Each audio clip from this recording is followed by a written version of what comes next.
Well, hello everyone. How are you guys doing today? I'm excited. It's Xbox Developer Direct Day, so we're gonna be watching the stream. It's a premiere, so they pre-recorded it. It sounds like it's gonna be about, I'd say 45, 50 minutes, so a little over or a little under an hour for the main direct, and then they are going to give us another, I think, an hour of Elder Scrolls Online, if you care about that. We will take a vote to see if you guys want to stick around for the developer direct for the Elder Scrolls Online. I know some people, Scar, Heather Silvermist, you guys are going to really want to stick around for that, because that looks pretty awesome, and I know you guys play that. Heather in the chat already saying Jason does have a thing for bones. Oh yes, oh yes. You guys know I love my my No Man's Sky bones. I have to. Well, hello everyone, and hello to you, Spawns. Now, I say Spawns or Spoons. How do you pronounce that name? Is it Spawns? Is it Spoons? Is it Spoons? Is it Speens? I'm looking forward to Avowed news. Califar, yes, Avowed. That looks really, really good. So. I loved Obsidian made Fallout New Vegas, so automatically I love that. And then they made Spacer's Choice. Oh God, what is it? Outer Worlds, which was really, really good. Except I'm more of like a fantasy guy, so I love Elder Scrolls. I love Elder Scrolls probably more than the Fallout series. So I love Skyrim. I absolutely adore Oblivion. That's my favorite, Oblivion. And so if they go into like a high fantasy kind of thing, oh, dude. Now, it looks like it's not totally fantasy because there's muskets and things like that, but I can't wait to see that. I liked Outer Worlds too, Califar. I liked Outer Worlds as well. K-Bar says, Fable would be dope. So I wanna set the tone. So, I guess Xbox set the tone already. They said, look, guys, we're only gonna talk about 4 games. We're only going to talk about 4 games. They are only going to be talking about Avowed, the Indiana Jones game, Hellblade, and the one from Oxide, the Area or Ara. So it's a strategy game. I'm not really interested in that. You guys might be, but I haven't seen a lot of steam on that one. So that's the only games they're talking about. They officially said up front, they said, look, we're not going to have everything announced or shown at this event is going to happen later on, meaning there's more than likely, like 99% possibility, there's not a shadow drop. There's not going to be a shadow drop, no Hi-Fi Rush this year. Maybe they're lying and they want to make it a surprise, who knows? But they've officially said everything that's shown or announced here is not coming out till later on in the year. So what does that mean? Later on means tomorrow? Maybe. Maybe they're stretching it. Maybe they're lying because they don't want us to know about it, but I have a feeling they're trying to set the bar so people don't get upset. Like, oh, they didn't do a Hi-Fi Rush shadow drop or whatever. And they did not talk. They said, look, we're not talking about Fable. We're not talking about all this other stuff. It's just those 4 games. Only 4. So they're only giving us more details. What people really want to see is the Indiana Jones games because we have not seen anything from that. And probably Avowed and Hellblade. We've seen a lot of Hellblade. Excuse me, sorry. But we haven't seen a lot of Avowed. So Avowed and Indiana Jones, they're going to be really good. Maybe they sneak something in there. Maybe they show us something, but I don't want to say that. So we're not going to see Pal World. That comes out tomorrow. We're not going to see like Light No Fire as far as I know. None of that stuff is going to show up. They're not going to show off anything else other than those 4 games. Maybe they do. Maybe they secretly just want to, they want to throw us off. That way they can announce something and we all don't expect it. Nope, 5 games. That's what I've heard, Kingfish. I've heard there's a rumor that there's a secret game that they're gonna... But they, officially from Xbox, they have not talked about a 5th game. They have not talked about a 5th game. That's just the rumor. So, if it doesn't happen, that's the thing. They've officially said they're only gonna talk about 4. Not a 5th game, no secret game, no shadow drops. So if that happens, awesome. But don't go in expecting that, simply because they kind of tried to set the tone for it. Scartech says, Sean has sworn in interviews for Light No Fire, so no advertising on directs. That's true. Hope we see a decent sci-fi space game. Oh, just 4 titles? Damn. I mean, Avowed is going to be cool, Captain Steve. I know you weren't really big on Outer Worlds, but I like Avowed. Avowed looks pretty good. The Indiana Jones game, I think, can be good. I'm a little nervous about it because Machine Games, the developer who's making the Indiana Jones game, they're really known for Wolfenstein. They're really known for first-person shooters. That's not what Indiana Jones is about. So it makes me a little nervous. Like, what are they gonna? Is it gonna be a first-person shooter? I don't think so. I don't think that the IP owners. I think that's Lucas. I don't think they'll let him make it into a first-person shooter. So it has to be like a third-person adventure game. But are they going to be good at that? I mean, they've never done it, so we don't know if they're good or bad. The only thing we've seen them do is first-person shooters. So maybe they're going to be like amazing at third-person adventure games. I don't know. I can't wait to see it. Avowed looks dope. Dude, Kingfish, Avowed looks pretty good. I can't wait to see more about that. Hopefully we get release dates. We still don't have a release date for Hellblade. There's no release date for that. No release date for Avowed. No release date or any information on Indiana Jones. So hopefully, the one thing I really hope we see today are release dates. Tell me, hey, look, Avowed is coming October of 2024. Okay, at least it's not, it's not close, but at least we know when it's coming. Tell us that Hellblade is coming out in May or whatever it is. Just give us a date. They keep saying 2024, and it's like, well, I mean, okay, what does that mean? Does it mean the end? Does it mean the middle? The beginning? Is it coming out tomorrow? Next week? Next month? Who knows? LucasArts owns the indie copyright. Yes, Scar. So I have a feeling that LucasArts isn't going to let Machine Games turn it into like a first-person shooter where Indiana Jones is just murdering Nazis. Maybe, but I doubt it. I doubt it. I want to see some gameplay of South of Midnight. Oh, Kingfish. I would love to see that. They haven't announced anything for this. I think I'm getting sick. You guys. Oh my God. All right. But yeah, we haven't seen, there's nothing about South of Midnight, so waiting on that. I was very interested in Avowed at first, but it looks like it's stuck in first person, and my interest is dropping fast. That's from Django Fett Unchained. I mean, that's what Obsidian is known for. It looks like it's going to be a fantasy version of Outer Worlds. Let me get a drink. Oh my God.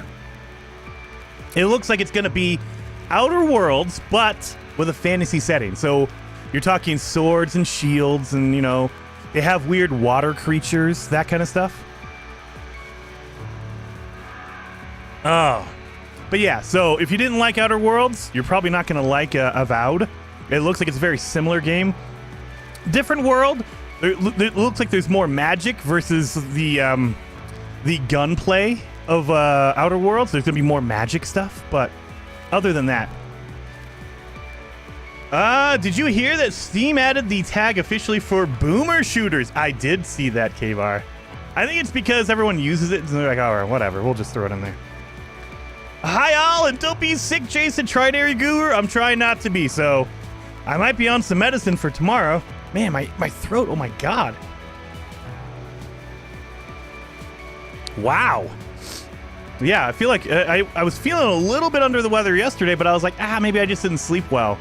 Today, I'm starting to feel it. Oh my God. Starting to feel it today. All right. Let me get in here. So, it looks like most people are excited to see Indiana Jones in the chat. If you have not voted, there is a, this way. There is a poll up in the chat. Sometimes if you're on phones, you can't see it. But you can vote in there to see what you're excited for. It looks like nobody cares, or very few people care about Ara, History Untold. So I kind of thought that, but I mean, you never know. Maybe it's secretly some people want to see it. But yeah, it looks like most people are excited for Indiana Jones and Avowed. Hellblade 2 looks really good, but it might not be everyone's flavor of game because it can be a little bit, at least the first one was kind of depressing. It was a cool game, but the story was kind of depressing. So, Jason wants Indiana Bones. Oh yes, Scar, that's pretty good. I like that. Indiana Bones. Oh. All right, looks like we have about 3 minutes until it kicks off, you guys. So, what are you excited for? Do you think... Now, everything they're saying is, look, there's only 4 games. There's only 4 games. Now, the rumor is they're going to have a 5th game that they're going to show off. Do you think it's going to be some massive game, or do you think it's going to be a Hi-Fi Rush, like a Shadow Drop? They said no Shadow Drops. We're only showing 4 games. But now the rumors are kind of percolating that, oh, there's a secret 5th game. There's a secret 5th game coming. I half believe that. Maybe there's a secret 5th game. I don't know. And maybe it Shadow Drops, but I don't know if they can do that. Like 2 times in a row. What made Hi-Fi Rush special is that it was not expected. Like we didn't know that going in. We didn't know about Hi-Fi Rush, and it dropped. If you do it every time, then you create that expectation, and so the bar gets set higher and higher and higher. So you don't want to do that because it stops being special, that kind of stuff. So you want to save those for every once in a while, like sprinkle it in. Django Unbrained. What? Perhaps Elder Scrolls Castles. Maybe, Kevin. I know they just announced that, the other day? And it's supposed to be coming later in the year. Like, they're doing play tests and kind of seeing how it works and how people are reacting to it. So maybe they're announcing or going to officially release the Castles, Elder Scrolls Castles. Fable Shadow Drop. Oh my God. ScarTech, that might explode the internet if it's a Fable Shadow Drop. Like, hey, here's Fable. Oh, by the way, it's out today. Boom! Oh my God. I don't think they're going to do that because Hi-Fi Rush was a little bit different in the fact that no one knew about it beforehand. And so when you don't know about it and then you just drop it out and it was a smaller, like a mid-level game, it wasn't a massive, RPG, huge series of a game. So you can Shadow Drop that. For like, we're talking like for like an Elder Scrolls or a Fable or a Gears of War, you're not Shadow Dropping those. Those you want to build up, you want to pimp out. You want to say, hey, look, get your pre-orders in, order the special deluxe edition. You want to sell that. Hi-Fi Rush is like, people buy it, it'll be awesome. I could go for a major ESO update. Dr. Pong, they're going to be talking about ESO afterwards. So the first hour, I think, is going to be the main games, quote unquote, and then the second hour is going to be ESO stuff. It looks like it's about to start off. Let's see. Premiere will begin shortly. So they're about to premiere. They're about to start. Oh my God, my throat.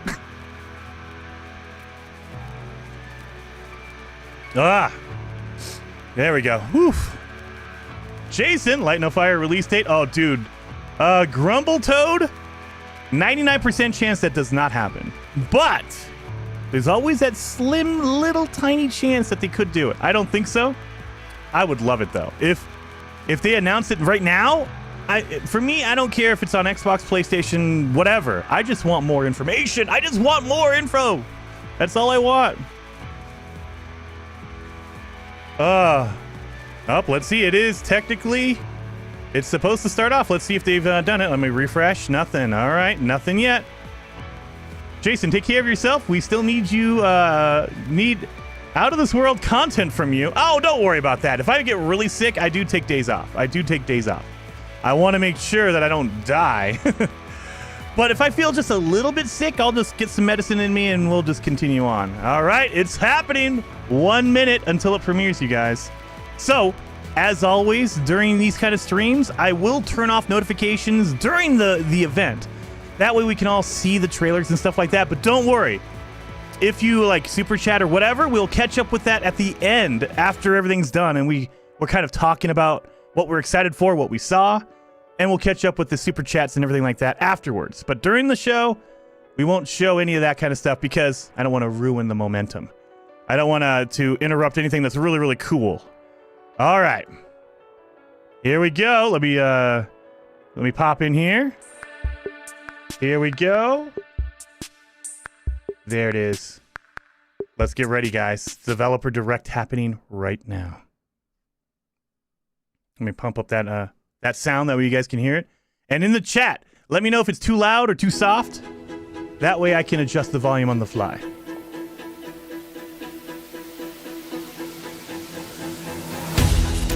Direct from the devs. All right.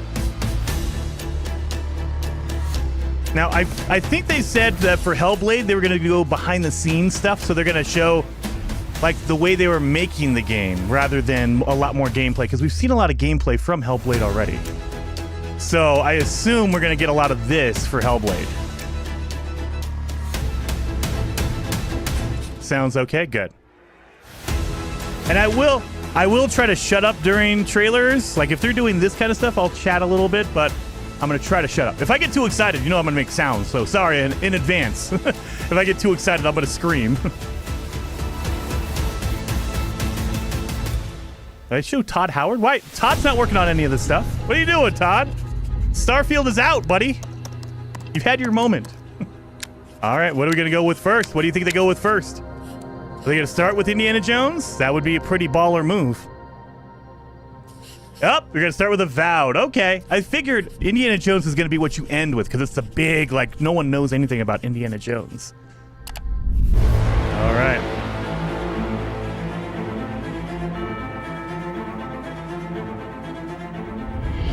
Welcome to Obsidian Entertainment. I'm so proud to share with you our upcoming fantasy action RPG, Avowed. All right. Avowed is an adventure into the heart of the living lands, a frontier at the edge of the known world, where you must put a stop to a mysterious spiritual plague and discover a secret at the heart of the living lands. At Obsidian, we love creating worlds with deep themes, dynamic gameplay, and thoughtful reactivity. Fallout. And Avowed is no different. We set out to blend the believable and fantastical to give players a world and experience like no other. It's colorful, it's vibrant, it's strange. It's one of the most incredible settings in the world of Aora. There's going to be a lot of great secrets to discover, one of which has a really personal connection to you as the player character, and you're going to have a great time getting to know those secrets and leaving your mark on the world. All right. And when it comes to encounters, our combat brings the best of the moment-to-moment fun that comes with action-oriented gameplay and the depth and breadth of choice that you get with an RPG. Here to talk more about Avowed's combat is Gabriel Paramo, Gameplay Director. Okay. Here at Obsidian, our team's overarching goal is to empower you with choice. So we developed a flexible combat system that allows you to quickly swap from spellcasting and sharpshooting to melee combat. We want to give you the freedom to mix and match your loadout to fit the way you want to play from moment to moment, uninterrupted. For all battles, you can combine a variety of weapons, attacks, and abilities for tactical advantages against a wide range of enemy types. It's not just hacking and slashing. You're making real-time decisions about when to use your abilities, powerful melee attacks, blocks, parries, and special attacks. If you choose to approach combat with a one-handed wand, it feels quick and snappy when dealing damage to enemies at mid-range. Using the Tanglefoot ability, you can stop enemies in their tracks, giving you the opportunity to focus on weaker or tougher combatants in an intentional and controlled manner. It's important to pay attention to the types of enemies you're dealing with. Some units are extremely defensive, some are brutishly difficult, and others you must make sure you prioritize or their healing capabilities will put you in a tough spot. To help with the different encounters you will face, we provide customizable loadouts that can be quickly switched during combat. Okay. That means you can play however you want. I like that Equip loadout. a sword and shield and charge into battle. Dual-wield pistols and control the encounter mid-range. Or even dual-wield wands to feel like a gunslinging mage. Okay. You could use your enchanted wand to freeze enemies and then use your offhand weapon's power attack to shatter them. We've worked hard to keep you constantly engaged as battles unfold by creating a balance between pressure and manageability during combat. Players will have ample choices for how to build and progress their envoy in the world of the living lands as they get to know the game and the story and explore the many diverse regions. Some quests in Avowed will have you make difficult decisions with profound consequences, like this side quest you may encounter in Shatterscarp, the third region you'll explore on your journey through the living lands. As you're exploring, you come across the bodies of these fallen soldiers, and as you explore the remains of the battle, it's up to you to determine who, if anyone, is at fault. Just the four of us. Manu, Kiri, Naoki, and me. Training under Captain Ruiki, trying to keep Thirdborn safe. In other words, you're a gang of vigilantes. Not that I'm one to judge. Here, take my badge. Take everyone's. Our families deserve to know we fought and died for them. Okay. Making the right choice isn't always what it seems. We embrace moral nuance and gray areas, trusting players to make tough decisions in complicated situations. My squad and I rested in the cave by the water last night, and as we were sleeping, we were ambushed by those miserable Zorips. I was so surprised, and it was so dark. I just got separated from everyone else. Look, I can't face those monsters alone, but I have to know if anyone else made it out. Of course he did. Sergeant Asui never has a thought he won't say out loud. So what did he tell you? That Captain Ruiki was sick? That I was paranoid? That I was a dumb baby? I heard it all often and loudly. Wait, if you found Sergeant Asui, why is he not here with you? What happened? At the end of the quest, you have a choice. When you confront Private Naoki, if you believe the story he's told you, you can hand over the badges and let him go back home. You're right. Real battle isn't something you can prepare for, is it? It's not my fault. No, they should have never have camped in the cave. I'll take the badges. I'm going back to Third Born.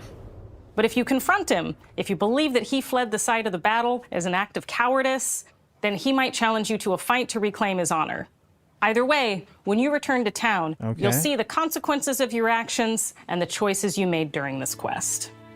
Creating an immersive experience like Avowed is anchored in the world we build. Art director Matt Hansen and the team have worked to create a unique, colorful, and dynamic visual style. Yeah. From the outset, we knew that we wanted Avowed setting to feel rich, weird, and wonderful. I love this guy's mustache. We found inspiration in a wide swath of real-world cultures, helping us create a unique RPG experience. By contrasting the vibrant with the dull, or verdant spaces with sickly ones, we can better deliver complex emotional experiences for our players. The Living Lands is a continent of untamed valleys with widely varied biomes, from luxuriant forests to volcanic wastes, and each of those regions itself is a conflux of storied landscapes. All of the regions have a lot of special things associated with them, but I have a deep place in my heart for Shatterscarp. As you're wandering the wastes of Shatterscarp, you might notice off in the distance a vibrant jewel of color. By transitioning from destitute, muted tones of a wasteland of sand and marching in towards a beautiful oasis, there's the opportunity there for life, for adventure, and even a little danger. We hope you've enjoyed this look at Avowed. We're thrilled to share more about the game in the coming months, and we can't wait for you to explore the Living Lands when Avowed launches this fall. This fall? Give me a day! September, October, whatever. It feels like a evolved form of Outer Wilds, or Outer Worlds, excuse me. The NPC interaction, that felt very Outer Worlds to me. Now, I do like the combat having the loadouts that you could just switch between. I like that a lot. Fall 2024. I mean, we're getting closer every year. It's like 2024, fall 2024. Eventually, we'll get a date. Eventually. Oh, and see more of that. It looks nice. It does look really good. It looks like a really solid game. It's just not like Oh, here comes Hellblade. I think Hellblade is going to be this spring. I have a feeling Hellblade is going to be like, I'm going to say May. Maybe April. April or May. I have a feeling. Maybe it's next week. I don't think so, though. Hi, I'm Don Matthews, studio head here at Ninja Theory in Cambridge, UK. We're now in the final months of development on Senua's Saga Hellblade II, and the team is working hard to bring you an unforgettable journey into Senua's unique world and her battle for survival, where we have once again combined high fidelity and immersive presentation with a shorter, narrative-led experience that focuses on the things that we really care about, and that we hope you care about too. Do you see how small you are? Do you see how the pitiless world stamps you down? Senua is back with a new quest. She wants to stop the Vikings who raided her village right at their source, in Iceland. But not just her quest has changed. Senua herself has grown since the first Hellblade. She's made peace with her past and is no longer in such fear of her visions and voices. While the Furies are still her constant companions, she encounters new people along the way, some of which will value her unique perspective, and others who will reject it. Little by little, this settlement became my tribe.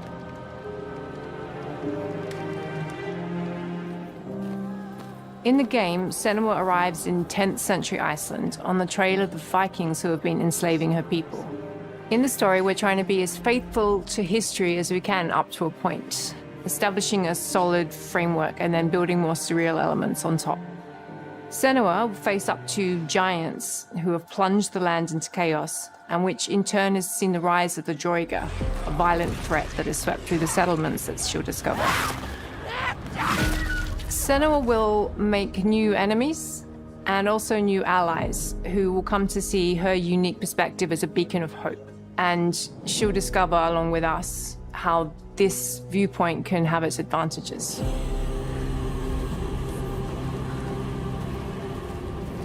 Okay.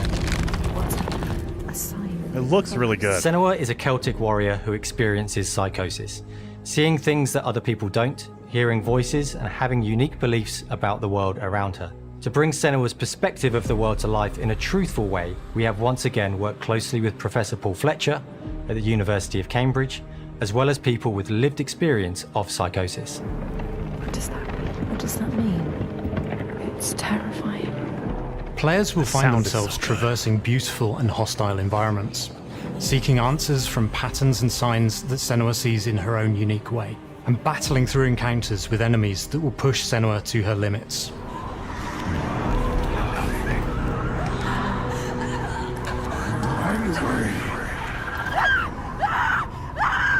On Saga, we've taken everything to the next level. With a new motion capture space, a bigger stage team, a stunt crew, and a new cast. We spent a lot of time planning the motion capture shoots, thinking of what events would be good to bring into this fight. Like, how can we make this fight feel different from the previous fight? We have all new combat for the sequel.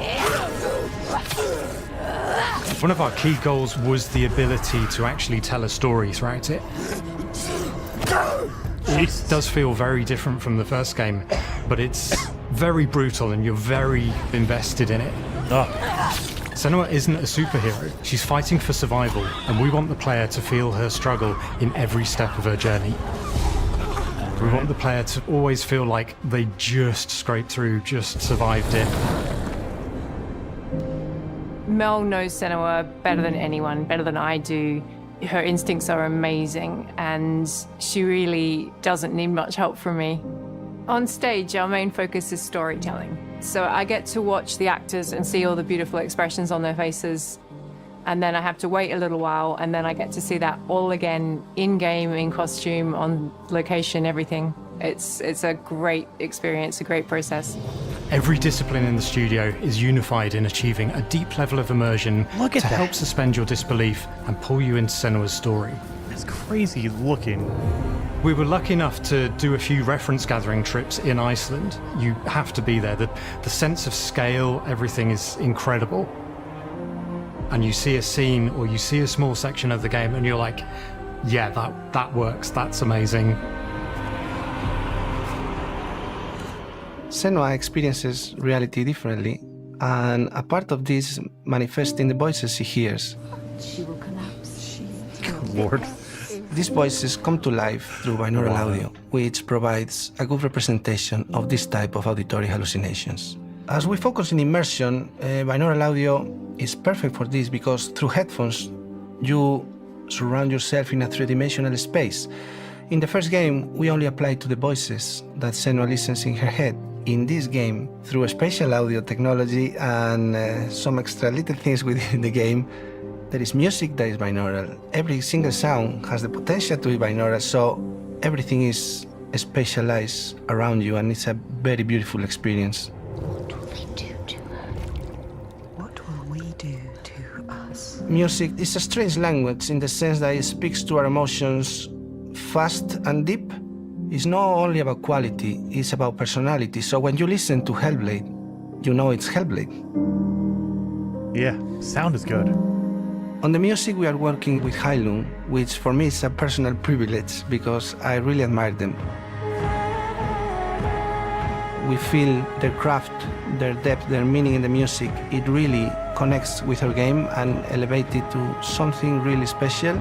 We are also working with a heavy metal singer, throat singers, and our very own Furies. They sing so beautiful, and we add that binaural touch of music. So this all creates a very immersive and a very special and unique experience.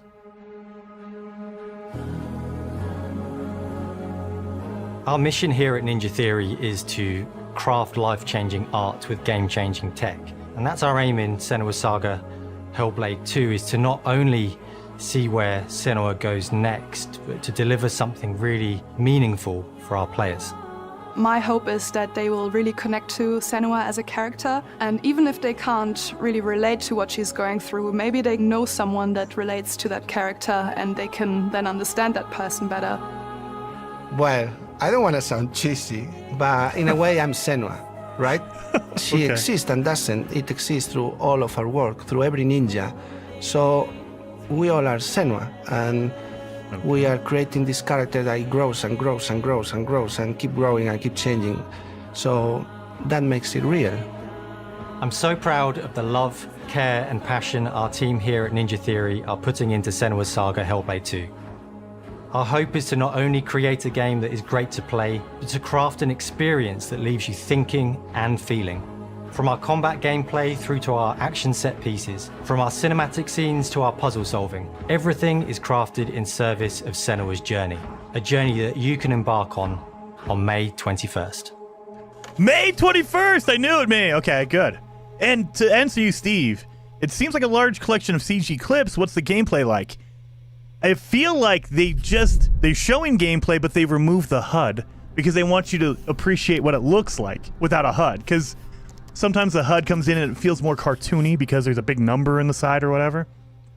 I feel like that's what they're doing. Unknown. Okay, here it is. Here's the new one. Here's the new third game. Or fifth game, excuse me. A Square Enix game. Is this going to be... Oh, there you go. Here's the fifth game that it was rumored to show up. What is this? A Square Enix game.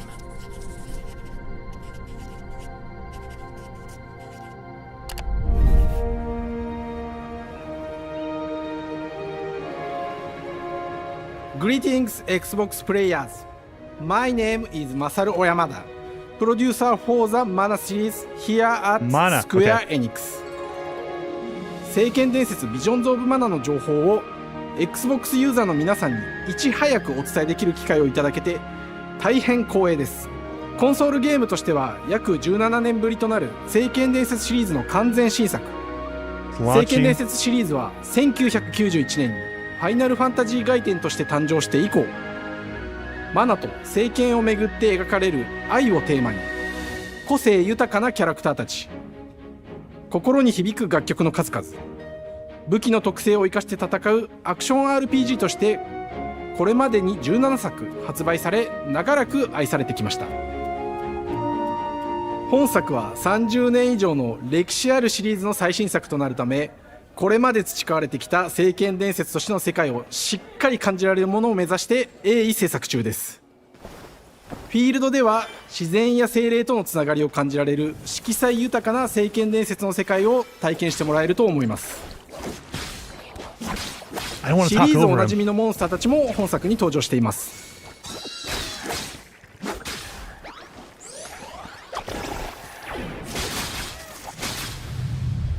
今回これらのおなじみのモンスターたちを作り出した聖剣伝説の生みの親である石井浩一さんとともに、聖剣伝説ビジョンズ・オブ・マナの内容を紹介していきたいと思います。 Hello, I am Koichi Ishii from Grabs. I am so happy to introduce the newest game in the Mana series to Xbox players. 初期の頃からシリーズ作品に登場しているモンスターたちは私が考案したものですが、中には小学生の頃すでにイメージができていたものもあります。 I know Gato, and I don't want to talk over him because it feels bad when you're talking over him, and I'm covering up the subtitles. So This is double bad. Sorry, guys.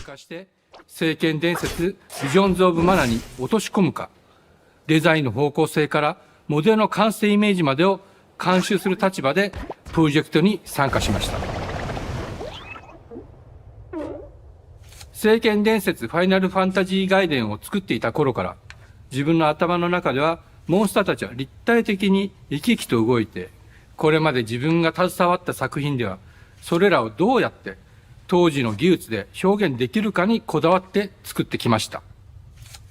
最新作では聖剣伝説のモンスターたちのただ可愛いだけではなく恐ろしさの部分もしっかりと表現できているので、 It looks really fun. I have not played a Mana game in like decades. これまで聖剣伝説シリーズには空を旅する、海を渡る手助けをしてくれる頼もしい仲間たちがいましたが、今作には広大なフィールド探検に欠かせない新たな仲間が登場します。陸上を猛スピードで駆け回ってくれるピックルも石井さんが新たに考案してくださっています。新たな仲間を考えるにあたっては、今作のマスコットキャラクターになるくらい可愛い動物にしたいという漠然とした思いがありました。その上でヨークシャテリアの毛並み、見た目はアルマジルによく似た仙山峰や古代エジプト神のアヌビスの子供といった具体的なイメージが浮かんできて、それぞれの特徴を取り入れながらラフデザインを書き起こしました。デザイナーにもアイデアを出してもらいながら、足の長さや丸まった時のイメージなど、ゲームの中での見え方も考えながら調整を重ねていき、ピックルは誕生しました。もう一つの挑戦は楽曲面です。過去さまざまなコンポーザーが携わられた楽曲の雰囲気が感じられつつも、最新作として素晴らしい新たな楽曲が生まれました。 BGM でもしっかり聖剣伝説シリーズらしさを感じてもらえると思います。過去シリーズの楽曲を手掛けたクリエイターたちが全100曲という大ボリュームの制作に挑んでくれました。新たな試みとしてフィールドの探索からバトルまでをシームレスに体験できるよう、今作ではインタラクティブミュージックを導入しており、冒険の没入感を高めてくれます。探索中の BGM がバトルに入った瞬間、アレンジが切り替わる様を実際に聞いてみましょう。 Sorry, my damn internet sucks. That's me, you guys. Sorry. One of these days, I'll get fiber. That's my internet, not yours, mine.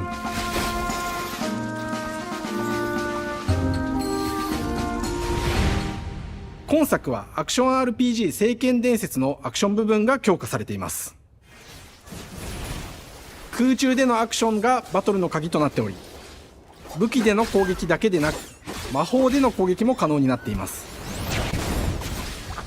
そして本作ならではの特徴として、聖剣伝説シリーズではおなじみの精霊たちがいますが、その力を宿した武器を使うとバトルを手助けしてくれるようになります。精霊によっては様々な特性の違いがありますので、その効果とともに聖剣伝説の世界らしい不思議な力で爽快なバトルを楽しんでいただけます。オリジナルモンスターやピックリにも注目してほしいのです。聖剣伝説ビジョンズ・オブ・マナは聖剣伝説らしさを感じてもらえる作品になるよう、小山田君を中心にチームのみんなが頑張って作ってくれていますので、ぜひ発売日を楽しみに待っていてください。私自身もプレイするのを楽しみにしています。聖剣伝説シリーズとして初めて Xbox ユーザーの皆さんにお届けする本作、聖剣伝説ビジョンズ・オブ・マナは今後もさまざまな情報をお届けしていきますので、ぜひご期待ください。この夏、この忘れられない冒険を Xbox ユーザーの皆さんに楽しんでいただける日が今から待ちきれません。 Alright, so I'm guessing E3 this year, they'll show it again. They'll get more information. But right now, summer 2024 release. Oh. All right, so now I'm assuming it's gonna be the Oxide. They're gonna leave Indiana Jones for the end because you stop at the end. You use the like show stopper at the end. Yep. Okay. Indiana Jones is gonna be the last thing they do.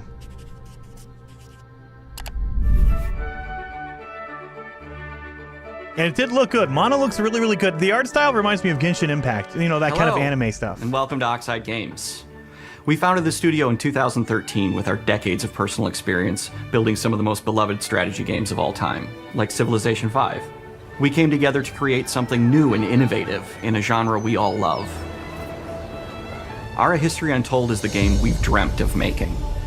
Ara is an homage to historical gamers, strategy gamers, 4X gamers. It features all the depth and gameplay fans of this genre love, where you'll explore the world, expand your nation, govern your people, and engage with your rivals on the international stage. But it isn't just more of the same.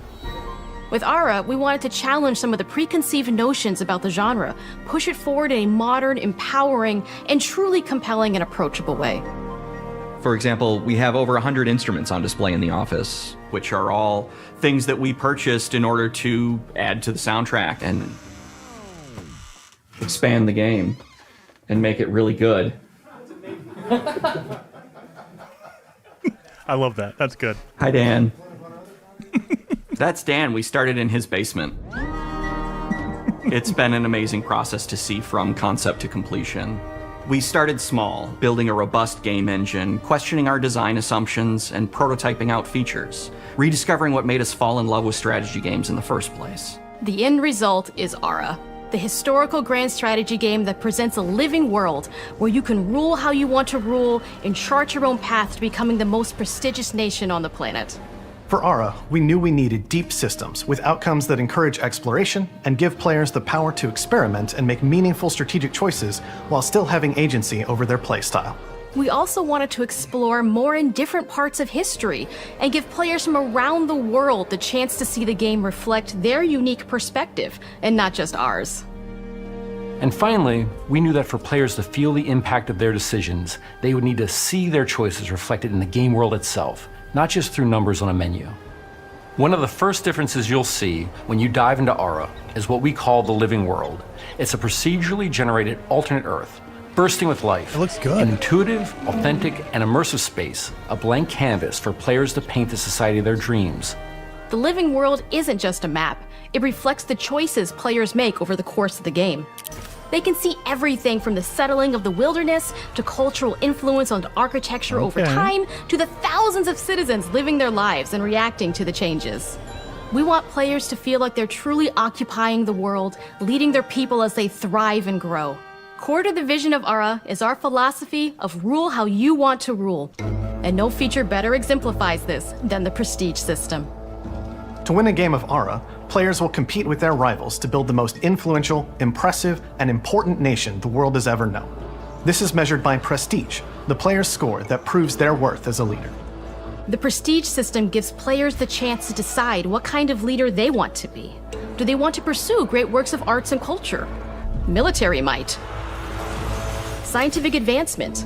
The choice is theirs. Mechs? What? In Ara, there are no set victory conditions. Okay. Players get to decide what is most important to them and focus and prioritize on those goals while still being able to win the game. Personally, when I play Ara, I like to build triumphs. Triumphs are our collection of incredible monuments and architectural achievements from throughout human history. Like the Great Pyramid of Giza. They're hard to build, but worth it, giving huge prestige bonuses and game-changing abilities to the nation that constructs them. Another aspect of Ara that I'm personally excited about is our crafting system. The crafting system offers a unique challenge to the player that they generally won't see often in the 4X genre. Succeeding at balancing, gathering the right things, turning them into the tools that you need, and then finally getting to the outcome or reward of something like an important improvement or triumph just changes the challenge that exists in Ara compared to other 4X games. Crafting plays out in Ara at a national scale, with players honing and combining the natural resources they harvest into all manner of goods and components. Those are the foundation for everything, from international trade to improving their cities and citizens' lives, and even manufacturing the weapons necessary to draft military units. The crafting system in Ara encourages thoughtful, advanced planning. It rewards players who can see the strategic outcome of all their collective decisions, and not just the individual ones. I'm proud of the work that's gone into our simultaneous turn system. Many strategy games have players alternate taking turns and reacting to their opponent's moves. In Ara, all players' actions are resolved at the same time, This rewards players' ability to navigate uncertainty, to predict and strategically plan for a variety of scenarios in the moment. This system makes Aura just feel more real. In a typical strategy game, once your turn is finished, you have to wait for a long time. With simultaneous turns, generally speaking, those times are very low. You get to keep playing the game and stay engaged rather than having those periods of downtime where you're not doing anything. It's not easy sifting through all of history and picking what to include. For Aura, we wanted to offer a fresh perspective, so we looked at cultures and societies throughout the millennia with the broadest lens possible. Where this approach really shines is in our leaders. Leaders are so often seen as military personnel or prominent government figures, but leaders come in so many different forms. They're thought leaders, scientific and cultural prodigies, and many more. Each leader in Aura has a number of special abilities determined by their personality traits, as well as a powerful and unique leader trait informed by their contributions to world history. With a diverse global roster, we know players will find leaders that they will want to play. And even a few that may surprise them with how fun it is when those leaders are handed the reins of power. For us at Oxide, player feedback is the only way to really understand what you're making. It gives us that priceless perspective from the people we're making Aura for, you. Building the game alongside real players has given us that critical player feedback. In the end, we believe this makes for a deeper connection between the players and the game. One of my favorite examples is when we first introduced the concept of dangerous wildlife to the game. It turns out, in our first iteration, it was maybe a little bit too aggressive or disruptive. We knew we should probably make a change when one of our insiders made a forum post that was just, "Cougars, cougars, cougars, I hate cougars!" Someone get these feline demons away from me. Heather, you're not welcome I'm happy in this to game, report, obviously. based on more recent feedback, but I think we ended up in a good place with the overall threat level of mountain lions to a player's citizenry. It's been years of hard work to bring you a strategy experience like no other. And we're so excited that we can finally see the finish line. We can't wait for players to get their hands on the game later this year. But the launch of Aura is only the beginning. Later. We are going to maintain our insider program after the release date and continue to listen to players and support the game into the future.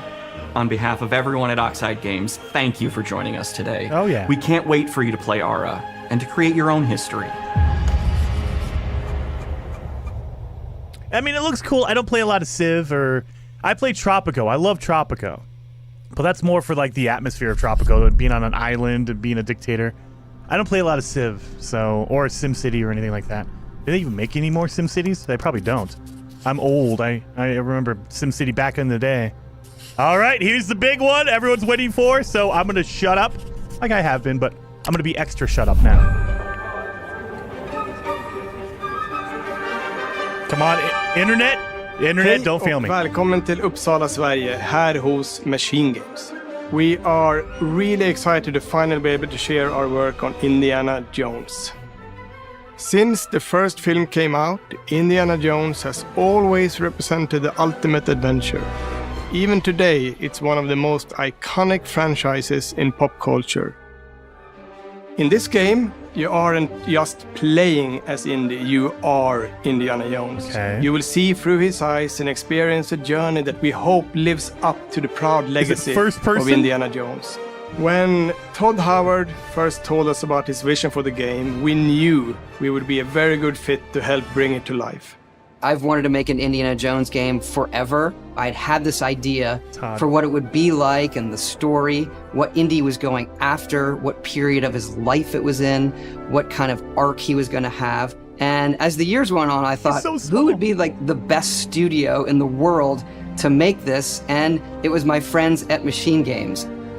I can remember pitching Lucasfilm on the game and being, a little bit nervous because, look, it's, Indiana Jones, and their response was just overwhelmingly positive, and just that excitement has bled through the whole project, and they have just been so trusting and supportive of everything that we want to do with the game.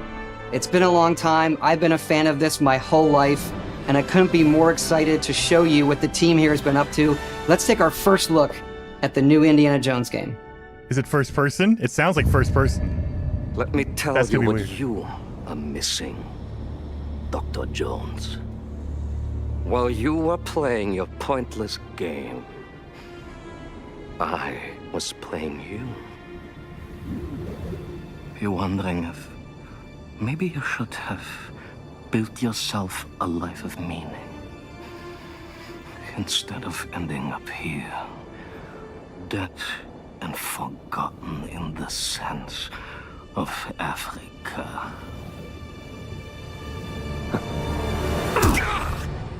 That's Harrison Ford. Okay.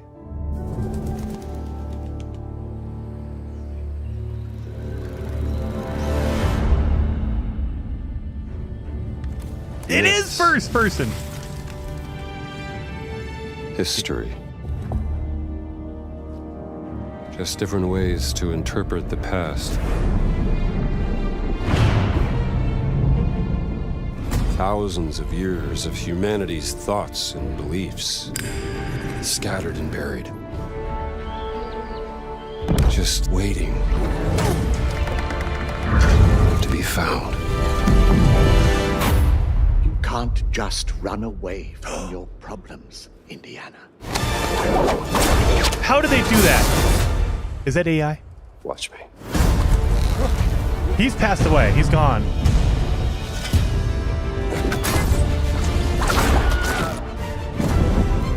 Throughout history, mankind has built sites of great spiritual significance. If you were to draw a line through these ancient sites around the globe, you get a perfectly aligned circle.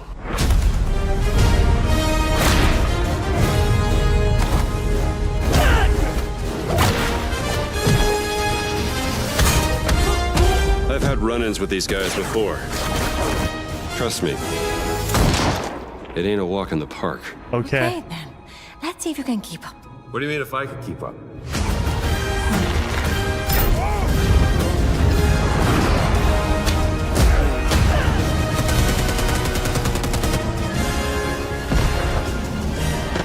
It looks good.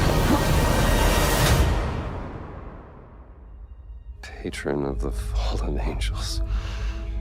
Protector of the Chirkulimani. The Great Circle. The Great Circle.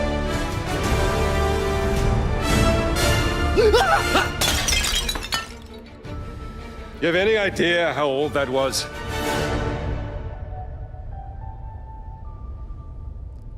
That's really good looking. Indiana Jones is such an iconic character, and he means so much to so many people. Everyone here at the studio has their own indie stories and memories. Most of us grew up with his adventures and have been fans of the movies and the character for years. He's a brilliant archaeologist, he's a charismatic everyman, he's passionate and determined. And for us, he's synonymous with adventure. Now we have the opportunity to tell a new Indiana Jones story for a modern gaming audience. Our game is all about putting you in Indy's shoes, letting you see and feel what he sees and feels. For us at Machine Games, we do that best through first person. It's the ideal perspective to bring you into the rich, exciting and interactive world we've built. We believe that being up close and personal to the adventure is key, making each action feel like your own. Whether it's cracking your whip, solving puzzles in ancient temples, or seeing your knuckles go bloody in a fistfight, all of these moments are much more intense in first person. But we still want you to have those moments. Seeing his iconic silhouette with the hat and the whip, and so for things like cutscenes and environmental traversal, we pull the camera back for a third-person view. Indiana Jones and the Great Circle is set between Raiders of the Lost Ark and The Last Crusade. When our game begins, Indiana is working at Marshall College. He wakes up in the middle of the night to the sounds of a break-in and rushes to confront the thief in the college museum. The mysterious giant of a man makes off with what seems to be a historically insignificant artifact, sparking Indiana's curiosity. Who the hell are you? Following the trail, Indiana heads to the Vatican, hoping to learn why this particular relic was stolen, and discovers that things aren't what they appear. He starts pulling at the strings of a mystery, and it all unravels until he has no choice but to see it through to the end, whatever the end may be. This is very On Indiana next plane to Jones. Rome. Stop. Need help. Stop. I love it. Maybe in Vatican. Stop. Indy. We always talk about how clever Indiana Jones is. That had to be one of our guiding principles when we were thinking about the type of game we were making. It wouldn't be Indy if he wasn't using his wits to get through the situation. The most authentic Indiana Jones experience we can make is the one that makes you think first. Getting the hang of this. Sure, there will be some obstacles that will be more easily overcome with the revolver or a gun taken from a disarmed guard. But I think most of the time you'll have more fun and, to be honest, a more genuine indie experience by finding more clever ways to solve a problem. We always want to be offering more solutions, whether it's trying a different path through the environment to get around enemies, observing enemy patrols and using them to your advantage, or using the tools at your disposal, like the whip. It's an amazing global adventure with action propelling you through your journey. We have these really diverse environments for you to explore. Indy's journey will take him to the forgotten temples of Sukhothai, the pyramids of Egypt, the snow-peaked Himalayas, and beyond. We look carefully at each location and the time period the game is set in, and we're trying to make it as authentic and accurate as possible. We love creating rich, vibrant worlds, and in this game, we also had the goal of making it feel like a true cinematic Indiana Jones adventure. One of the biggest ways to do that is with the music. Yeah. John Williams is the original composer for the indie films, and we're really lucky to have found Gordy Hub, a composer who's been able to capture Williams' essence with his score for The Great Circle.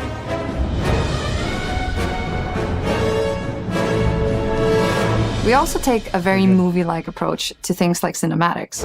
We're very physical with our production style. We use a lot of stunt actors. Things like this help us bridge the gap between making a game and making a movie. And of course, our characters do a lot to help bring the world to life as well. Next to Indy, Gina is our other main protagonist. Where Indy is pursuing answers just for the sake of curiosity, Gina has a personal stake in getting to the bottom of the core mystery. Gina is an investigative reporter who has a lot riding on this adventure. She's been tracking a lead for some time, and now she's found an ally in this determined American professor. Their paths are intertwined, and they'll need each other in order to get to the bottom of this mystery. Okay then, let's see if you can keep up. Fine. What do you mean if I can keep up? We always love our villains and think we might have found our favorite one yet in Emmerich Voss.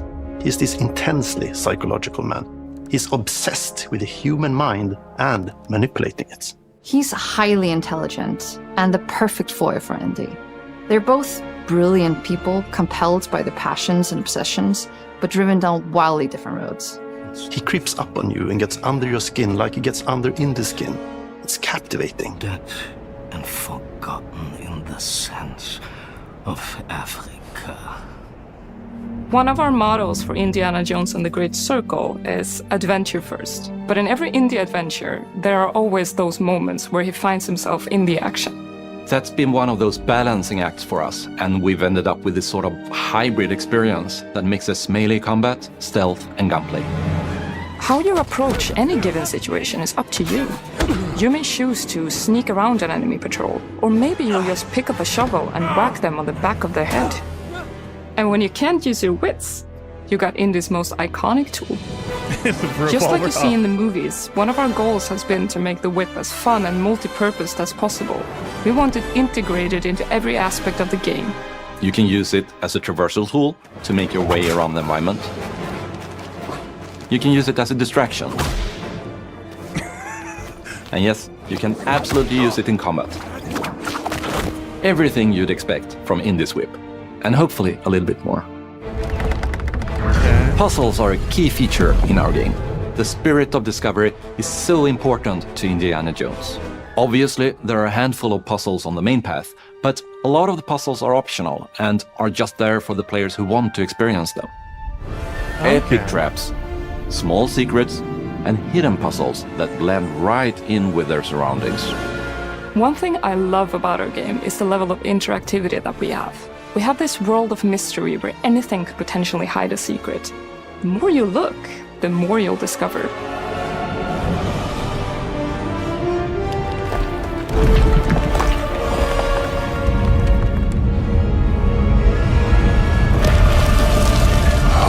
Gotta be kidding me. I want to thank you all for joining us for our big reveal of Indiana Jones and the Great Circle. Yeah. Machine Games is known for creating these roller coaster experiences with huge set pieces, surprising twists, and immersive narratives. It's exciting for us that we have been able to stay so true to the Indiana Jones franchise and create such an authentic experience while still being able to showcase what makes us us. We are making a game for everyone, whether you are very familiar with the franchise or not. Because at the heart of Indiana Jones is an incredible adventure, and I think that's something everyone wants to be part of. I'm also very excited to announce that Indiana Jones and the Great Circle will be coming later this year, and I cannot wait to share more soon. Get out of here. Okay. It's coming the end of 2024, I'm assuming probably the fall. Yeah, it looks good. I still have some questions about Wolfenstein 2. I love it, but the stealth was not the really strong point of Wolfenstein. Was not a strong point, so the stealth is going to be a little questionable, I think. I can't wait to see more about the stealth. Let's see, do they have anything else? Like one final thing? So all these are this year.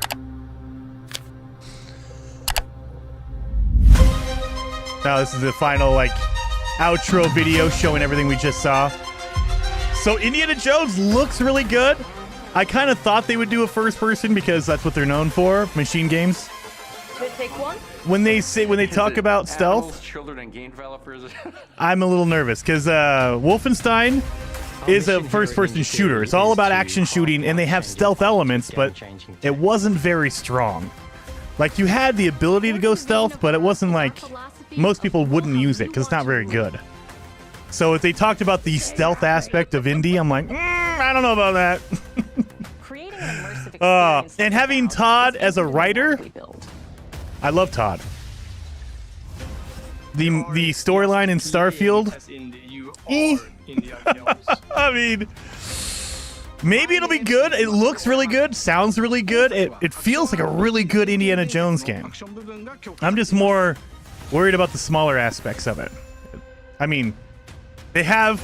It either is an AI of Harrison Ford and some other characters that have passed away, or they've gotten really good voice actors that sound really similar. Like, it's not a perfect one-to-one.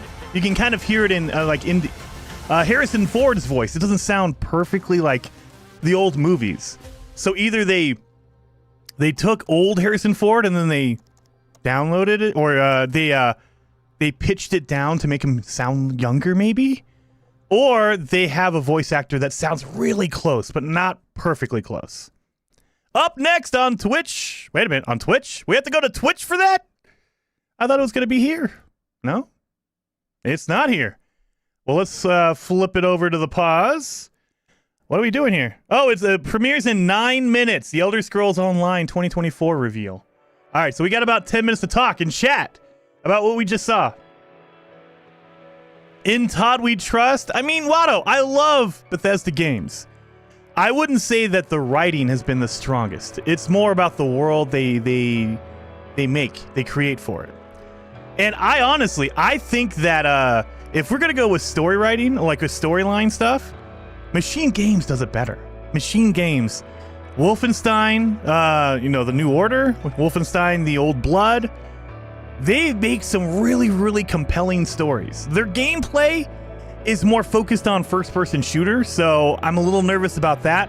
Adding in puzzles and adventure stuff, I'm like, we'll see. We'll see. I don't think they've ever done it, so we'll see, but I'm more interested in the story, the gameplay, how they made it, and the puzzles being optional. What does that mean?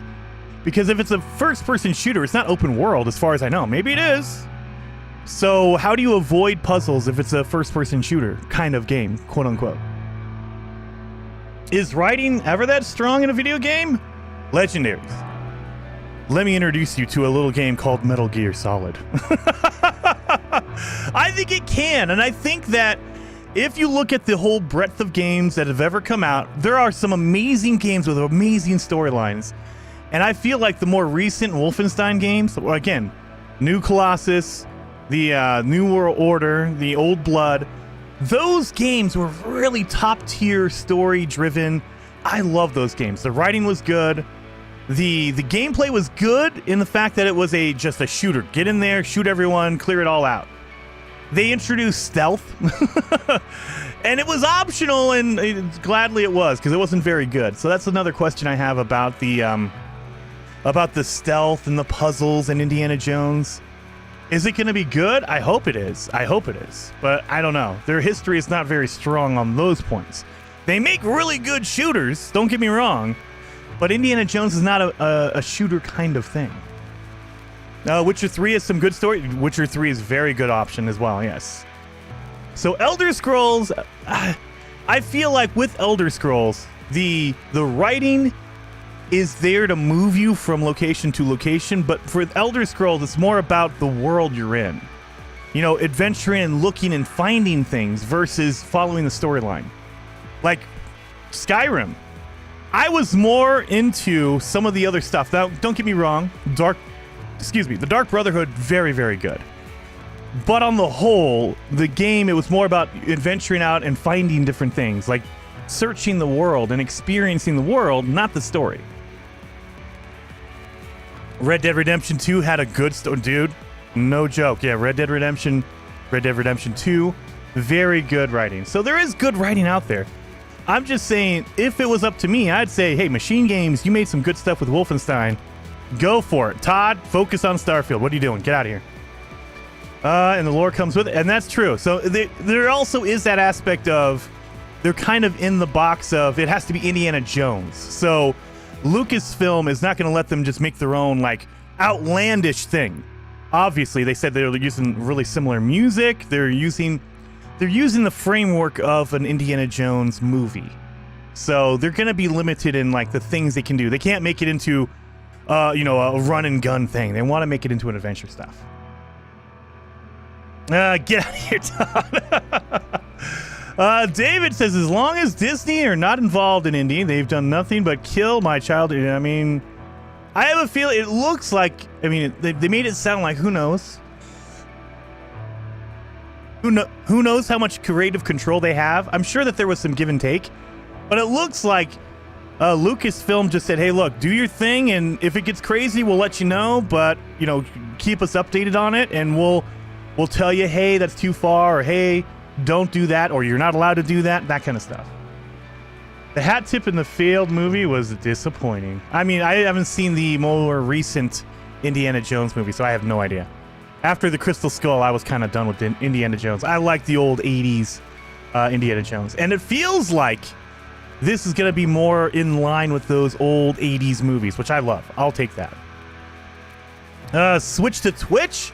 Oh no, Dr. Pong, I have it on YouTube. So the notification said it was only going to be on Twitch, but right now I'm looking at my video, and it says premieres in 4 minutes, so we're good to go on this. So it looks like the Elder Scrolls Online global reveal is coming pretty soon. You all saw Todd stole the golden statue at the end? Yes, I did. They had him in there. That was pretty good. David says, Jason, I started playing No Man's Sky, I limit myself to one ship and one multi-tool. And get this, you're not allowed to repair it. So if something breaks, you can salvage the parts, but no repairs. Now, I assume you say no repairs, but you can install new technology, right? So like if I get an upgrade, I can install it. So that's not as bad, because if it breaks, like if my Boltcaster upgrade breaks, I'll just delete it and install a new one. It might not, it might be sad because my old one was really, really good and the new one might suck, but at least you can keep getting your upgrades. I loved Star Wars, The Old Republic. Very good. They're supposed to be doing a remake or a remaster of The Old Republic. I don't know if that's going to go well. Or if it's even still going. They might have canceled it or put it on pause. Just as long as Disney. Yep, I read that. Far Cry was first person. Yeah, there's a lot of good first person games out there. So hopefully they lean on their strengths and they don't lean into their weaknesses. So there are some things that Machine Games does very, very well. The first-person shooter, they're very good at that. When it comes to stealth, if they're going to do it, get some help because, they have a lot of studios at Microsoft right now, so they can say, hey, look, we need some help with the stealth because we're not very good at that. And we need some new systems and new things, and it looks like they probably will be doing that. Because one of the benefits, I know people are upset because Microsoft is buying all these studios up. One of the benefits is if you're not strong at something and another studio is, you get them in to help you. We saw that with Starfield. The Starfield Fallout was not very good with the weapon handling, like shooting and stuff. Didn't feel really good. Now, granted, it doesn't feel spectacular on Starfield, but it feels a heck of a lot better because Bethesda was able to reach out to id Software, the people who make Doom, and say, hey, look, we need some help with our combat, with our shooting. Help us out here, give us some direction on what we can do to make it better. And it's better. The shooting in Starfield is very good. Not spectacular. We're not saying it's like Call of Duty level, but it's very good. It's way better than Fallout. I would say that. It's way better than Fallout. So you can see the benefit of that. So hopefully Machine Games is reaching out and saying, look, we need help with puzzles. We don't do puzzles. We don't do any of that stuff. So get some people in here to help us out. We can kind of polish it up and make it feel really good. David says, gotta go. Have fun a bit and hit that like button. Show Jason some love. Thank you, David. Very much appreciated. And hopefully you have a good day, man. It's a Thursday. It's almost the end of the week. Scar says, the only people moaning about Microsoft acquisition is Sony. Well, I mean, yeah. Jim Ryan, I mean, I think he's gone by now, but yeah, he was really moaning about it. Yeah, no different than when PlayStation bought studios in the early 2000s. I know. I mean, to me, it doesn't matter. As long as the games are being made, I'm okay with it. As long as the working conditions are okay, a game is a game. It sucks that sometimes they're going to be exclusive, so if you don't have an Xbox, you can't play it, and that does suck. That part sucks. I did see a comment of someone earlier in the chat, in the stream, said, what does everyone think about the Microsoft going third party or going third party, at least putting their studio games on other platforms? That's not going to happen. Maybe I'm wrong, but the games are not being exclusive to sell the Xbox. They're being exclusive to sell Game Pass. So I have a feeling until PlayStation allow Game Pass to be on their platforms, which that's never going to happen. Until that happens, Microsoft isn't going to put out, like Starfield on a PlayStation. They want to sell the Game Pass because they make money every month. Why would they sell you one game for $60 or $70 when they can sell you a subscription for $15 every month? After a year, that's over $100 a year. That's the game plan that Microsoft seems to have. Get it on Game Pass. That way everyone has to buy that subscription. It's cheaper because you buy 1 month of Game Pass and you can play that game all month long and you're only spending $15. But how many people are buying 1 month of Game Pass? Not many. Most people, they turn it on and then they keep it going. And they'll play and they'll get other games, but they keep that subscription going. And so that's a revenue source. So until you see Game Pass coming to Nintendo, to Sony, to a PlayStation, you're not going to see any of that stuff. Oh, God! Jesus Christ. That scared me. You're probably not going to see them coming. Don't get me wrong. They've done Ori and the Blind Forest. They've done some games, but it's not going to be like an initiative like, we're going to put our entire library out there. They're going to say, hey, look, if you want Ori and the Blind Forest, we'll slap it on a Nintendo Switch like 4 years later, 5 years later. Never, I don't see a future where they do it day and date unless it's on Game Pass. If you can play Game Pass on your PlayStation, then you'll get it day and date. You'll get Starfield day one because you're on Game Pass. That's the way. That's the way to do it. Mine covers me and my son's location. That's $6.50 each. Yeah, exactly. It's a good value if you're playing a lot of games and you're into gaming. Game Pass is a very great value. All right, here we go. It's about to be, what is it called? Elder Scrolls Online time. Let's get in here. Elder Scrolls Online. Global. Okay, they just had a countdown, and then look at this, another countdown. How do you have a countdown to get a countdown?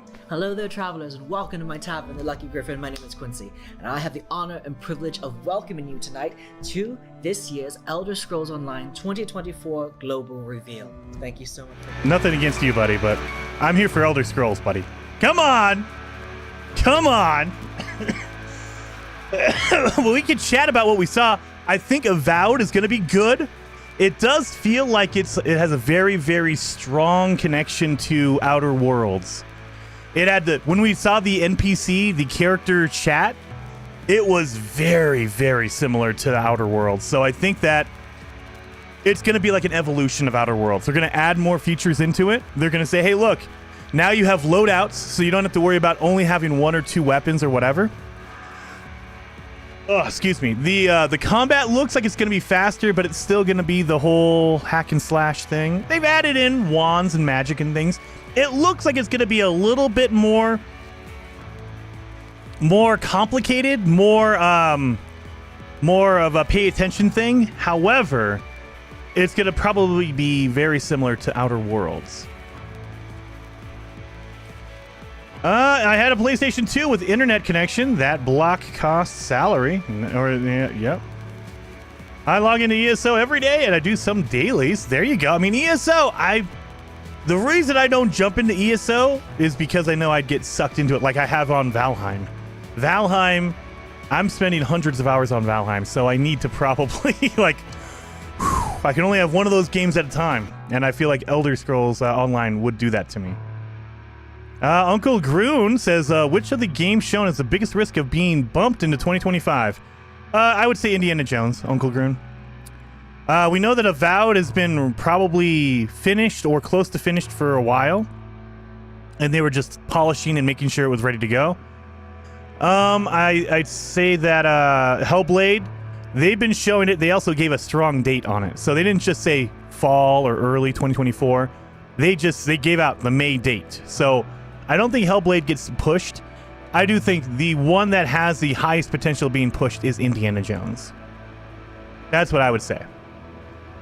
Avowed is probably ready to go, and they're polishing it. They're making sure everything's working well. Everything's ready to go. Are we going to watch the ESO section? We are, Nate. We are, Nate. So 9 minutes from now, if you guys want to see, we are getting this. So we have this amazing stew being made, and we have the reveal beginning in 9 minutes, about. Oh. Here we go. So yeah, we will be watching the Elder Scrolls Online event as well. Sorry, I've been coughing all day, guys. Sorry about that. I only touched it for reward points. Oh, dude, I can't wait. I probably need to get into ESO. I probably need to do that. But yeah, so I would say that I wouldn't be surprised if later on, like in the summertime, if they say, well, we're delaying Indiana Jones until the spring of 2025 or something like that. Until 2025, early 2025. I would not be surprised. Simply because this is the first we've seen of it. And it looks like it was ready to go. They're showing gameplay. They're showing a ton of stuff on Indiana Jones. But this is the first time we've seen it. So, again, I wouldn't be surprised if they pushed it. With Avowed, they've been working on it. They've been showing a lot of it.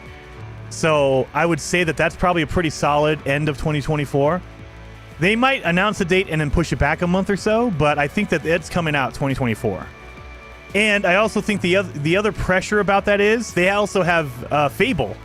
They have Fable coming out, and you don't want to have Avowed and Fable at the same time or close to each other. You want to separate that because they're kind of similar themed. They're both RPGs. They're both fantasy. And so people might have to choose between one or the other. And you don't want to make that happen. So you come out with Avowed first because you know that in 2025 you have Fable. That's why you want to do that. So if I'm Microsoft, I'm like, look, Avowed is first because we've shown it. It's been the most worked on.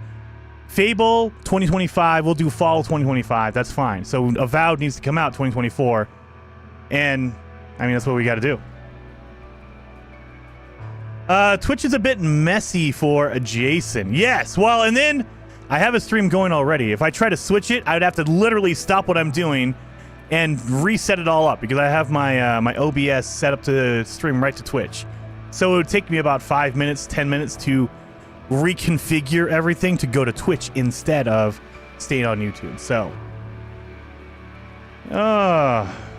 they might have done it, but hopefully they will not make the same mistake as Cyberpunk with too many bugs once released. I mean, Ventus, that is the question of the day, because I feel like we're at a point now where we're beyond the 2020 lockdowns, and so studios have gotten back to quote-unquote normal. And so hopefully we start seeing more and more games coming out on a actual finished basis. Because I feel like a lot of that unfinished stuff had to do with COVID, with the lockdowns of people working remotely, people not able to come to the office, not being able to work, you know, shutting down stuff. And so games took longer, and then that pressure builds. The longer you have to you work on a game, the more pressure it is. They're like, look, you need to finish it because we can't do another 2 or 3 years of paying people for a game you're not done with yet. So get it out there. Even if it's broken, just fix it later on. And sadly, I think that's what happened with Cyberpunk. They were like, look, you're developing it for way too long. You've delayed it a couple years. Let's just get it done. We can't afford to spend more money on it. You get it out there. It'll make some sales. There'll be a lot of refunds, but we'll get some sales. We'll generate some money, and that money will go into, we'll basically take that money that we make off sales and pump it back into fixing the game, which is kind of a sad and crap way to do it, but it feels like that was what they did. Heather says, I think my main character is a dragon knight or something. All I know is that she's powerful and dressed up in purple armor. Well, yes, that is the way it should be, Heather. Heather, does your son have a PC the same as you? Oh, maybe. Purple. Poop? No! Scar purple's the best color. So, overall, all the games they showed looked really, really good, really, really promising. Hellblade, I mean, you have to be, at least in my mind, you have to be in the mood for that kind of game. There's some games where it's going to be depressing. It's like some movies as well. You have to go in with the right mindset because you know it's going to be depressing. It's going to be sad. It's going to be, you know, all those things. And so you have to be ready for that. Whereas with something like ESO or like Starfield, it's going to be a different kind of flavor. So if not your flavor, I get it. It looks a little dark for me. I might, you know, run through it at once. I did like Hellblade, the original Hellblade. And this one looks like it's going to be that same kind of intense kind of game, story-driven game. Pure DD, pure healer, pushing damage, defending. Tank damage takes the damage. Nice, all right. And I will be, guys, before we get into ESO, I want to let you guys know, I will be streaming Pal World tomorrow. So that'll be our Friday stream, is going to be Pal World. If you don't know Pal World, it looks freaking insanely fun and absurd. It is Pokemon with machine guns. That's what I've heard it say. It looks really, really cool. Essentially, you create a character, you're out in this world that has these animals, these critters that you can capture with these balls. It's basically Pokemon. And you were out there, you were attacking them with, you know, with weapons, with like guns and stuff. It looks freaking absurd, but I love it. It looks absurd in the best way. I keep seeing ads for Pal World. Yeah, it's coming out tomorrow. Now remember, guys, it's on Game Pass. So I always say it's free on Game Pass. I know you have to pay for Game Pass. Some people are like, well, it's not free, you pay for it. Yes, I know that. But when I say free, I mean there's no additional charge. You don't have to pay anything extra if you're paying for your Game Pass subscription. So you can just grab it on Game Pass.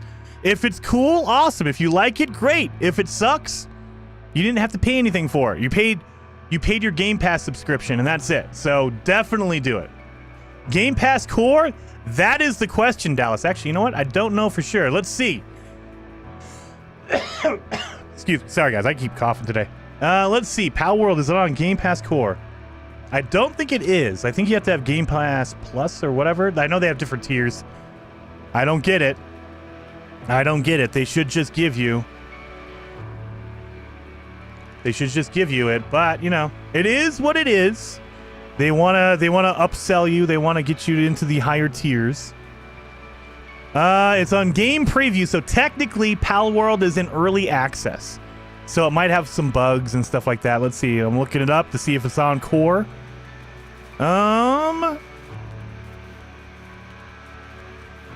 It will be on Game Pass and Steam. 2 will not be able to crossplay. Most likely not on core, but you never know. Yeah, so on core, it looks like, it might be wrong, so we won't know till tomorrow, it looks like, but on the core Game Pass, they have a set number of games. You have only like, I think it looks like 50 games that you can play. And you need to go up in tier to get all the first day releases. So you need to go up a tier for that. So yeah, basically if you have Game Pass Core, you don't get day one releases, you just get a group of games that they have. So you're going to be able to play all the other older stuff, but not day one, first day release. Whereas if you have Ultimate or anything like that, you can get the day one releases. Oh, wait a minute. It's on. Let's get in some ESO, you guys. Oh, Jesus Christ. They counted down to a timer, and then they counted down to another timer.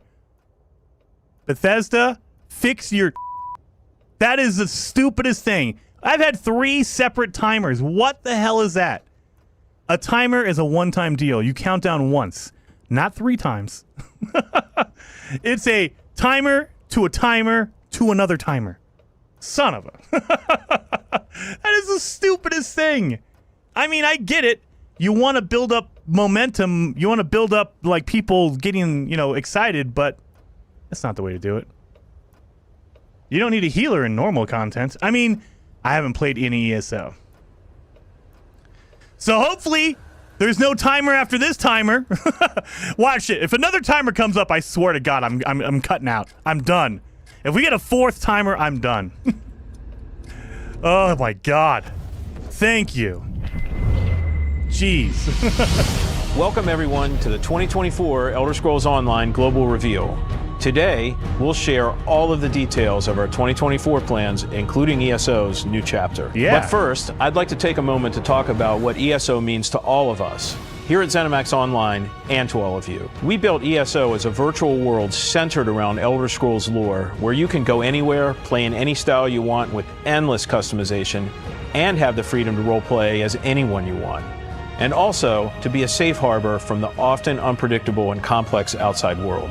Just take a step back to the game's early days and see how much we've accomplished. Okay. From taking on Moloch Ball with the help of Cadwell and Darian Gauthier, fighting other players to claim territory in Cyrodiil and the Ruby Throne and our amazing PvP system, slaying dragons in the sandy canyons of Elsewhere with Chimera and Abner Tharn, fencing a fortune and stolen goods at your friendly neighborhood outlaw refuge, and so much more. Oh yeah. We take you through all of the lands of Tamriel, filled with memorable characters who return again and again to provide companionship, humor, and drama.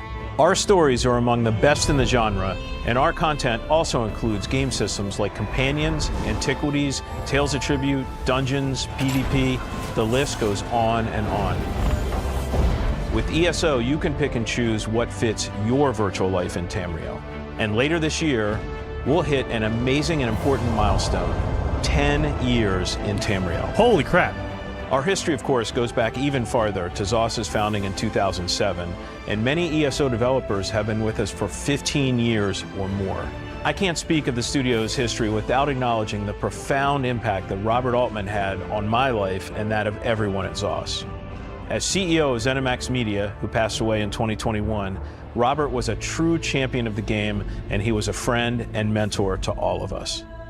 He is very much missed, but ZOS is stronger because of the foundation he helped build during our formative years. ESO's grown over the years to be 24 million players, including gamers from all over the world. 24 million. Originally in English, French, and German, we now offer localization in Chinese, Japanese, Russian, and Spanish.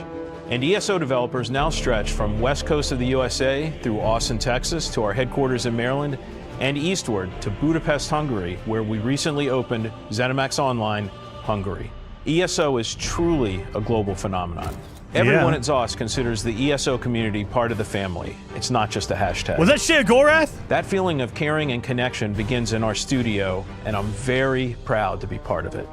Remember that ESO launched in April 2014, but that was just on PC. It launched on Xbox and PlayStation in June 2015.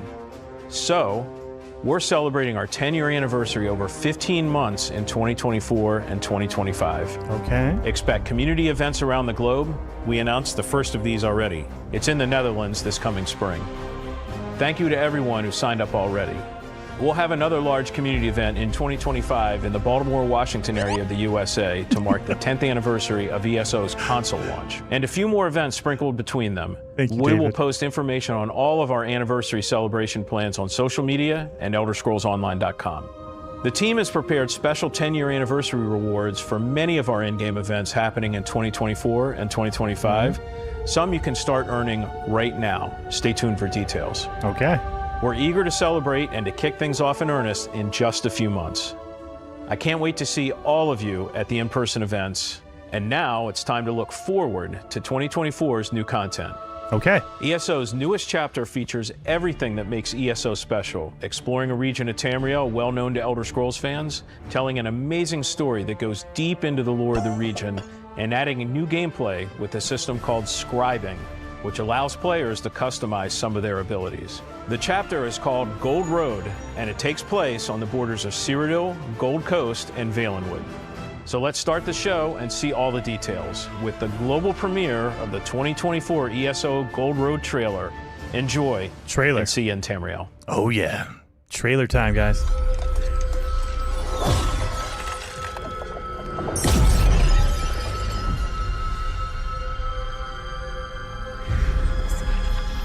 These trailers are always so freaking cool. Look at this. I still think like Diablo and Blizzard do better trailers, but not by much. This is way good.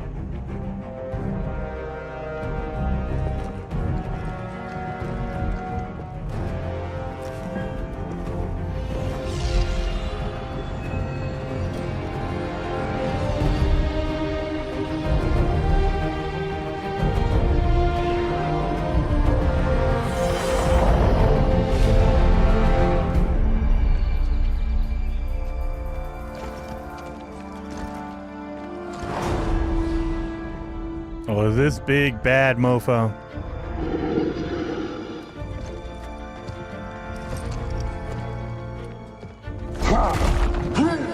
Okay. Let everyone know we're here, man. What's wrong with you?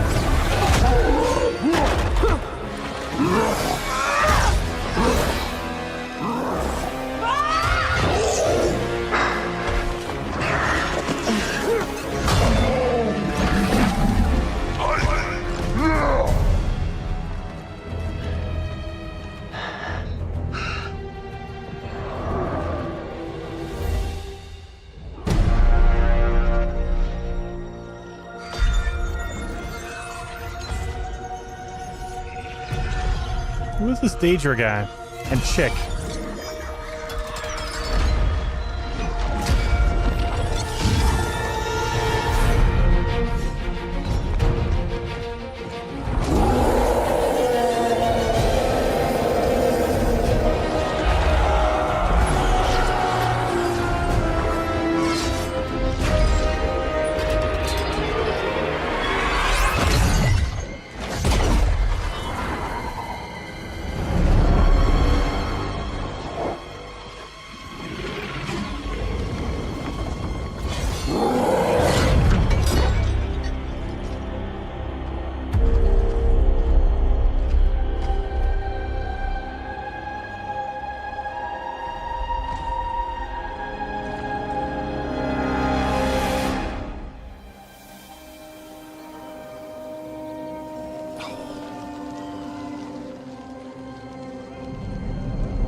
Okay. You just take over. What is it called? Global Reveal? That's a weird name for a DLC. What's up, everyone? You just saw the world premiere trailer for our upcoming chapter, The Elder Scrolls Online Gold Road. I'm Gina Bruno, ESO Senior Community Manager, and today I'm joined by The Elder Scrolls Online's own creative director, Rich Lambert. Hey everyone, I'm thrilled to be back again for this year's ESO Global Reveal, and boy do we have a lot of exciting things to share with you all. The team has been working super hard on 2024's new adventures and features, and it's going to be another amazing year for the Elder Scrolls Online. Well, the truth is, the team's been working super hard for the past 16 years. And Rich, you and I have actually been here from the very beginning in 2007. It's wild looking back for sure. I remember the days of being able to fit the entire team into a minivan and all go out to lunch together. A lot has changed since then, and now we're suddenly about to celebrate 10 years of being live, with 40+ major content updates and a community that literally spans the globe. It's amazing how much we've done, and it certainly doesn't feel like 16 years have passed already. And now that we're looking ahead to what's coming in 2024, why don't you start us off with an overview about this year's adventure and story? Last year, we saw players explore the Telvanni Peninsula and Apocrypha zones, and delved into a story surrounding the Prince of Knowledge, Hermaeus Mora, and master the magics of the Arcanist class. This year, we're inviting players to venture into a Colovian region known as the West Weald. And this region spans the western borders of Cyrodiil to the north and the eastern tip of Valenwood, and many Elder Scrolls players will probably recognize this location from Test 4 Oblivion. In our time, a dense jungle has suddenly appeared overnight along the Valenwood border, and the whole region is suffering from a rise in attacks from a mysterious new kind of Daedra. So the new zone will be familiar for those of you who played Oblivion, but there's something big going on behind the scenes that's causing all this chaos. We're doing something we've never done before in ESO, and we're introducing a whole new Daedric Prince. That is a really big deal. It is, and we are really excited about it. You're ruining it. The Gold Road storyline focuses on the return of a forgotten prince named Athelia. And it was great to be able to work with BGS to bring our vision for this new power to life, and we think folks are going to love what we've created. In last year's Necrom chapter, we dropped a major cliffhanger. Mysterious forces discovered the existence of this forgotten Daedric prince, Athelia. In Gold Road, you'll discover that prince is now free, with dire consequences for all of Tamriel. I don't want to go into too much detail yet, because we'll be diving deeper into the story shortly, but this is really big, and we are very excited to see how our community reacts as they learn more about Athelia and her allies. All right, so we have a new zone and a story about the return of a long-lost Daedric prince. But there's something else arriving with the Gold Road chapter that Matt touched on that our players have been asking about for a long time, and that's scribing. Yes, and this is definitely something that the community's been asking about for years at this point. This chapter's big new system, scribing, is a way for players to customize their character builds. It's our take on a precursor to the spellcrafting systems from previous Elder Scrolls games, with some tweaks to balance to ensure that it works with our game's combat. So why don't you talk a little bit about how this system works? What does it actually allow players to do? With scribing, players tap into the fundamental elements of magic by unlocking special skills that they can then customize in many different ways. You'll be able to change things like the way a skill interacts with the world, its unique effects, and more. There's also many ways to customize these unique abilities, allowing players to further tailor their builds to their unique needs. We'll go into a lot more detail on scribing a little bit later, and we'll have a lot more info throughout the year, but we're very excited about this system, and it's really another way players can truly play the way they want to play. Well, we clearly have a lot to cover throughout the show, so let's dig in. In the past, we've told stories that feature Daedric princes, emperors and tyrants, heroes, and all sorts of legendary monsters. Since our launch in 2014, we've continued to add to ESO's legacy with new stories that build upon and even add to Elder Scrolls lore in all new ways. And this year's tale is no exception. So let's kick things off with the lead for this zone, Ed Stark, who is going to share more about the new chapter's main storyline, including the Forgotten Prince. Forgotten Prince, they're adding more. Hello, I don't know if everyone. I like that. I am absolutely thrilled to talk to all of you about the story and the adventures you'll experience in the new Gold Road chapter. I was the lead for the High Isle and Greymore chapters, as well as the Murkmire DLC, and I'm having a lot of fun adding to the Elder Scrolls universe. Every part of Tamriel is unique and has its own emergent storylines, and Gold Road is no different. The West Weald region lies just east of the Gold Coast. Ruled by the Colovian Count Calantius, it is an independent nation allied to the Imperial forces currently occupying nearby Cyrodiil, and it is under attack. Sweltering jungles replaced a third of the West Weald seemingly overnight. While the Wood Elves in the region seem friendly and is bemused by the situation as the displaced Imperials, Count wants to find out what happened and how he can keep from losing any more of his realm. Surprisingly, however, this Dawnwood jungle overgrowth isn't the most pressing concern for you and your fellow adventurers. Laramil the Wise, an ally of Hermaeus Mora, is back. She's investigating the reappearance of Athelia, the Forgotten Prince, who was introduced at the end of the Necrom chapter. Laramil reveals that scions of Athelia are searching the Westworld for her, wreaking havoc in the region. They believe that the Forgotten Prince had some connection to the aliens who once dwelt in the ancient ruins scattered throughout the zone. These scions are desperate to help Athelia recover her memories and powers and show no mercy to anyone who gets in their way. Reality itself is under attack, and no one knows exactly how or why the Forgotten Prince has returned. It's been a very long time in any Elder Scrolls game since we delved into the nature of a new Daedric Prince. Yeah. What effect will the appearance of this long-forgotten prince have on the Westweald, Tamriel, or Nirn itself? How indeed can a Daedric prince be forgotten? More importantly, how can you, the adventurer, counter Athelia's effect on the Westweald? Well, I'm not going to tell you, at least not yet. You have to play Gold Road to find out. But don't worry. In addition to the eccentric Laramil the Wise, you have some new and returning allies to help you unravel these mysteries. There's Baragon, ex-adventurer and brother to Evely Sharparrow, and Tribune Alia Idolus, a brash Colovian centurion working for Count Calantius. Outside the main story, we're bringing back the vampire Fenorian of the Raven Watch, Khajiit investigator Mizik Thunderboots, and a few other fan-favorite allies to also help you in your journeys. His name is Thunderboots? I'm sold. I'm playing some Elder Scrolls today. Sinium and High Isle. Supernatural threats on the same scale as Somerset and Greymore. Assaults on the Westweald as powerful as any fiery dragon attack in Elsewhere or Daedric Dark Anchor invasions from the base game long ago.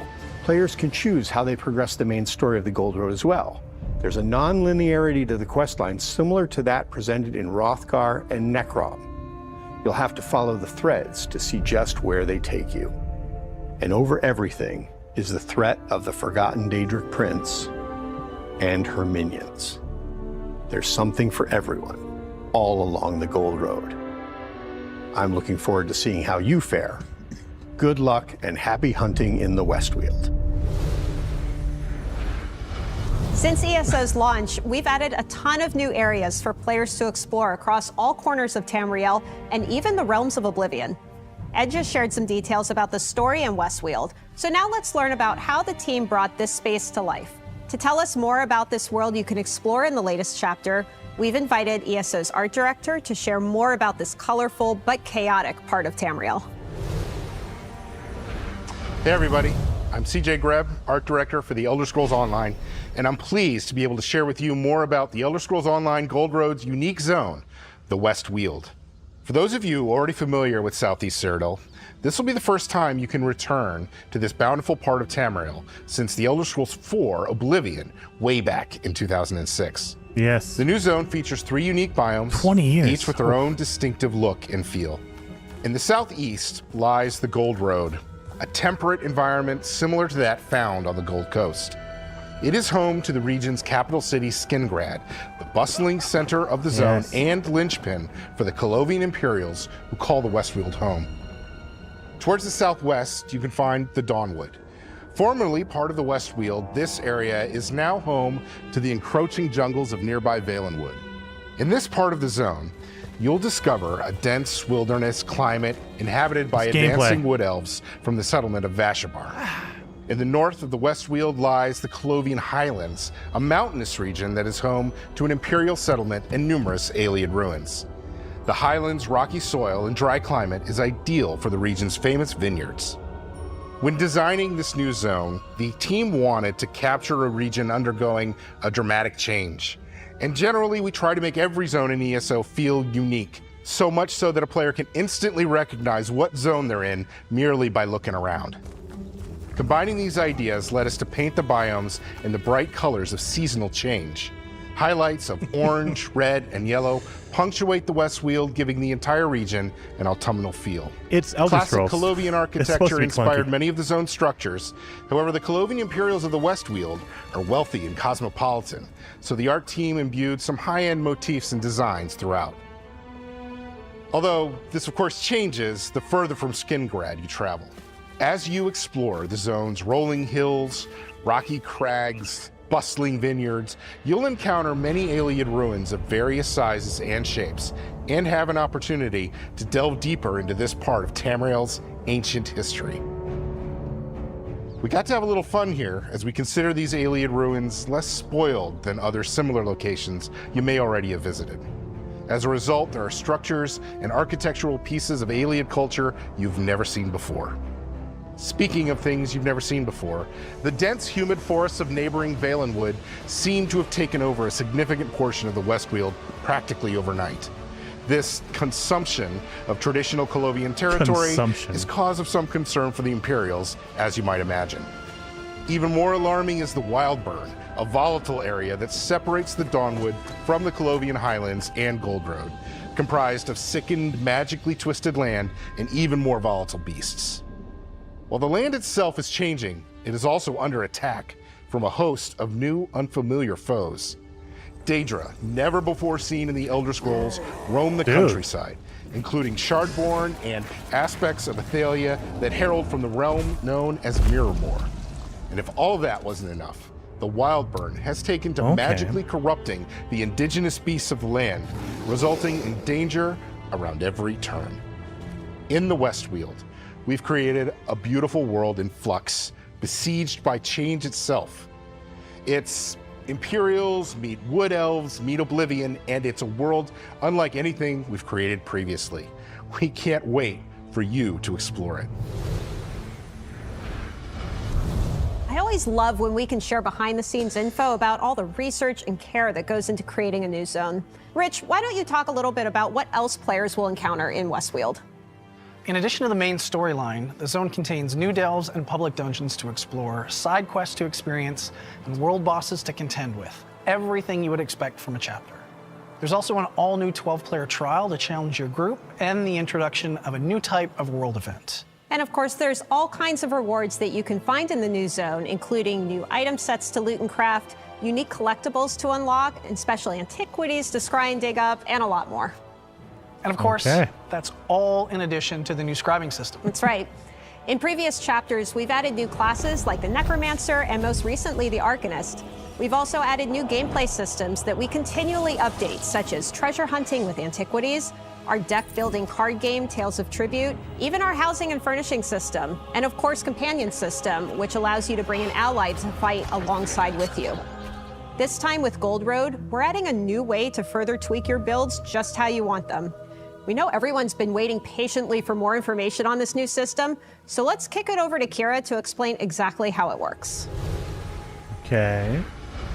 Play Your Way is one of Elder Scrolls Online's biggest pillars, and we're always looking to give our players even more ownership over their characters and their skills. For scribing, our system focus was around roleplay and choice. We wanted to give our players the power to customize skills to enhance their roleplay and have more agency in choosing and creating those skills that are right for them. With scribing, we've created a new ability for every weapon skill line, and a few more. Each of these new skills, or grimoires, has customizable elements that you can swap out to suit your needs while maintaining a fun and balanced experience. Every grimoire has a base function, the thing it always does. For example, the new Bow Grimoire, Vault, has you shoot the ground with an enchanted arrow, creating an area of effect, and then backflip out of danger, enabling a quick, tactical fire and escape ability. But you can personalize it from here. Every scribed skill also has 3 script slots, a primary, secondary, and tertiary, which allow you to change the ability's specifics. Want to double down on poison or bleed? Set one of those as the primary script of Vault, and now that's the damage type of its AoE. Primaries determine the main effect of the skill and its resource cost. But perhaps you're more of a ranged healer character. Keep it ally-focused and customize Vault with a heal primary and add either a heal over time or stamina recovery secondary for any allies in that area of effect. Secondaries are about individualizing that skill to better match with your build or roleplay. This is where we have more unique effects that tie into the identity of the parent skill line. For example, a unique bow secondary gives the player a stack of the Hawkeye bonus, increasing damage on their other bow abilities for a short duration. Finally, you're able to add a buff or debuff to Vault as its tertiary effect, perhaps minor maim, minor expedition, or minor vulnerability. That is a lot of ways to customize just this skill, and we have even more scripts and combinations to be revealed in the future. But scribing isn't just a system for tinkering with skills. Doom, I don't think there is a 1D game ever. 1D, one dimension? Mario is 2D. You have Mario and a background. There's 2 dimensions. Manipulate those energies. You'll need to own the Gold Road chapter to unlock the system. One more thing. When we were deep into this customization headspace, we loved the idea of having our skill visuals better reflect our players' roleplay goals, and perhaps feel a bit fresh if they've been playing for a while. When Gold Road and Scribing launch, we'll also be adding a select number of skill styles. These styles are color variants of popular abilities from weapon, guild, and world skills. Like okay, I might give you Pong as a 1D, because it's a flat plane with no background. So, okay, Pong probably would be considered a 1D game. Which version you want to see. By the way, in Gold Road, all of these skill styles will be earnable as in-game rewards. We have a lot more planned for skill styling in the updates after the Chapter 2. We can't wait to share more about scribing and styling with the ESO community in the coming months, and see what new metas, builds, and more come out. See you soon. 3-tiered legendaries? Scribing yeah, looks like it has the potential to really change the way our players play the game. We definitely believe it will, and scribing gives our players a level of flexibility with their builds they've never seen before in ESO.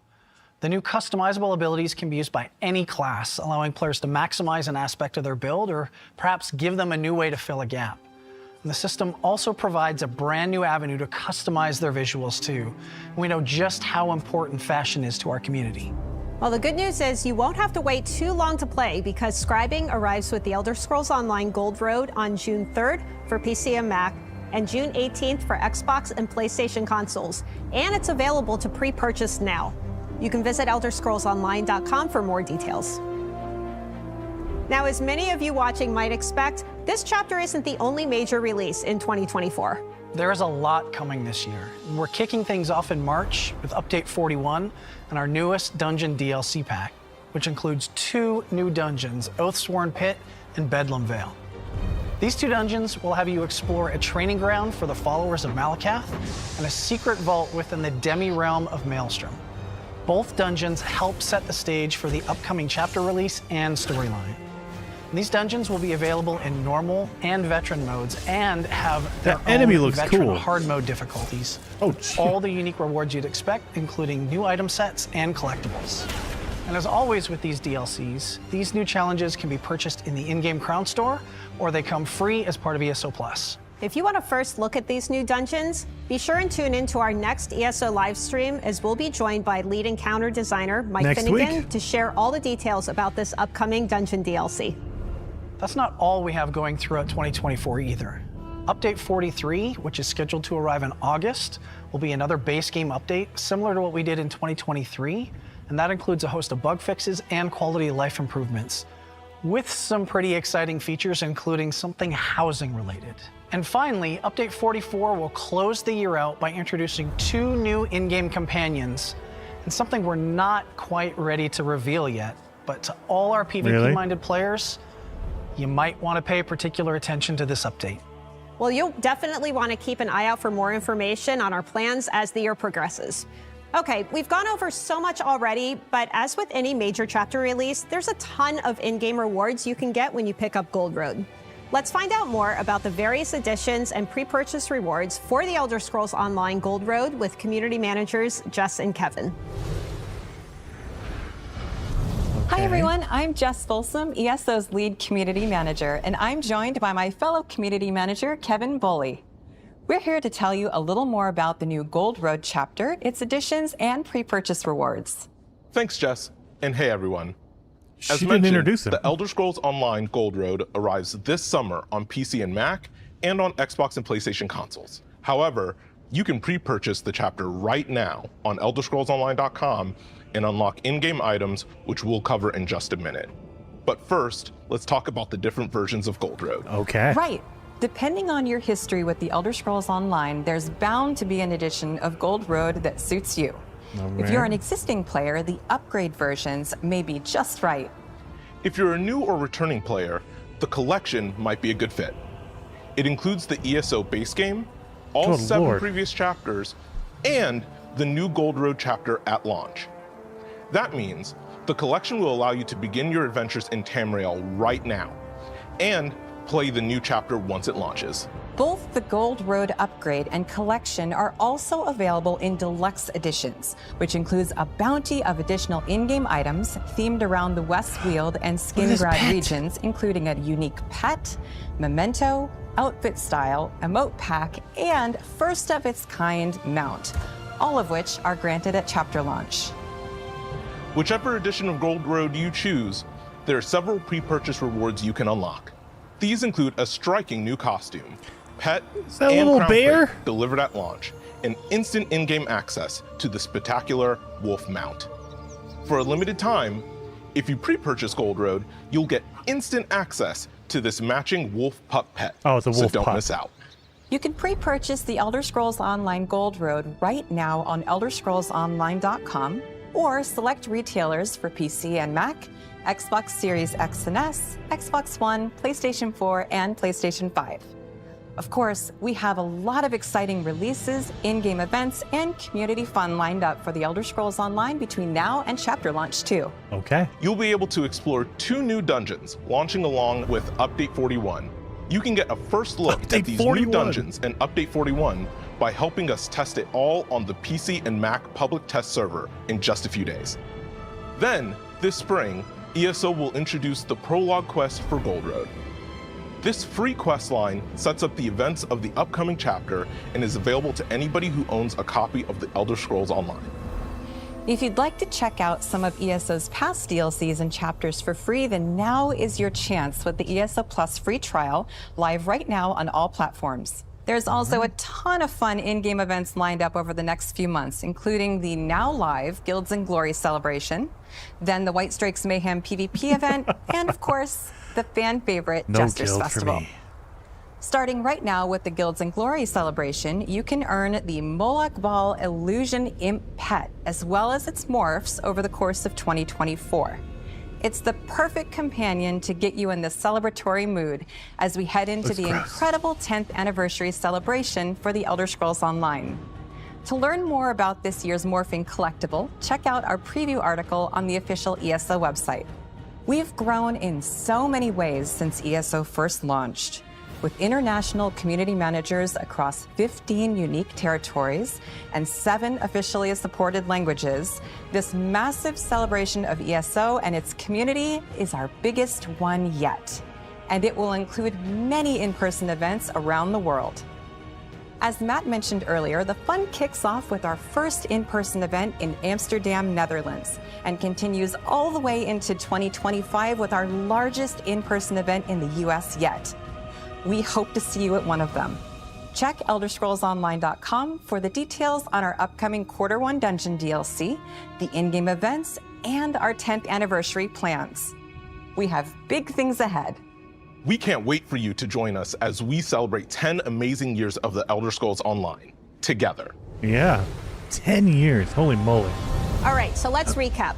We've revealed ESO's upcoming chapter, The Elder Scrolls Online Gold Road, and shared what kind of adventures and features you can expect when it launches June 3rd for PC Mac, and June 18th for Xbox and PlayStation consoles. This includes a new zone, the Colovian region known as the West Weald, which is a storyline that features the return of a forgotten prince, Athelia. And of course, the brand new scribing system, which allows you to unlock and customize special skills for all your characters. And don't forget, ESO Gold Road is available for pre-purchase today. We've got a lot planned for ESO's 10-year anniversary, which includes a host of in-person events, starting with the ESO 10-year celebration in Amsterdam this spring. Make sure to RSVP if you haven't already done so. From all of us here at ZeniMax Online Studios, thank you for watching. Keep an eye out on our social channels and ElderScrollsOnline.com for more information on everything we've covered today. And don't forget to tune in next week for a first look at Update 41. We can't wait to share more details with you on the upcoming Gold Road chapter, anniversary celebration, and more later this year. Thanks again for joining us today, and we'll see you all next time. Okay. New stuff. Heather, are you excited? It looks pretty good. Honestly, what that did was make me want to go back and play Oblivion, because I've been waiting for an excuse to play Oblivion. So that's what I want to do now.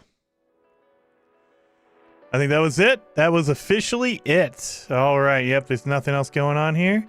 So yeah, it looks good. I mean, Elder Scrolls ESO, I've always wanted to jump into it, but I know it's going to take a lot of dedication because it's an MMO. So you need to actually, get in there, level a character up, get all your gear, and I can easily get sucked into all that kind of stuff. Like, I will, obsessively play it. I don't know if you guys were on the channel, I think it was a couple of years ago at this point, when New World came out. Oh my god, it was me, it was Survival Bob. We had a huge guild, and it to the point where it hurt my channel because I was just playing New World constantly, every day, all day. So I know I can get sucked in and really, really obsessive over those kind of games. And so yeah, when it says you start a new ESO playthrough, I'll watch every episode. Maybe I might just go with Oblivion, you guys, because I've been dying to get back into Oblivion.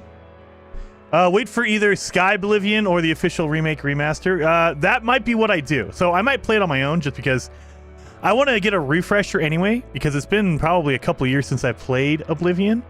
I want to get back in there and play it again just to kind of get comfortable with it. And then when the remaster, or when Sky Oblivion, I think Sky Oblivion comes out in 2025, next year. So a year from now, Sky Oblivion, I might have to get in there. I remember the New World Madness, dude. Engineer Wilkie, it was like a good couple of months. It was insane. I loved it.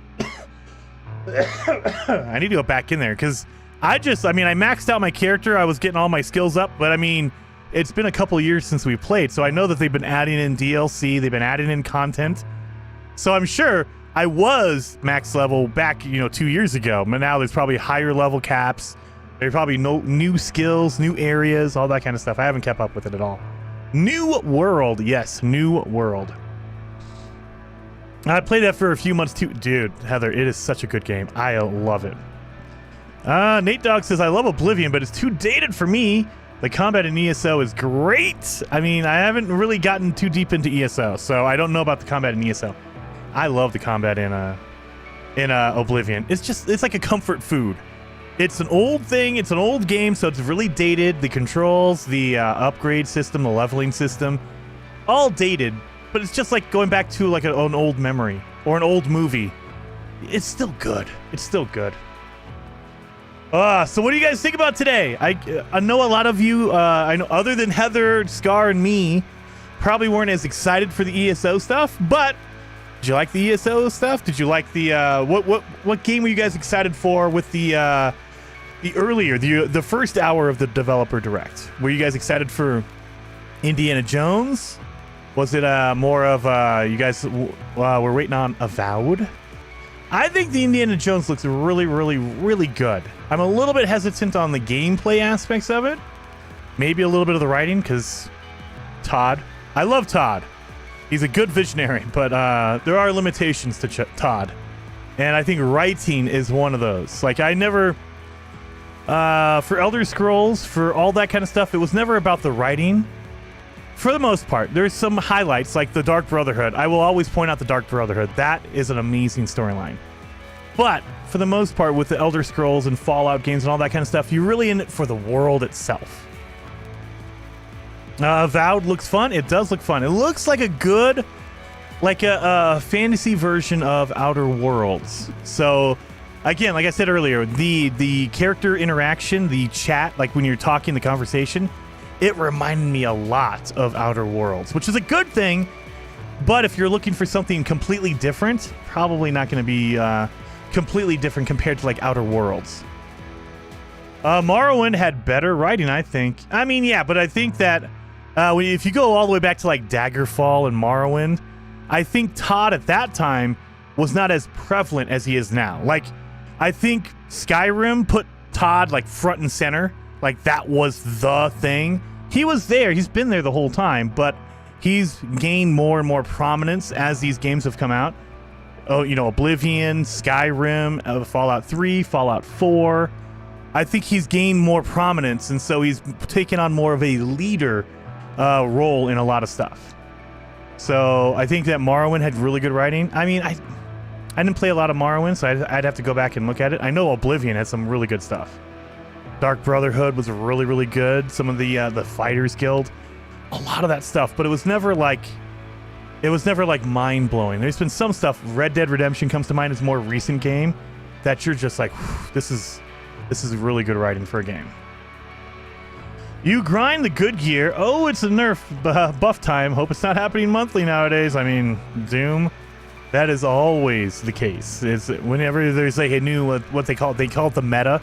Whenever there's a new meta of, oh, this is the good combination of weapons and, you know, skills, they go through and nerf it, and then you just have to find the next one. You have to find the next one. Heather says, I couldn't play that Avowed. It looked like she got assaulted at the beginning. Can't watch that. Avowed? Oh, no, I think you mean Hellblade, Heather. I think you mean a Hellblade. Hellblade is pretty intense. So if you haven't played the original game, not to ruin it or spoil it for anyone, but basically you play as someone suffering from like PTSD. You hearing voices and things like that, and it's set back in like 900 AD. So yeah, it's one of those deals where you're she's like psychologically damaged, and you're going through this storyline of there's slavery, it's really dark and intense. So you gotta be ready for that. It's not like a really happy-go-lucky fun time. It's a really intense story. But yeah, that's Hellblade, Heather. Avowed, it's an RPG. It looks like it's going to be very similar to like if you played Skyrim, if you played Fallout, if you played Outer Worlds, it's probably going to be most like Outer Worlds. Just know that the people who made the Outer Worlds and the non-Bethesda Fallouts are the ones making Avowed. Yes, exactly. Exactly. So that's why I try to compare it more to the Outer Worlds compared to like Fallout or Elder Scrolls or Starfield. It's going to have that kind of an aspect to it. So the one big difference I noticed, and some people don't like it, I like it, but some people don't like it, is that like in Outer Worlds, there were like, it was open world, but it was small regions. So you had a huge map to run around in, but it was still kind of a region locked area. So you once you finished an area, you would go to a different like location, and it would be open world, but it wasn't like a massive deal. I would compare it to like Borderlands. Borderlands, open world, you can run around and explore, but the regions were kind of medium sized, and you went to different regions all over the place. Oh, okay. Oh my God, my chest. Gonna take some medicine for tomorrow. You're not the ones. Same company, different people. The Pillars of Eternity people. Yes, and that's another thing to keep in mind. Companies change over time. People leave, people come in. So, you know, the Obsidian from 20 years ago is probably not the same people today. There's going to be a lot of them that are still there, but I'm willing to bet there's a lot more new people as well to kind of change it out. Like, the Obsidian I love, and no one else agrees with me, is Alpha Protocol Obsidian. I absolutely without question, if any game deserves a remake or a remaster, Alpha Protocol deserves a remaster. That game is so... It could have been so good. It could have been so good. It was not a great game, but I don't think it's because the game itself was bad. I think that they just didn't have the opportunity to make it good. Alpha Protocol, man. Stone Liquor. What? Time for Jason to stream some Valheim. Maybe jump into it a little. No, don't tempt me, old explorer. It's been a couple hours already. I have to cut videos for No Man's Sky because we're doing Pal World tomorrow. So I won't have time to do any No Man's Sky tomorrow. So we have to do it today. I have to record some today. MMO equals job out of your real job. I mean, yeah, Doom. You could say that about a lot of stuff. Like, there were days where I would spend, I would work overnights at Walmart. I'd work my 40 hours a week, and I would come home and I'd play Call of Duty for another 40 hours a week. So it was like a second job, basically. Lua. Oh, God. Luaz says, I missed everything. Getting kids to bed. What looks good? Look up. Definitely, I mean, the video, the stream will be up if you want to see the reactions, but definitely look up the Indiana Jones game. It looks really, really good. It looks really, really good. Oh, so let's see. Let me get in here. I might move some settings around as well because my internet is just acting like a... So, I might change some settings for tomorrow. I might test some things out, see if... I've done it before and it hasn't made a difference because my internet just sucks. It doesn't matter. I could stream at 144p and it would still drop, it would still lose connection because my internet is my internet. I was streaming at 240p at like 10 frames a second. It would still drop frames. It would still have a connection issue. Good Lord. Medicine time for sure. I mean, I am drinking a form of medicine, but this is probably not the medicine you should be drinking when your throat hurts. That's grandma medicine right there. Oh. Much love, Doomtastic, dude. It was a good stream, I think. It was good. I think that, I mean, the big third or fifth game that they were hiding was Mana. I mean, it's a big get for Xbox. I don't know if Mana is going to be like a big seller. I don't know if people are going to be super excited for Mana, Tales of Mana. But I feel like Xbox, the one place that Xbox has been trying to break into and they've been really like beating their head against the wall to get into is Japan and Japanese games. Sony has that locked down because Sony is a Japanese company. So, I mean, yeah, of course. They have Final Fantasy. Square Enix loves Sony, obviously. But Xbox, Phil Spencer, it seems like he's been really fighting to try to break in and get some things. Like, look, our machine works just as well. Put some stuff over here. Come on, let's do it. What can we do to convince you to put your game out on multiple platforms? Jason needs some Tussin. I probably do, man. I probably do, Uncle Grun. Doomtastic says, I'm in 360p and you still look beautiful. Well, thank you. Not talking, and not talk, or your radio sound. Not talk radio. I'm not good for talk radio. Is that what you're saying? Well, I appreciate that, Doom. But yeah, and I mean, we kind of addressed it a little bit earlier, but my opinions on, like, there's a whole big conversation about how Xbox is going to go third party. They're going to put all their games out on other platforms. I don't think that's the case because I think that Xbox, they don't use exclusivity. They don't use their first party games to sell Xboxes. They don't care about that because ultimately the big secret is the consoles don't generate a lot of money. So when you buy a PlayStation, when you buy an Xbox or a Nintendo Switch or whatever it is, the company gets a little bit of money, but it's more about they want you to be there to buy the games because they make a lot more money on the games. So, in Xbox's case, they don't care about selling consoles. If they do, awesome. They care about selling Game Pass. That's why Game Pass is on PC because they don't make money off of, I mean, technically Microsoft does, but Xbox, they're not making console sales on a PC. They don't give a crap. they care about selling their games. They care about their Game Pass subscription. Like we said earlier, I can go out and I can buy Starfield for $70 and have it and be gone. Or if I buy Game Pass, I'm spending $15 a month. Over 1 year, that's about double what the price of the game was. They would rather you get Game Pass. They make more money off of Game Pass than one game. Now, if you're a crazy person like me and you're buying 20, 30, 50 games in a year, yes, you're the big moneymaker, you're the whale, but most people don't. Most people have 2, maybe 3 games they play, and that's the games they're saving up for, that's the games they're getting. And so Game Pass makes that is a huge, like, hey, I'll spend $15 a month so I can play all these games day one, and that's how they get you. So, to me, my speculation, I have no idea, I don't work for Microsoft, obviously. My speculation would be they're not going to go third party, or they're not going to put their games on another console unless Sony and Nintendo decide to allow Game Pass, Microsoft Game Pass, Xbox Game Pass on their console. Because yeah, if I'm paying for Game Pass and I have a PS5 and I can play Starfield, sure, I'll do that. I don't think Sony's ever going to let that happen. Why would you have PS Plus if you can get Game Pass? That's where the fight is happening, I think.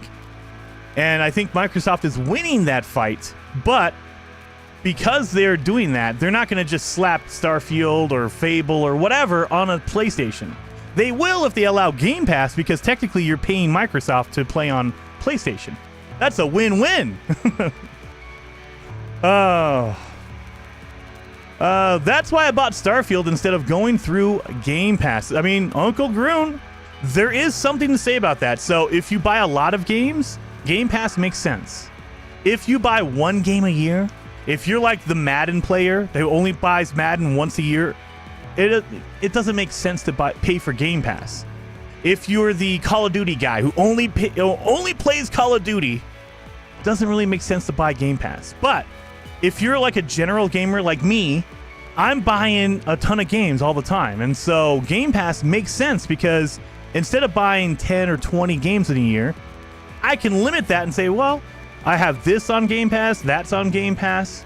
Now, you do give it up, though, because the second you don't have Game Pass, you cannot play that game anymore. So it locks you in. Like, if you bought Game Pass just to play Starfield, you have to keep Game Pass to keep playing Starfield. So there is that aspect of it. But for some people, it's like, dude, I just want to jump in and see if it's cool or not. If it's cool, I'll keep paying for Game Pass. But I played, Starfield for that month and I'm good, and they just canceled their subscription. I mean, I get it. You paid $15 to play Starfield. Awesome. Old Explorer says, Jason, your good luck has been looking for 5 days for the altar for the 5th boss of Yogluth or whatever. Found it in a sealed tower, all on your stream. Nice. Very awesome, Old Explorer. Dude, well, I mean, I don't know what the plan is for our Bela's Rest, our Valheim stuff. I have Yogluth. I know where it is. I have the location, and I'm currently, this week, I've been trying to clean it up and make it into an arena. That way, when we go after Yogluth, whenever that is, it'll be easier to do. So I could show you that if you guys want. I have Yogluth ready to go. Like, I have Yogluth. Well, I mean, not fully ready to go, but it's kind of prepared. Oh my god. 2 or 3 good games. I mean, yeah, and it all depends on the player, the person playing the game. For some people, I would argue for a lot of people, Game Pass makes sense because you can cancel it at any time. You don't have to keep it. I mean, you pay monthly, so if you decide to cancel it 1 month, you're good to go. But you get a lot of games for like $15, depending on your tier. I mean, if you pay for Ultimate, I think it's 15. Is it 16? Something like that. But you get a huge library of games, and you get brand new games from Microsoft. Anything that's Xbox owned, we're talking Starfield, anything from Bethesda, things like that. If they own the company, they put it generally on Game Pass day one. So you want to play Pal World tomorrow. Pal World is on Xbox Game Pass. You have to have the ultimate, it looks like. You can't do core. But you're paying your $15 a month, and boom, there you go. Yes, please. Nicely done. Yeah, he did. Old Explorer convinced me. I'm not going to stream for very long because I still... My throat's starting to hurt. I'm talking too much now. I didn't even talk during the thing. Oh, Jesus Christ. That's too loud. Let me adjust that volume. I didn't even talk during all the stream stuff, and my voice hurts. Oh, my God. Tomorrow is going to be a long day. I definitely need to get some tussin. I need to get some Robitussin. All right, let's see. You did convince me, though, Old Explorer. You got me. You got me. So, let's do it. I'm just going to show off a little bit. Maybe we'll work on it a little bit while we talk about stuff. While we're talking about the... oh, my game capture's not set up because I was streaming my stuff. See, this is what I have to change. If, like, we went to Twitch, I'd have to change all this stuff and also how it interacts with Twitch. All right. Whew. Gold or what the F that option is nowadays. I know. Doomtastic... I will praise Game Pass and all this stuff. The thing I will never agree with is locking online servers, multiplayer, whatever, to a service. That is absolutely, what are you doing? At this point, maybe, I don't even know if I agree with it fully, but maybe 10 years ago, 15 years ago, it made sense. Okay, if you want to play with online servers, you have to pay a little bit of a fee. 2024? 2020, anything now, that cost, that should be free. You should be able to play multiplayer no matter what. If you pay for internet, you pay someone for internet, and then a video game system says, oh, by the way, if you want to use our internet, you have to pay extra. No, I'm sorry. Why? The service should provide something more than just I can play online, because the argument would be on a PC, we don't have to pay for online service. On Steam right now, I'm not paying for any internet, connectivity for my Steam account. I just jump on here, I can play Valheim, we're good to go. So why is it that you have to pay? And I'm not just going after Microsoft. PlayStation does the same thing. PlayStation does the same thing. So they both, and I think Nintendo does as well. So all three of them charge you to play for online multiplayer. That's ridiculous. That should not happen. That should not happen. That should be, you know what? You're paying for microtransactions. You're paying for skins. That covers the cost. Don't worry about it. Yeah, and they raise their prices too. That's part of the reason, Pepper. And I will say, they're both guilty of it, but PlayStation has been, at least recently, really egregious. They raised their prices a ton for the PS Plus. That was like, what the crap are you smoking? That is ridiculous, the price increase. And it's required to play online, which is just absolutely absurd. So, yeah, it sucks. I mean, ultimately, it probably won't happen, and it's sad because most people will just pay it. And if you pay it, they're never going to change. They're never going to change if everyone's paying for it.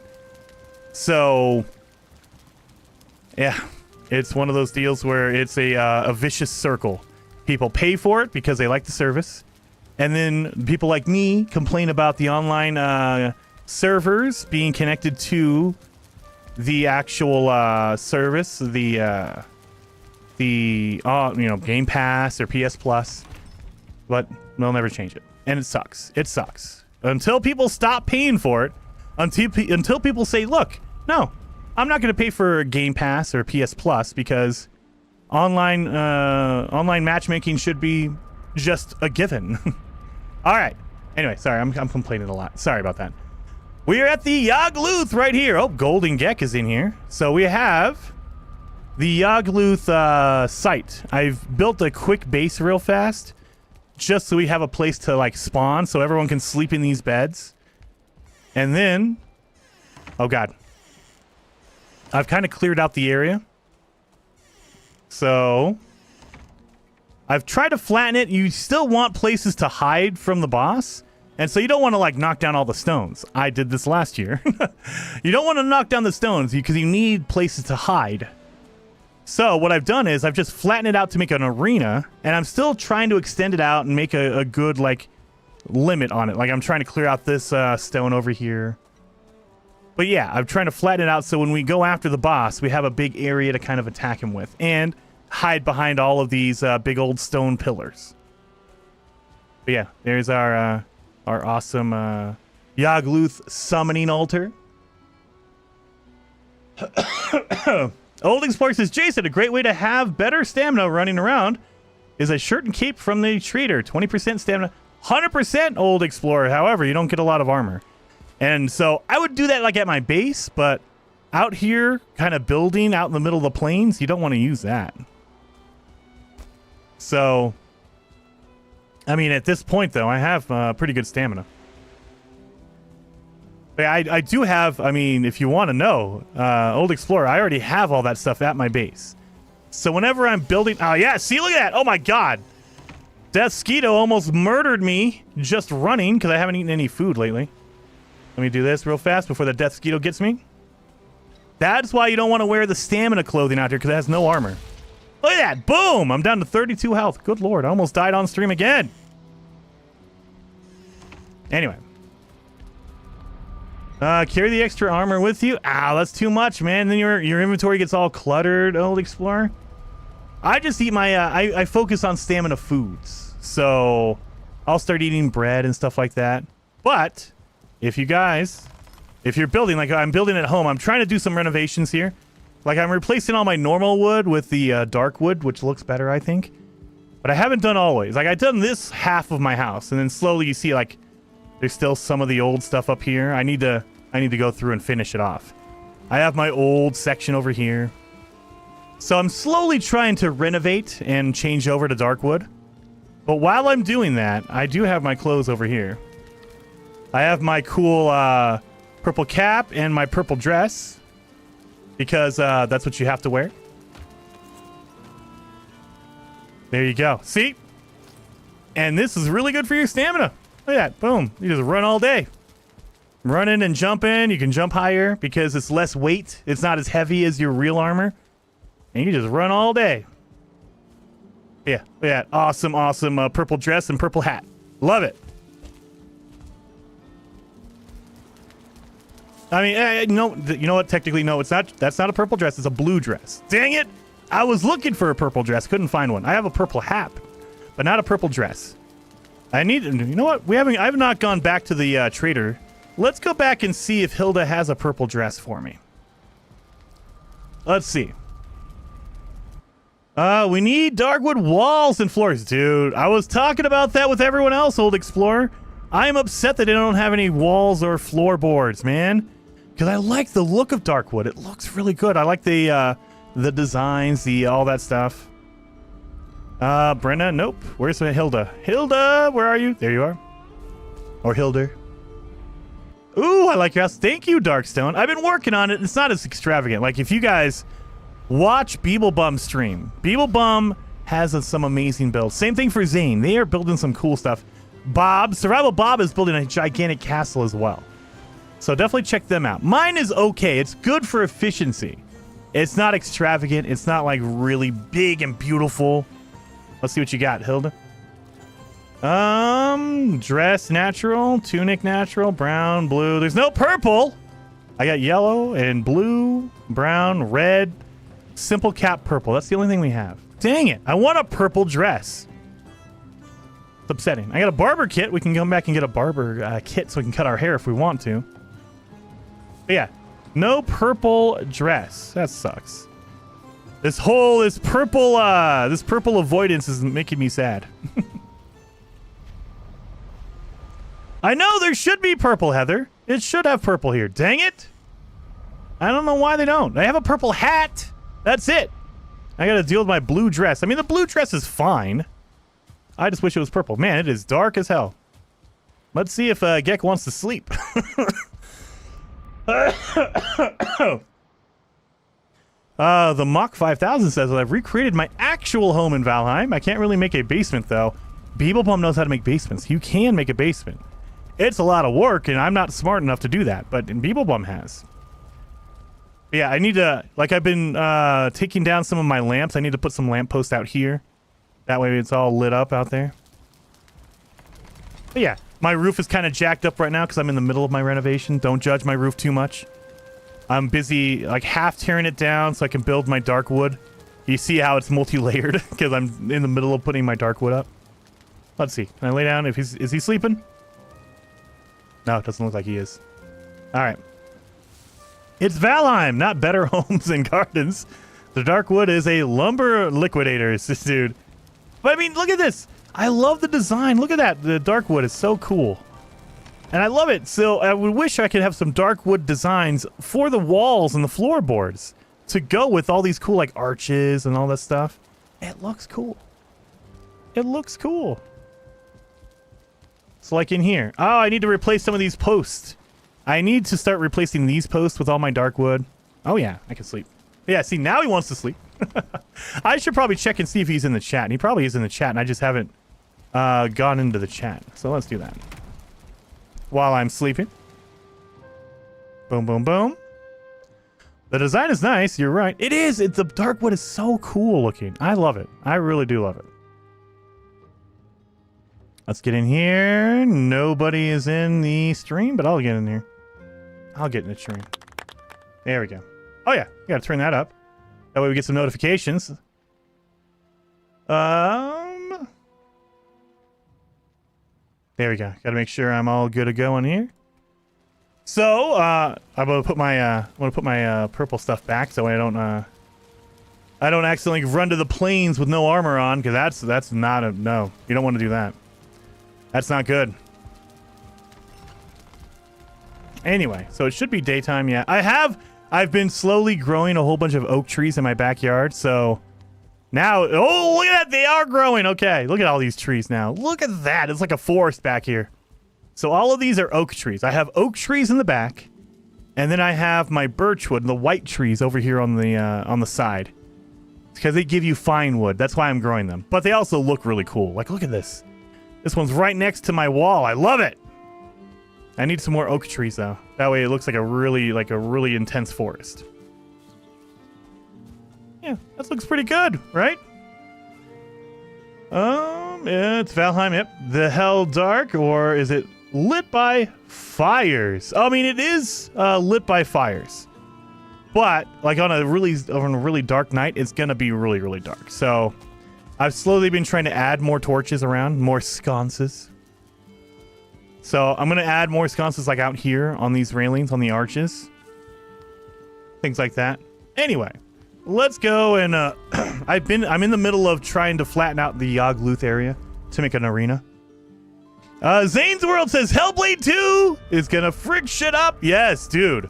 I mean, we were talking about that earlier, Zane. We were talking about how it's a really dark game. You got to be ready for that. What did you think of Avowed, Zane? I am really digging Avowed. So it looks like it's going to be very similar to Outer Worlds. It's going to be first person. It's going to have that same conversation style, that same like Elder Scrolls, like Skyrim, like, you know, talking with people and things like that. But, dude, I'm excited for that. I'm excited for Indiana Jones. It looks like it could be very, very good. I'm still a little bit worried about like the stealth aspect. Like, they're not really good at stealth, machine games anyway. So, and again, like I said earlier, maybe they got help with other studios with the stealth and the puzzles and all that kind of stuff. But Wolfenstein does not instill confidence in their ability to do stealth.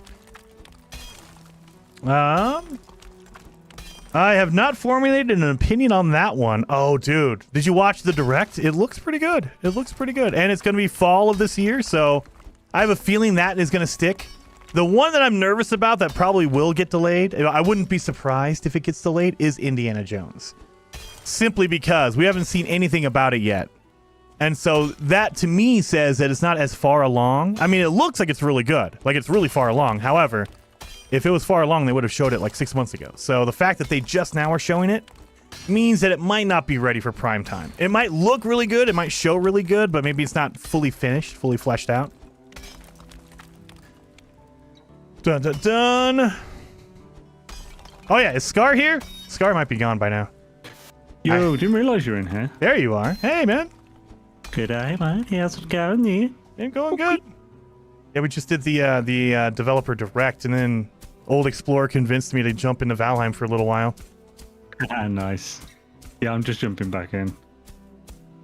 Just Nice. cooked some delicious Cajun-y, ricey, porky goodness. Yes. Oh, dude, I need to do that. I've been eating cookies and drinking some medicine. Medicine is what we'll call it. Then. Oh yeah, it's super healthy. Oh, do you know? I know we probably haven't talked about it, like, at least as a group. Are we doing Yagluth, or are we just gonna, like, this Monday, or are we gonna just kind of farm up a little bit more? I've no idea. I'm happy to go with whatever everyone else wants to do, just because, like, if I'm in charge, then we're like, it's like, Mistlands now. Yeah, we would have done Yagluth like 2 weeks ago. Yeah. So like I'm happy to go at the rate everyone else wants to. Oh yeah. Plus, I mean, like, you know, we don't want to rush it too much because of Bob's Bob and his Miss Cherry. Yeah. That's far more graphic than I intended. Yeah. Well, and I also know that, like, People has been having some internet issues lately. Yes. I think he had some earlier today, didn't he? I heard about it, yeah, because I was streaming Valheim on Twitch. Oh, yeah. Dude. Yeah, I didn't know you were live, otherwise I'd have raided you. Oh, yeah, we were just doing the Xbox stuff. I wasn't expected to do any Valheim today. I got convinced. Chat convinced me. Yeah, he did. Yeah, chat's telling me that Beeblebum did. Yeah, that sucks, dude. And it always, at least it drives me crazy, because my automatic assumption is something changed, my PC sucks. And then you go through every setting and you realize, no, not my PC, it's my internet provider. Sucks, man. Screw them. Yeah, it's just Beebs just screaming into the ether because nothing's going to happen. Yeah. But it feels good to vent sometimes. You have to, because you feel like you're doing something, even though it's not really anything. By the way, so during my stream, because like you did say I could, so I kind of did because it was more entertaining.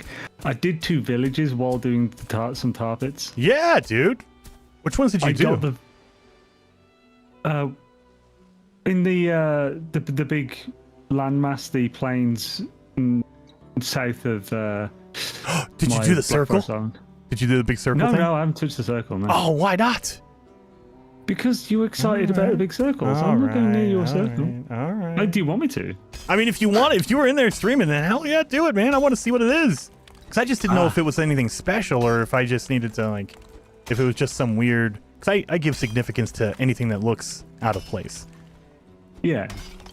Well, like, basically, there was these 3 tar pits with 2 villages quite close to them. Yeah. So I basically just got the infighting going, and it was glorious. Yes, that is the cool thing. Is I love that they have. I wish it was more, but specific enemies like the growths. They attack anything. And I'm like, yes. Like, I barely did any fighting and took like 60 black metal. Dude, that's insane. But by the way, do you want this black metal? Oh no, man, it's all you. It's all you. I think I'm good. I think I still have another 90 black metal, and I don't know what I would use it for at this point. In that case, 10 black metal chests for Zane. There you go. Do it, man. Yeah, you guys are trying to convince me to change over all my chests to black metal. I'm like, dude, I am not building my shelter again. No way. It's too much to do all of them in that. I only use them for wooden stones mass storage. Yeah. Generally, or maybe like barley and something. Now, is it the same as going from a wooden to a reinforced? Is it 2.4% more or 2.4 times more? No. So reinforced is 24, black metal's 32. Oh, that's still pretty decent. Oh yeah, it's solid. Damn. So 1,600 like stone per chest and stuff. Yes.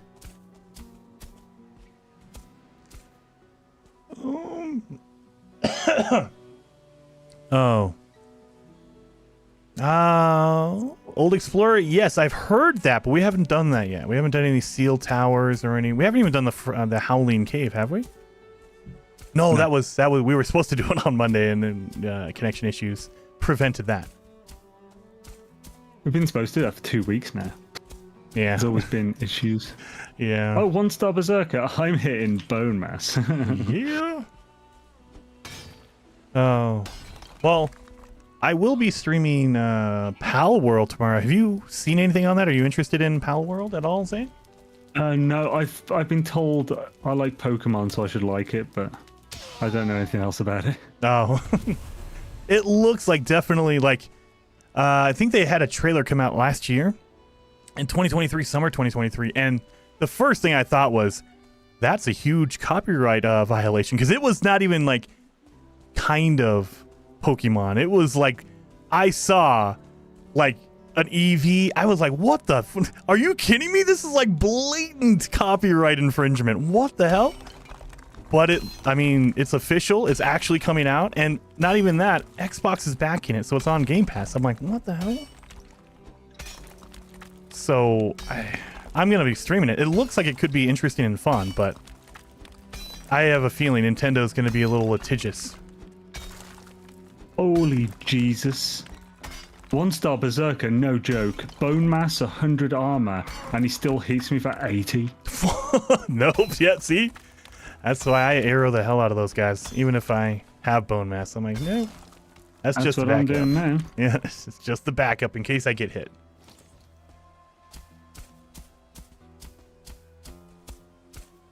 Oh crap, and now Shaman's come out of nowhere. What the frick?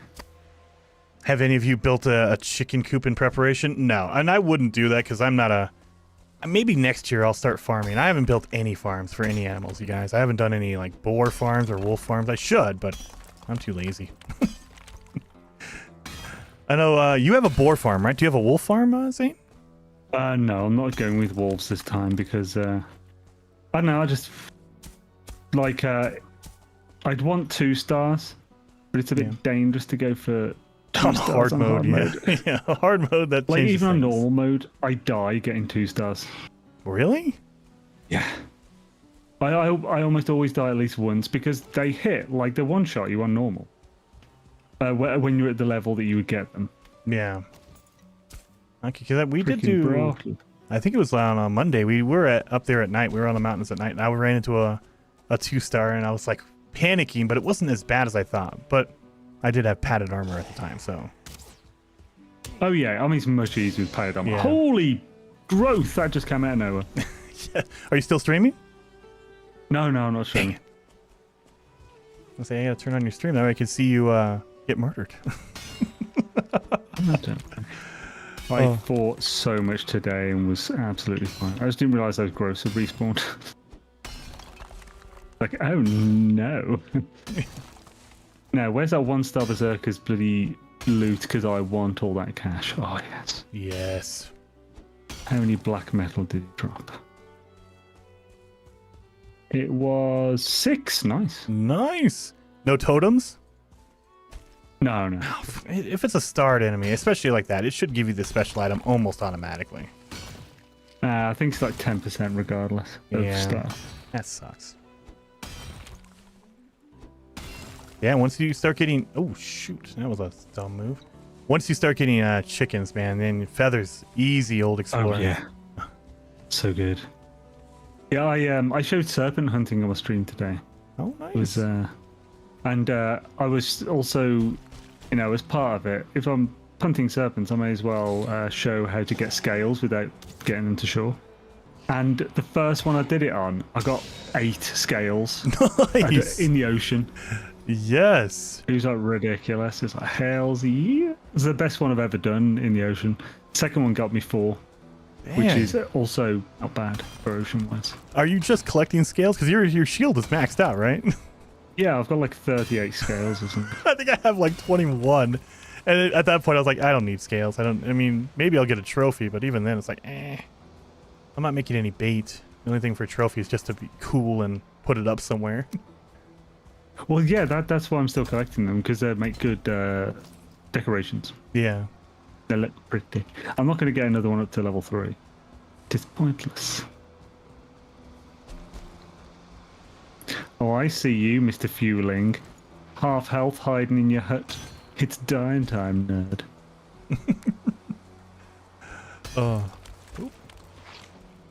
Oh, blob. Yeah, that is going to be interesting for our Yagluth fight, because it is like right next to the swamp. Yeah, ooze for days. Yeah. Well, it actually might just it might cause some good infighting and distract the boss. Maybe. Yeah, I didn't even think about that. That would be Handaruni. As far as I know, I mean, maybe I'm wrong. I thought all bosses were friendly to any enemy. Like, they don't attack any other enemies. Oh, maybe that is the way. I've never tested that. I've never done it either. I just assumed that was the case, because I've never seen them. They always ignore. Like, I mean, maybe it's because they're in the same biome or whatever, but they've always ignored other enemies. I mean, that does sound like a solid thing for the devs to do. Oh yeah, can't make it too annoying easy for us. But... yeah. Oh. I mean, you can attack them with tamed, so it's like. I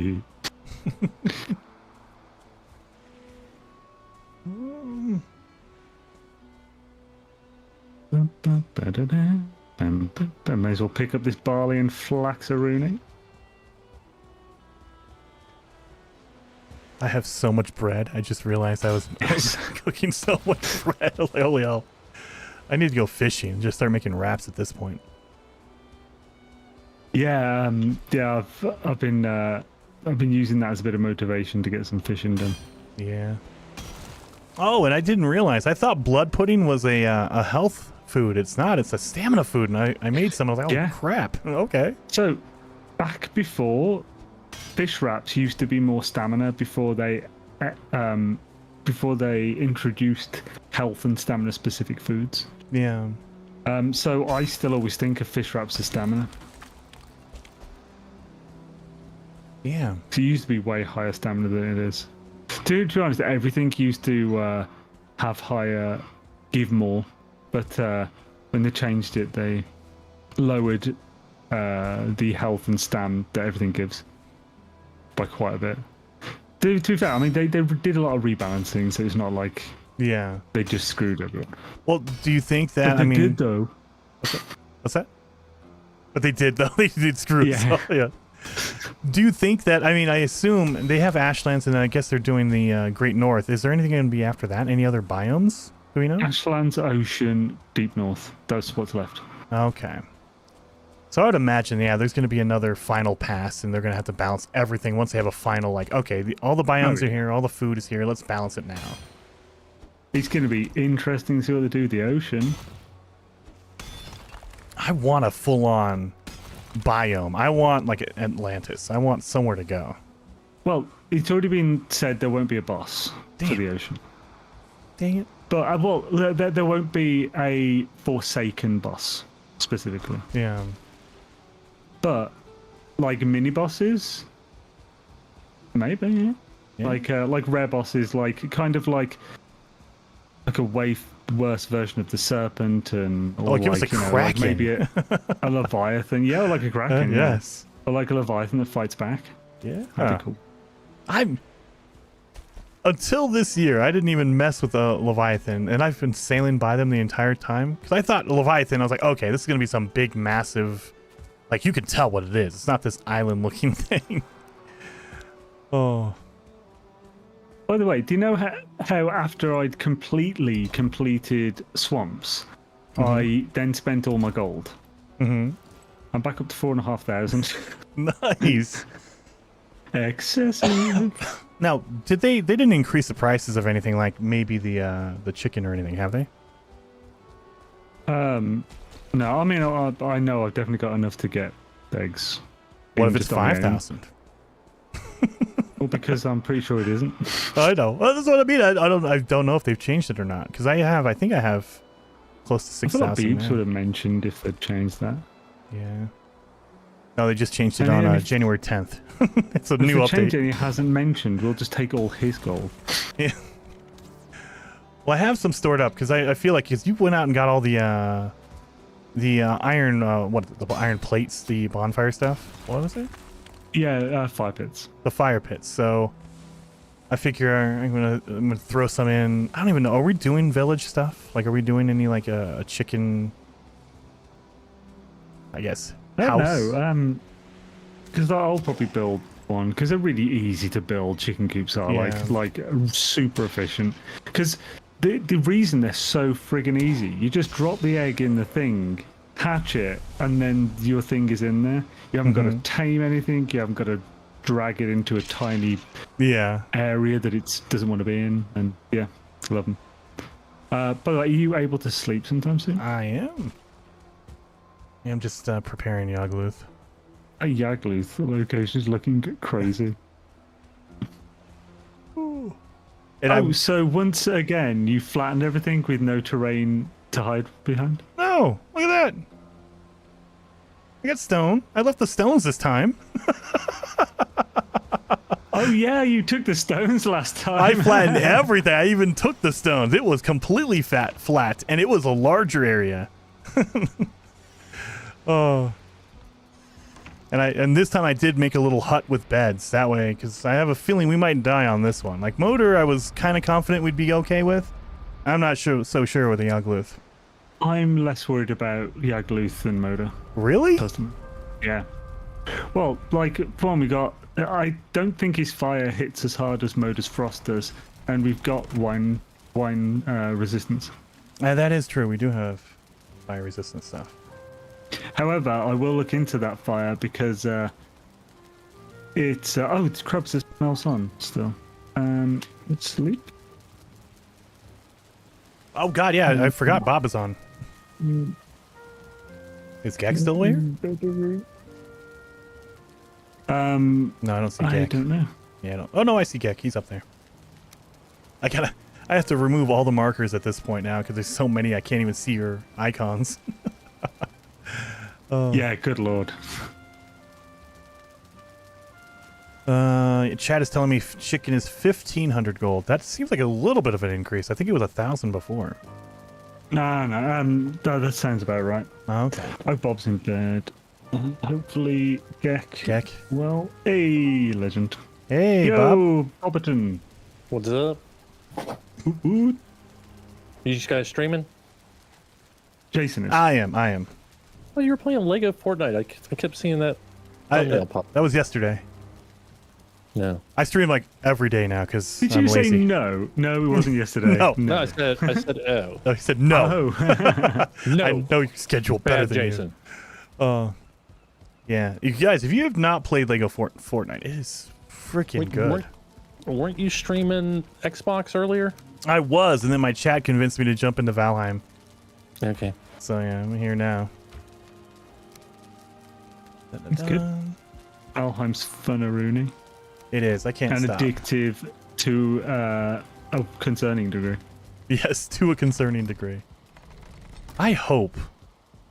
I mean, it's a different thing, but I hope Light No Fire is at this level of addiction for me. I love same. it. Same's is brew. 1, 2, 3, 4. Oh, 6. Okay, I'm like 5,500 gold. What do we need money for? Throw in some. But there's some items that come up later on after we beat some bosses. Don't want to ruin it for you, Bob, because you haven't. Have you gone past the mountains or the plains? No, today was my first day solo in the plains. Okay. Nice. How's him? How'd you find it, by the way? I died 4 times. Yes, as you should. So there's that. But it was a snowball kind of thing. Like, yeah, I was fine. I cleared out a tar pit. But like all the locks and the mosquitoes attacked the tar things, and they killed each other except for like one mosquito was left. So that was simple. I mined all that up, killed a couple fuelings, and then I got a wolf raid. Yes, I saw that. That was brutal, man. Which killed me, and then I had to go back, and I survived that. But then I saw another tar pit, and I'm like, okay, this is easy peasy. So it was not, and those blobby guys I was not ready for 3 dudes to blow it in my face. And, yeah, 3 at once is a bit much. Yeah. Yeah. I like to have a wash between. Yeah, exactly. Well, and then it snowballs, like you said, because they tar you up, and then you just can't get away, and then you're screwed. Yeah, and then you go back and you got not as good armor on, and your armor's like right next to the pit, so you're like, let's try this again. I just got naked run I it, died man. twice there, and then I died again. As I was leaving, I had to swim across a river, and as I got out of the river, 3 mosquitoes attacked me at once in most. Oh, holy crap, yeah. I saw one, and I was like crouching to shoot it, and then like another one comes and hits me, and then another one right after that. I was like, son of a...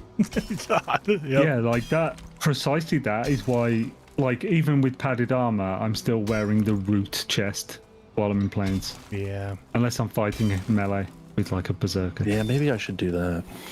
Or at least carry it. Like, yeah, like the Mosquitoes hit for 11. So it's like... It's like nothing. Yeah, it's like, go on, buddy, hit me. It's like, oh, are you going to hit me yet? Yeah. Oh, are you still here? Okay. Interesting.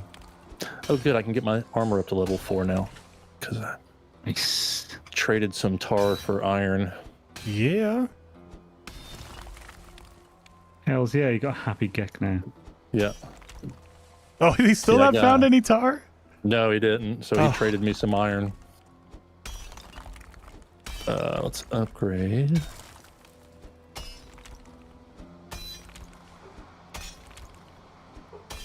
Oh no. Holy crap, that takes a lot of thread. I thought I was going to make it with all the stuff I stole from Jason's house. I have more for thread if you want, man. Yeah. I have a lot of flax. I haven't got thread, but I've got flax if you need. Like too much. Oh, I ran all my flax through to thread.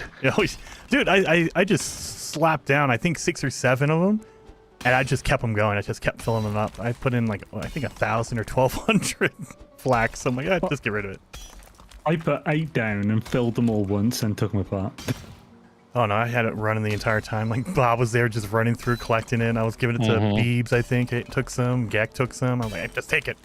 I have 1,000. I think you only need 260 or 290 or something like that. I think it's 276. Is it for like a porcupine and the armor? Yeah. But some of them need it a bit as well. Yeah. Well, yeah, I knew I was going to need some loosey-goosey stuff. So I think I have just 1 stack of 100 flax if I need to make more. Okay. I've got 41 left after what I took. And I've got a fully upgraded porcupine or whatever it's called, and the armor. Yeah, I was wondering why you were using the Frostner so much when you had the level 4 porcupine. The Frostner's great for slowing, of course, but yeah, the porcupine is way higher damage. Yeah, I don't know. Well, I will say, yeah, the slowing and the knockback on the Frostner, I really appreciate. So it gives you a little bit of time. So if you get, especially if you have a group of fuelings, you can knock them back and slow them down for a bit, so you can breathe and figure out what the hell you need to do. I mean, apparently, it's worth keeping regardless, even for like the next bit. Yeah. Oh yeah, dude. I think last year I asked my chat. I was like, "What weapon should I take to the plains?" And they're like, "Frostner's good." And I was like, "Okay." Yeah. Well, yeah, it's not bad. Yeah.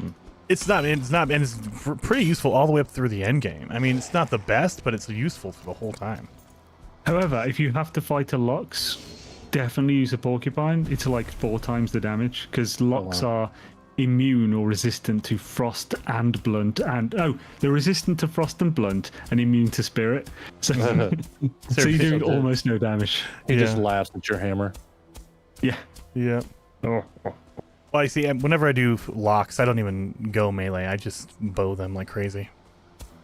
Jason, these tar pits are legit. Another one, 113. There you go, man. See? Fuck yeah.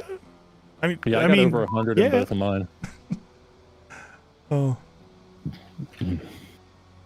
So did you clear them all out on the big island, or did you do the ones up north on your big half-split Black Forest? There was only one on that. but I did that and then swam over. Yeah. Okay. I've just finished the 4th one on the one under it. Okay. And I mean, we still have. There's still some tar pits over here. There's one over here. There's 2 more on the other island as well. Oh no! Yeah, I'm making my way there. Now, say if you need tar, man, all of it right there.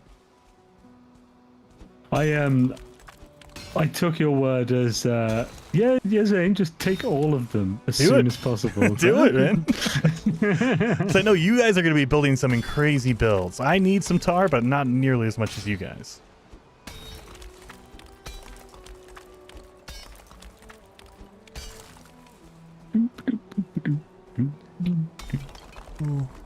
Always had a harder time with Yagluth. The Mock, I remember that. That's why I'm trying to...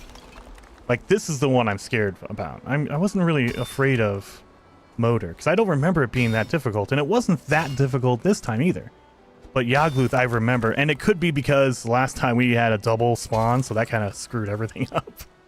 Your flattening of Moda had made that, like, exponentially easier. Yeah. Well, I'm learning my lessons. I didn't completely fly. I multi-leveled it so we can hide behind stuff. Yeah. Because, like, Moda, one of the worst parts of Moda is escaping the barrage. Yeah. And when it's flat like that and has some dips you can get behind, it's not a problem at all. Because you have a wide area to spread out, and we did all spread out. Yeah. So only one person's being targeted, and they just have to avoid it, and job's done. Yeah. You Gek. Hey, Hello. Gek.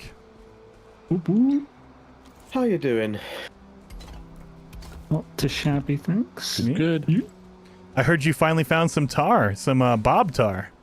I got some bob tar. Oh yeah. Especially bob tar. The ladies love bob tar.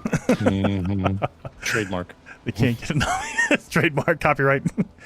Oh.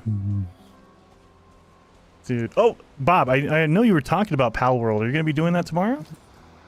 I'm thinking about it. What are you thinking? You gonna do it on Xbox? I'm going to put it up as a vote. I want to see what people want to see it because it's on Game Pass on both. You can do PC and on Xbox. So I gotta see if I have PC Game Pass still. I think I'm paying for it. Microsoft just takes a bunch of money out of my account every month. I don't really know what it's for. Like here, take your like, time. I got kids accounts on there and all kinds of stuff. Yeah, so you probably have Ultimate, which means you have PC as well. Yeah. So yeah, I'm gonna put it up on a vote and see where. But I mean, if you have a particular place you're gonna play it on, then I'll play wherever that is. I'll skewer the vote. I'll try to convince people to vote the way we need to vote. Well, if I can not pay for it, that'd be great. Oh, yeah. Get some value out of Game Pass.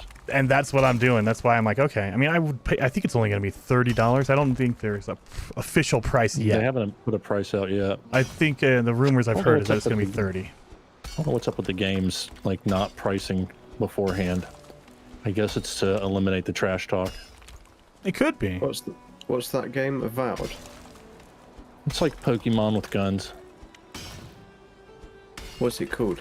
Pal World. Pal World. Yeah. Power. Never. What happened to my glowy hat?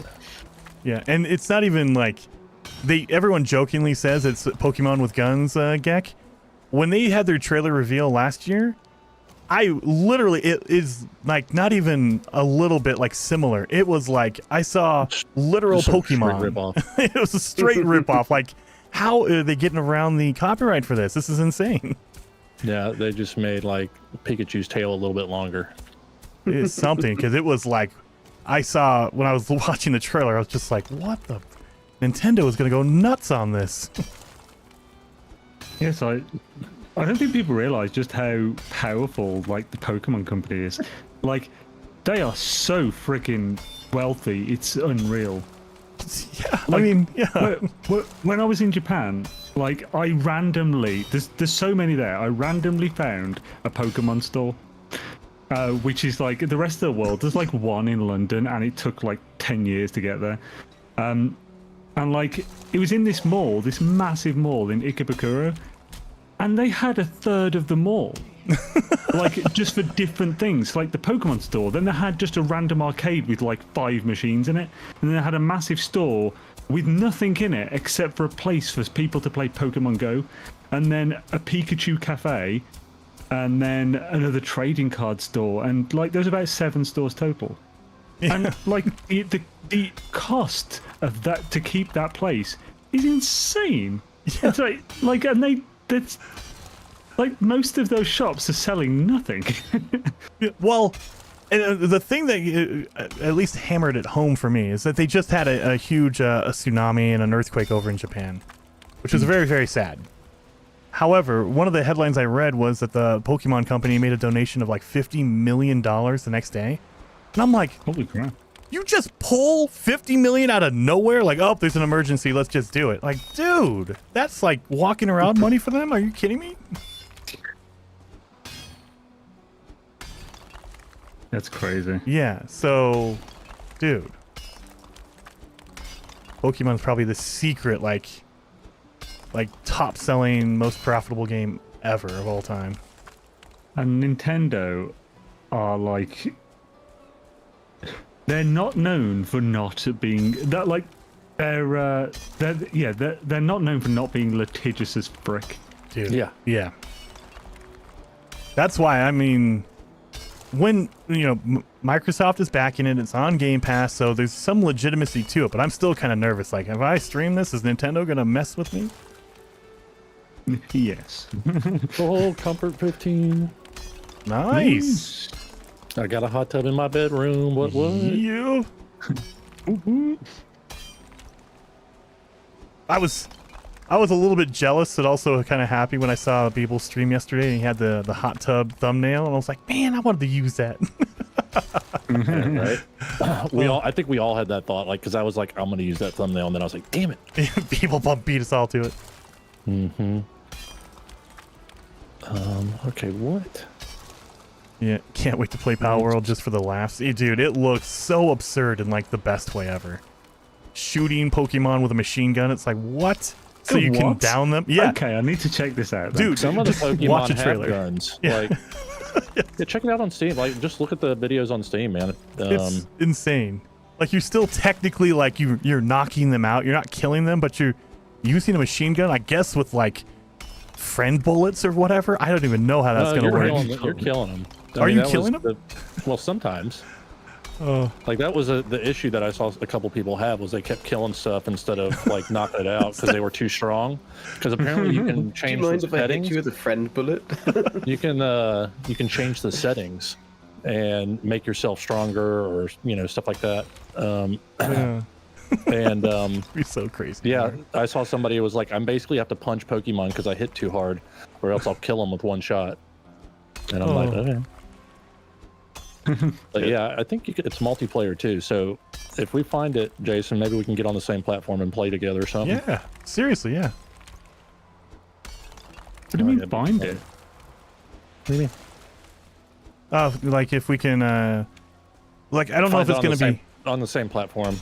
Yeah, if we're on the same platform, and I think I don't know if they're is it gonna be like friendly? I guess is the best way to say it. Would we be able to play together, like co-op? It's not PvP. Yeah. Okay. I mean, I don't mind killing you, but yeah. He's an ARC YouTuber. He was playing it with his wife. Okay. And it looked like there was some issues where one person saw it and it saw something different from another person, like where the model was or where the character was after it was dead or something. Okay. But other than that, it seemed to work. But again, I watched maybe half of that video when they were trying to figure out how to play the game. Yeah. Well, and that's going to be basically the beginning of the stream tomorrow anyway, is like figuring out what the hell to do.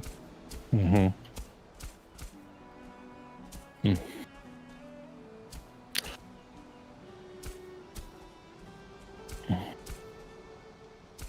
So I know I was jokingly saying this yesterday or the day before, but I'm really considering putting some pits on Yagluth just to mess with people. Some holes in the ground that are like 10 feet deep. That way it's just enough to where you can't jump out. And you have to stop and dig your way out. All right, PvE to start out tomorrow with Pal World, and PvP coming later on. All right. Yeah, I didn't know if they were gonna just do like competitive or if it was gonna be a co-op thing or not. All right, that's pretty cool. So I can have Bob touching all my Pokemon, or my pals, or whatever the hell they're called. My pals. Yeah. He'll poke them good. Well, and then we got to figure out how to breed the pals. Oh yes. And apparently they don't tell you exactly which ones breed with which other ones, so they want you to kind of figure it out. Wait a minute, there's crossbreeding, meaning you could. Oh yeah, you can crossbreed them and give them different powers and abilities and stuff. Oh god, this is gonna be so good. Yeah, I thought this would have been on your radar, Zane. Well, it's been mentioned in stream chat because people know I like Pokemon. But other than that, it's I don't know. That's the thing. I tend to just focus on like if I try to focus on too many different games. Holy crapping balls! Growth just respawned. Yeah, health get him! Respawned while I was in tar mining. That's why you gotta slap down some workbenches. What's wrong with you? There was a workbench. Oh really? Oh shoot. Thank goodness there's only 2 to respawn. My god. Yeah. I came so close to death there. Oh crap. I mined under the workbench. Oh, and it destroyed. There you go. So the second it got destroyed, they spawned. Oh, I had about 20 health. That's plenty. 20's good. No, it's not. That's what I live on, is 20 health. Oh. That was horrendous. Mark Drayford from Wales. 20 is plenty. That's what they say. Oh, good lord. I had 20 health and was stuck in tarred. Yes. And like I was digging, so like I was just in a rut. I don't know how the hell I survived that because I turned around the corner, managed to get around the corner before he shot me again, and then there was another one. I survived. I'm happy about that, my good. What a way to get my heart rate up. Don't even need to do exercise. Dandelion.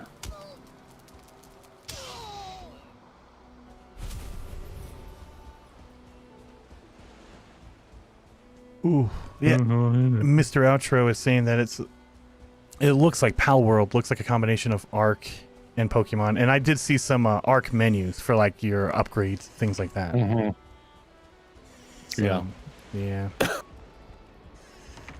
Or some archetype, menus. I can't wait, man. It's on Game Pass. Get in there, and then next week is Enshrouded, right? The 24th, I think. Yeah, I think. I don't know. I don't remember the day. I think it's next Wednesday. Yeah. What I'm trying to figure out if it's coming out like. It says it's the 19th, and I'm like, is that a bit? I saw the article. I swear that said midnight Pacific time.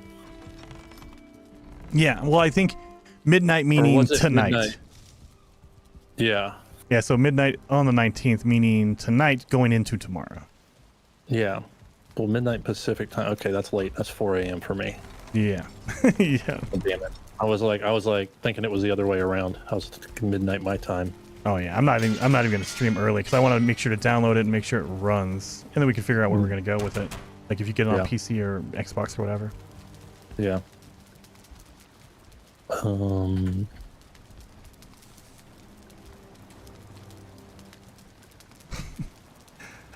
Holy hell. Too much Will y'all be able to sleep soon? Yeah, I can sleep whenever. Sweet, I'm just running back to my pad. Because I am in the plains and it's night. Oh, it's fine. You get a lot of black metal, man. Oh, I've already used my bone mass. If I had bone mass up, I'd be like, That was the other thing. I forgot to use bone mass. Yeah. Well, I didn't even have it. I had to go back and get it. Yeah, I think you were here then, Zane, on my death run. Yeah, I was screaming, use bone mass! Bone mass! What's wrong with you? Like, I can run faster? Does that help? I can't even run faster. I can just run for longer. Oh, I got locksmeat. What can I do with the locksmeat? You can cook it. Locksmeat pie. Don't cook it. Don't cook lox meat. Don't cook lox meat. I mean, you can, and you can use it doubled. You can make a lox pie and a lox meat if you want to, but... Yeah, but lox meat only gives you 50 health. A salad? It's not worth it. It's a waste. Use it. Make lox meat pie with barley flour, cloudberries, and lox meat. You need barley and all that kind of stuff. That's why I was saying cook it. It's the best health food at the moment, so save it up, and then you can use it when you're in mist. I haven't even fought a lox yet. I got 9 lox meat out of the tar pit. Oh, nice. The tars took it out for you. I'm in bed, by the way. Oh yeah. Apparently, I was the last one. Sorry. Yeah, Enshrouded is January 24, which is the Wednesday. So your thumbnail that says reaction stream is you playing Valheim right now? Yeah, reacting to Valheim. Okay. Yeah. Oh, I'm sure people are clicking on it now going, what the hell?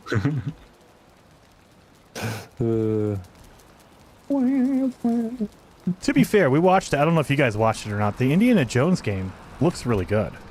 Is it?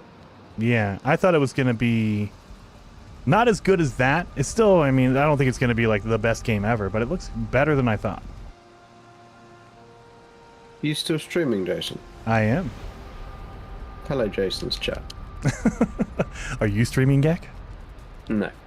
No one is streaming except for me. All right, I'm holding everyone back. Were you We've all streaming streamed earlier? Oh, was yeah, it?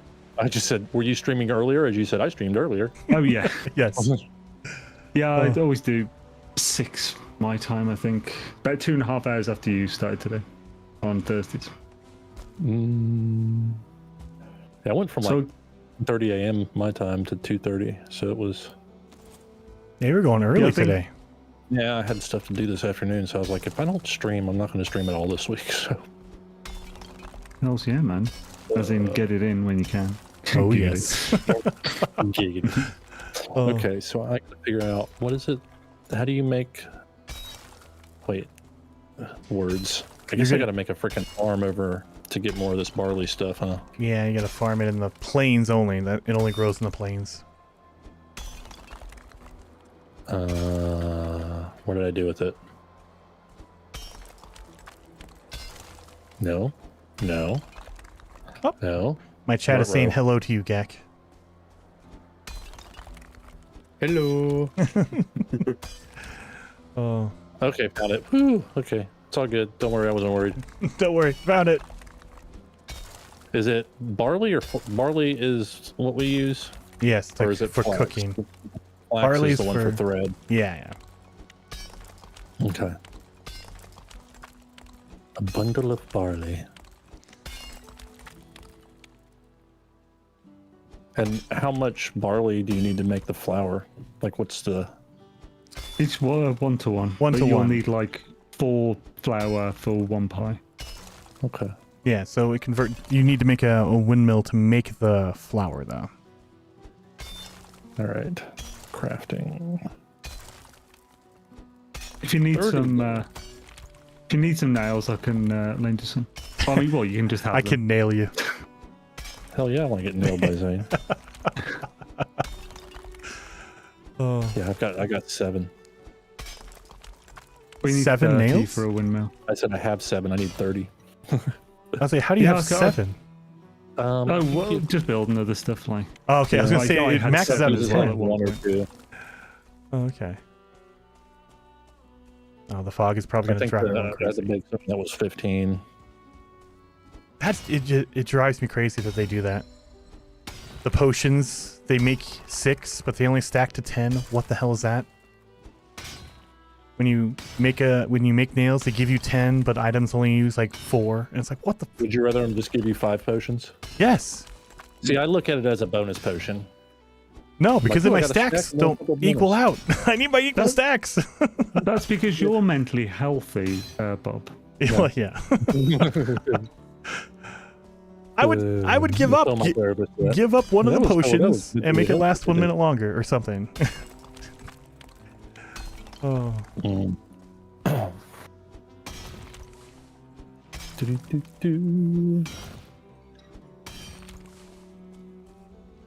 I swear they made the barrage from growths way shorter. Like hits for 3 or 4 now, but it used to be like 8 to 10 when they first introduced them, I think. Yeah, I think that'd be too intense, dude, on hard mode. Holy hell. Oh, yeah, it was. That's why everyone just died constantly. Might be why they changed it. Can I come grab those nails, Zane, or are you in the middle of something else? Yeah, 2 seconds. I've got the portal on me. I'll just quickly... I'll find them. I've got a feeling... Oh, yeah, I'll just break one of my windmills. I've got... Because I just realised I made a boat. Ah. Oh, it's okay. I've got 4 windmills. I don't need 4. I'm not using them. Which tell you why I couldn't get his base name? Oh, no. Because I wasn't at his house. Oh, really? Gek. Whose house were you at? I got confused, alright? I was at Sir Sausage, not Sir Bobbert. They were at Hawks. Yeah. Yeah, he was at Hawks. Sir that got me. Yeah, you're here, nice. Right. Yeah, this one's got... In fact, actually, right. I'm going to break one of the ones at my plains farm, so I actually never use those. Okay. I'm going to see your plains farm. Oh, yeah, come with, Brie. It's a pretty sexy farm. I think. Sexy.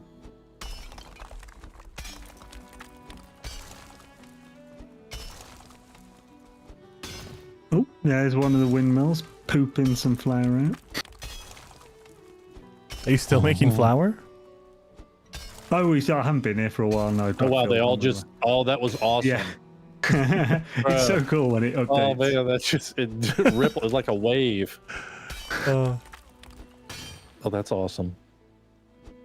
Right, so...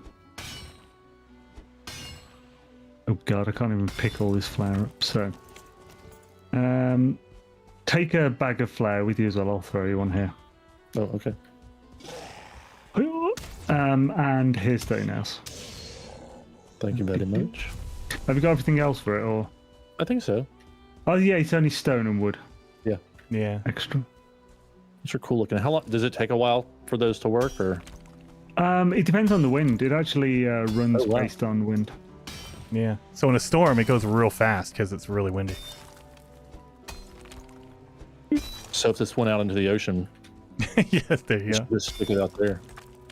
Here's a penis duck. It's good, isn't it? It is. If you look at this bit up here, where I'm standing is the right testicle. Oh, okay, yeah, I see that. Wasn't even intended. Clearly unconscious. Freudian slip. Freudian slip, indeed. Oh, so what are these? Did you have a windmill on that as well? Oh yeah. Yeah, I just put those because they have to be on ground or stone. Ah. And they do damage. So if you walk into the blades, they will. I don't think they do a lot. How much damage? They will do almost nothing to you because you'll be your armor. Yeah. If you do it naked, however, that's a one shot. Depending. If it's morning, maybe a one shot, maybe 2 shots a night though. Oh. It's a good place to shoot stuff from. Yeah. Oh. Try not to start a locks fight and then just leave.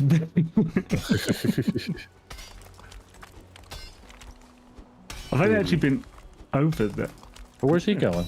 He's mad about something. Oh no, he's not. He does get excited sometimes. Oh, okay. Actually, they are the best security ever. I had a troll raid here once, and I left to get some stuff, came back, and the trolls were just being destroyed by those locks. It's awesome. I need locks. Yes. You've got a lock. You're breeding them now, aren't you? Me? No, I haven't got. No, it's Zane. Yeah, I've got some. Do you want to see the locks? One cloudberry. Yeah, it's there was just a cloudberry there, and I use it to munch stamina while I plant. You can plant those cloudberries? No. Oh, just while I'm planting the field. Oh, I see. So if you go through this one I'm facing now, this is plain, so be warned.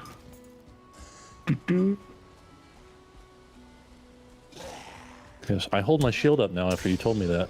Nice. It's good. It's a good thing to start doing.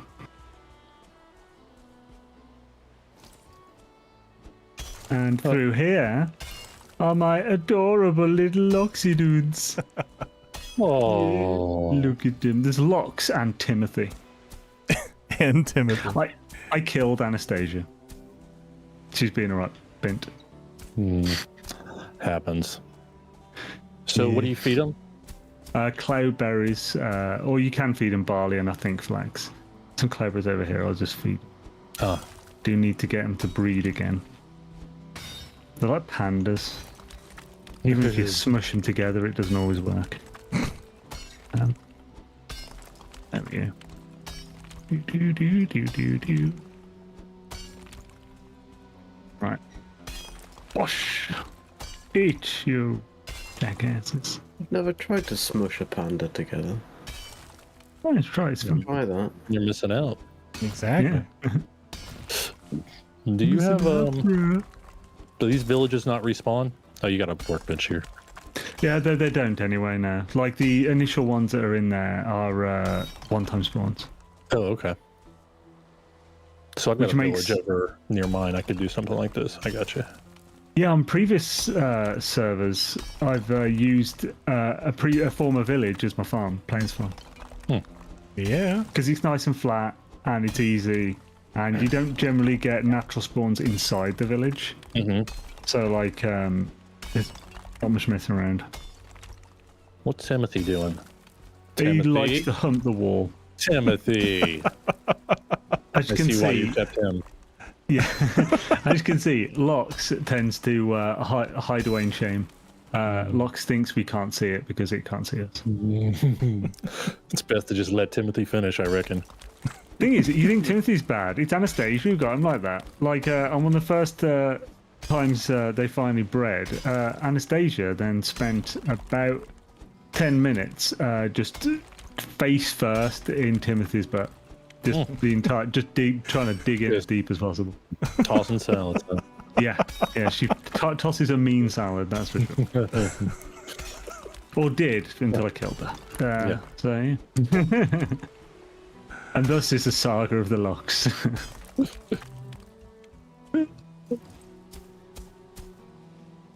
do.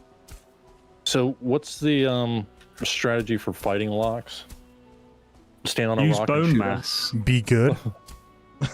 Oh, well, right. So, yeah, either shoot them with needle arrows and just keep doing it and stay away from them, or use bone mass. Do not, even with our armor now, don't try and melee them without bone mass. They'll two-shot you, and they're really fast. I saw how fast they were. Yeah, it's that like with bone mass, they're very easy one-on-one. Try not to fight them. Like, that's parrying. Try not to fight them more than one, because two make it way harder. You'll have to move more, then you'll gather mosquitoes and other things, and it's brutal. Oh, I need to add more food. Do salad. Well, this is one of the salads that Anastasia tossed.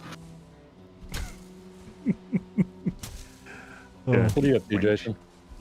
Well, I'm just I'm playing. I'm flattening out Yagluth and setting up an arena for our next boss. Arena. I don't even know what Yagluth looks like. Oh, you'll find out. Yeah. Don't look it up, even for your thumbnail. Just. I will say all the bosses have really good music, so maybe turn up the music when we do it. It's pretty I think awesome. I turn the music off for it. If you need an image of the boss in any way for your thumbnail, let us know, and we'll find one that isn't too spoilery for you, but is still cool. And then you are not going to risk ruining everything for yourself. Okay. Actually, my one of my mods used to do that for me for when I was streaming Mass Effect. So, like, every week he would come with a new image that is roughly what we're going to do in that stream. It's a good image, but doesn't spoil it for me. That's cool. Plus, you don't have to find an image for your thumbnail. Bonus. Yeah. Let's say just have someone make you a That's thumbnail. the That way you don't best see part it. of it. Oh. All right. So I should put the windmill outside, I take it. Okay. Yes. Unless I put it by my bed and fogged.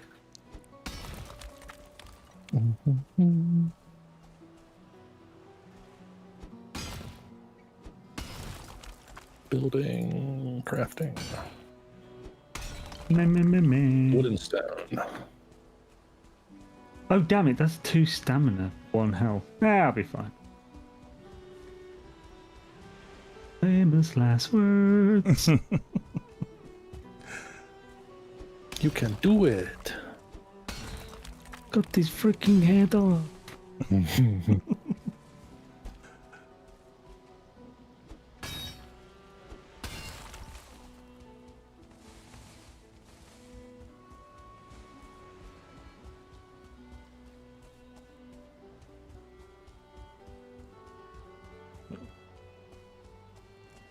Starting to look good over here.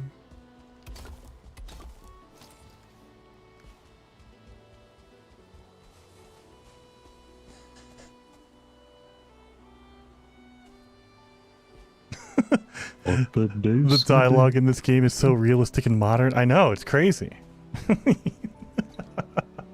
What was it? The dialogue in the game, the chat in Valheim.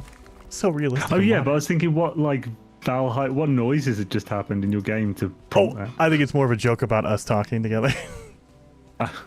All the Vikings together. Oh god. I just had a Desquito that is tarred attack me. It's hilarious. Do you just put stuff in the windmill? Yeah. Yeah, the garlic. You put it in the back and it comes out the front. But you don't have to turn it on. Like humans. No, you don't have to turn it on. You just have to wait for the wind. Okay, so apparently there's no wind. Like humans. Oh, 2-star Draugr. Look at this purple mofo. Yeah, don't let him hit you. I made a mistake. Just pickaxed my Desquito to death. Yeah. Yeah. He jumped in front of me, stabbed me as my pickaxe came down. Nerd.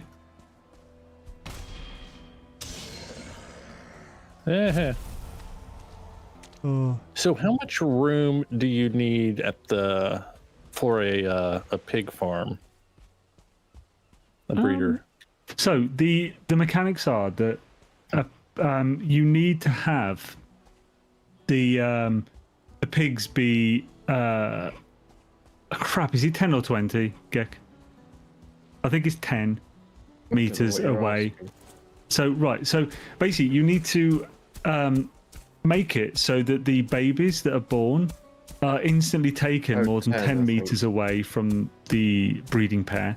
So you basically have them in the air and you suspend the boars like 10 to 12 meters above a pit where you'll have where the babies will fall into, and then just feed them. And I'm wondering if I could use my turrets for that, like my castle. Yeah, you could. Those piggies on the top of it and let them drop babies to the bottom of it. Yeah, that'd be a good use of them as well. Practical usage. I don't have it just in the middle.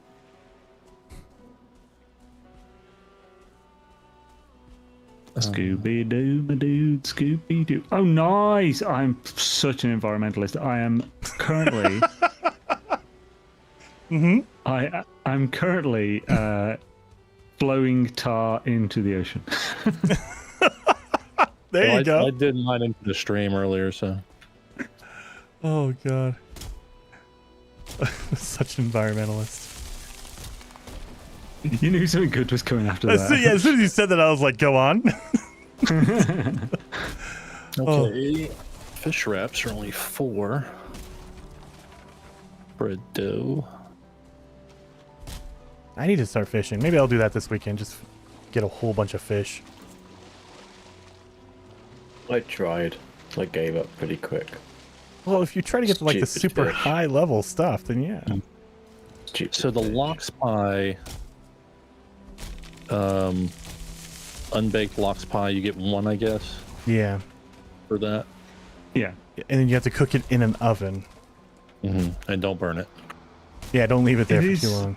It is the second best health you can get, though, beyond Serpent Stew at the moment. So 75 health. That's pretty good. Yeah. Yeah. It's birthday swish. I hate that it doesn't tell you that in the... Yeah, it's a bit annoying. Because I'm like, fish wraps give me 70 health for 25 minutes. That's pretty good. It's cheap. Yeah, if anything, I end up with way more locksmeat than fish. Yeah. So Yeah, I just usually make. I just have the fish I've been saving. I hadn't really done anything with. Yeah, I actually used up my fish wraps today. They're good. Especially paired with locksmeat pie. Instead of having to use all my serpent stew. Yeah. Serpent stew, buddy. What? Right, Nice, guys, at the I'm heading off. 109. What's that? Well, I'm heading off. I'm gonna go to bed. I got a very early start tomorrow, so I will see you guys later. Goodbye, Jason's chat. See you Have a again. good man. Sleep well. Yeah. Cheers. I'm gonna mute myself.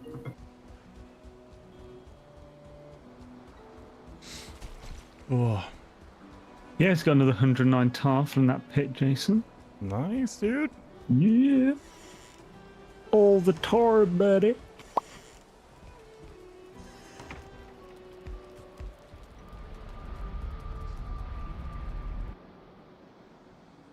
Now, fried fish, yes. I would love that. Instead of a fish wrap. There's a fish and chip shop near me who also does pizza and Indian food. Oh, dude. That's and the it's place. Friggin' awesome. And one of the things he does is masala fish. So it's like a big fish fillet that has been marinated for hours in masala, like spices. Yeah. Then it's battered and deep fried and served in a naan with like a load of yogurt and stuff and mint, and it's freaking godly. Oh, making me hungry, man. All I had was cookies today. Yeah, because you're 5. Hey, it has egg. It has flour in it. It's healthy. It's a little bit of sugar in it. Oh. Can you guys sleep? I can. Yeah, his pizzas are also some of the best I've ever had from a takeaway place. Like, they're not like the thin crust. They're like... So, like, the kind of... a cross between, like, a proper Neapolitan pizza and, like, maybe New York. So, like, the base is... It's not thick, but it's not thin. And he tends to... Like, he does sauce, cheese, toppings, cheese. So you don't just get a load of dried out toppings on top. And his toppings are all like Indian stuff, so it's like tandoori chicken and stuff, and it's so good. Yeah, you want me to sleep? I'm back. Oh, okay. I didn't know if you... Because I saw you muted. I didn't know if you heard us. Yeah, no, I didn't. I took my headphone off. Well, what kind of pizza do you prefer, Bob? Are you a thin crust or a thick crust? Depends on my mood. I mean, I can... I'd probably say more often I would go thick crust, or not thick, but just normal crust. Yeah. But I like a regular crust that's thin naturally, not like a cracker crust. Yeah. You know what I mean? So, like, the base, if you tap the base, it sounds a bit hollow, so it's got that crispiness, but the outside isn't a rock. Yeah, that doesn't sound good. Yeah, you don't want it to Like- be... I don't want it to be a rock. That's bad. For me, I'm very similar to you if it's takeaway, and if I'm at a restaurant, then I want like a Neapolitan, like sort of. You like want strawberry, chocolate, and vanilla ice cream on it? What are you talking about? It's like, so basically it's thin crust, but the outer crust is super puffed up. It's not hard. It's like it's airy and light, and then the actual crust underneath is It's got a really thin crust on it underneath, but it's also almost slightly underdone. Oh, and then like on top, it's just very basic, just like a delicious, very simple, almost tomato passata like sauce with a little bit of garlic and stuff, but then maybe some basil leaves and cheese, and then it's just good. And maybe a few cherry tomatoes, because that's godly as well. I've never heard so many British things all at once. That's a lot of British words there. British things? What are you on about? These are tomato, British. basil. Like, what is going on here? I said basil and tomato, not tomato. Basil. The guy in James Bond. I don't know, but he's definitely the guy in Fawlty Towers. Basil? No, that was in Austin Powers. Yeah.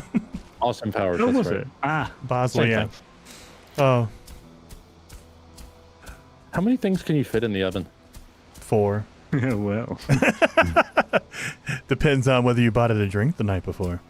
Okay, so if I got fish wraps, I don't need regular serpent meat anymore. I can turn it all into serpent stew. Yeah, like at this point, it's almost a waste to use just the meat. Yeah. And plus, I didn't realize how heavy it was. They're 10 pounds each. Yeah. Yeah. It's a lot of meat, man. Redonkulous brew. 80. And it lasts for 30 minutes as well. Very nice. I forgot. Yeah, Bob. He has the all of his foods have to have the same times. And dude, that's a terrible idea, though. I hate it when it's all the same. Ain't nobody got time for that. Well, if it's all the same though, and you don't notice that one's run out, they've all run out, and you've got 25 health. Well, that's why you notice, because all of them run out at once. You don't have to worry about, oh, I can only eat this food, but not the other one, and now I'm less on one and not the other. I like to have the same amount of food in my bar at all times, and I like to have all of my timers matched up. Well, I mean, at least the game will let you know that your food run out when you die. Well, I That mean, why is do you very think I've died 38 times or however many I've done? When you die, yeah, that's the big warning right there. I just walked into Groats and Locks fighting. Yeah, broke 'em up, buddies. I want me some meat. Nice and easy. What? Mushrooms. I'm not sure why I turned like offensive southern, but I know why I turned offensive southern. Apparently, according to A-Train, I'm far more redneck than anyone in the US. I don't think he's been in the U.S. for very long, or Where's not the A-Train right from? parts. A-Train's from Texas. That's nice. Not enough. Go to Alabama, then you can Where's, tell me A-Train. Well, the hoot thing that you do, I've never heard anybody do in real life. What, the yuck thing? Yeah. The yuck. What the yuck are you doing, boy? I think that's a yuck. Other than like Well, that's the thing. I mean, if it was truly an offensive thing, I wouldn't do it. Southerners are one of the few people that like they'll make fun of themselves. They don't care. Most of us. It's like I'm like, yeah, it's fine. I take the piss a lot, but of like everyone as much as I can. But it's generally like supposed to be an in good fun thing. I think it's hilarious when people call me cracker. Cracker. Oh. Jason doesn't realize words can be pronounced differently. If by differently you mean incorrect, yes, I do realize that. I mean, the irony that you said incorrect and not incorrectly is like ridiculous. Jet Nick, you need to be quiet. Oh. The Jet Nick is trying to talk trash in college football. What? Oh, Jet Nick. We would have if we got to play in it. And it seems so innocent because I don't follow football anymore, so I didn't even know. It's like, oh, okay, I'll ask him that. Thank God you caught that before me. That was friggin' badass. Just, I was shooting a Locks, and he was running towards me full pelt, and I got the last shot and killed him when he was about a meter from my face. Yeah. Well, thank you, Jet. You got attention now. I hate you forever. No, I'm just kidding. Okay, so I guess I need to go Oh, does the windmill turn? Yeah, it spins around and circle around. Oh. Yeah, it'll catch the wind wherever it's coming from. Yeah. Must have been the wind. Just make sure you don't put up any walls or anything, because that will slow down the wind as well. No, it's fine. Oh, Jesus. Trying to put up a freaking bench here, you mosquito, you bastard. Okay. I am liking the idea of having these better foods. They make me very happy. They're pretty nice. I should definitely get to work. I see that the salad, though. I gotta make that. Yeah, salad's legit, right? Man. And that stack of 50 Yotten Puff will literally give you 50 salads, so it's like it's super easy and there's loads of it. 80 stamina. That's only 25 minutes, though. It doesn't match up with my other 30-minute foods. To die if this is holding you back. I just did that to fuck with Zay. Oh. The thing is, I actually thought he's going to complain. It's 25 minutes. It's only 25 minutes. It's not good enough. Maybe I had to. It was in character. Oh, man, my benches. I mean, as long as it's not like 15 or 20, because those are the ones that really make me angry. How long is it? Yeah, like yeah, I mean, yeah, it is been Onions keep 20 minutes. I'm like, really?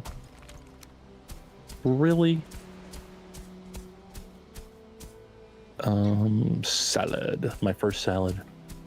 Oh yeah. Oh. This doesn't look like Xbox Developers Conference. It is. You guys just don't know it. This is secret behind the scenes. Xbox Raid. They're innovating, man. People Raid. How's People Raid? Nice. Thank you, People Bum. Was he streaming? Oh shoot, I forgot. He's streaming No Man's Sky. He was playing No Man's Sky. Oh yeah, he was doing a Stranded run. I see that. I was telling my stream earlier. I say, oh, I gotta cut the stream early. You know, we did the developers conference. I gotta go cut some more videos for No Man's Sky, and then they all convinced me to do Valheim. This is your fault, guys. Everyone in chat, it's all your fault. I don't think so. Sorry. Ooh. He was screaming the challenge. Or streaming, I assume you're trying to say, Jasper. He wasn't screaming. I mean, maybe his internet sucks. I don't know. He's having internet issues. Beebs has been screaming more lately, though. Oh, yeah. I think, the internet's really getting him. He's been screaming a lot. Oh. Don't stream angry. Yeah, sometimes it's not the plan, but, turn on your internet and it doesn't work, and you're like, son of a mother. Oh, yeah, I've been there. Yeah, I was there today. Streamed yesterday, not a problem in the world, man. Nothing changed, and all of a sudden today, my internet just sucks. Complete. All day. With a Colossus. Oh, nice. Okay, people, I'm doing with a Colossus. I will say, I don't generally use exocrafts in No Man's Sky, and so doing these challenges is really nice, because I'm like, man, I didn't know that these exocrafts, I totally forgot they could do all this stuff. Keeps calling us a-holes. A-holes, yes. Molasses Colossus, yes.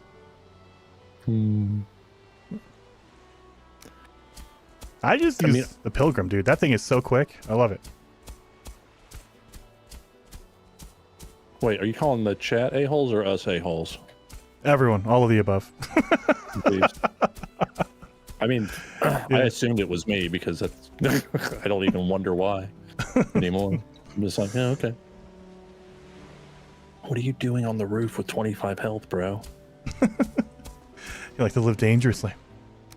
It's almost like you wouldn't have 25 health and notice that. Dude, I haven't eaten since I got online. But he had 25 minutes worth of food, Zane. He couldn't do it. All my foods don't match up. Well, no, I was like, I'm not going anywhere. Why am I going to eat? All these squares make a circle. All these squares make a circle. Oh, the ones that voted for the Colossus. Oh, did you have an actual vote? I should have been in there to do that, people. That would have been awesome. I would have voted for the Colossus as well. Oh. Gotta say, your markers that denote where tar pits are not close to where the tar pits are. They're in the general vicinity. I didn't actually run into the tar pit, but it's in the area. It's like, this is where I saw a tar pit. Well, that's the thing on the map. I don't know. I can't. Maybe it's because I'm American and meters scare me, but I can't figure out the distance. Like I look over there and I'm like, yeah, that's like 5 feet. And I mark it on the map 5 feet away, and then I go there and I'm like, whoa, that's way off.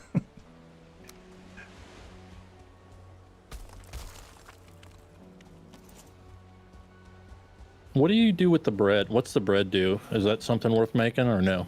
You just eat it. It's a stamina food. You don't need it to make anything else. Oh, okay.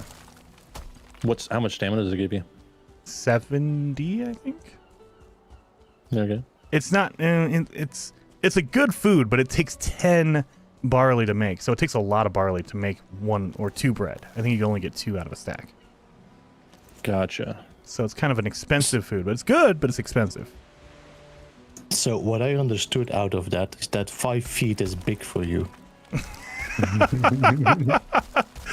Oh yes, People Bomb. To be fair, if you're 5 feet, I think you're bigger than everyone on the planet. Are you talking about height? Yeah. Oh, you're talking about height. My bad.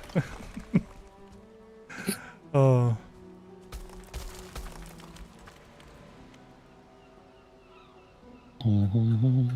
Yeah. Well, I mean, yeah, that is a good question, People Bomb. So the Colossus is slower, but it is larger, so it's easier to drive like over mountains and rocks, right? Forget it. No, it just sucks the whole ground. It gets stuck, and if you go too quickly in an angle, it gets like wedged with his nose in the ground. Yeah, that's a headache. I mean, it's a good challenge, and I think everybody enjoyed me struggling with it. But... That is a good challenge, then. So maybe that should be... Like, I'm trying to think of rules to make it easier and more difficult. Maybe that'll be a more difficult setting. Like, yeah, use the Colossus only if you want it to be really hard.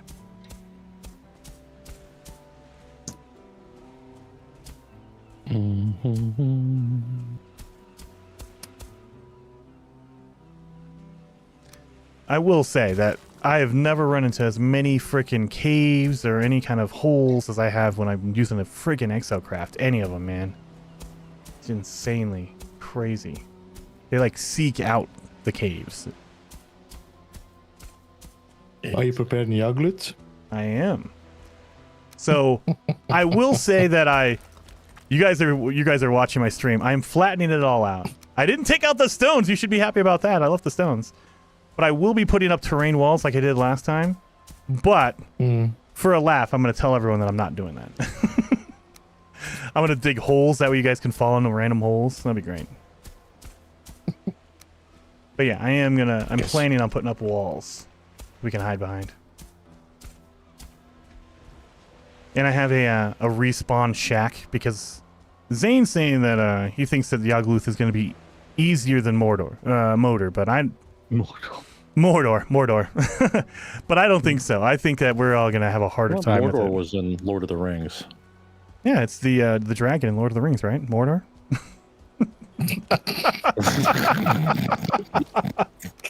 Oh my god. Heads are exploding right now. I'm physically seeing the subs going down on this. Exactly. All of a sudden, 100,000 lost in a day. Unsubscribe. I will say, I will slip in like a Star Trek, Star Wars reference on purpose to mess with people. And those are my favorite comments. There'll be that one guy, he made it to 43 minutes into a video, and he's like, I have to unsubscribe from this piece of crap channel. What is this? Darth Vader is not in Star Wars, it's in Star Trek, guys. Wait a minute.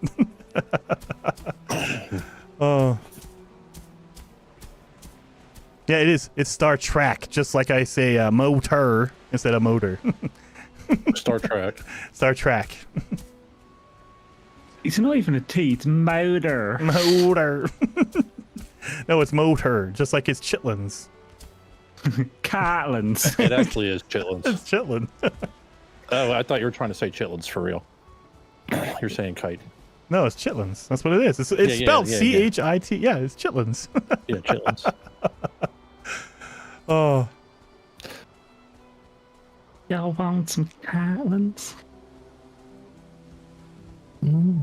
So the root chess piece takes me down 18 armor points. But you're saying that that's worth it?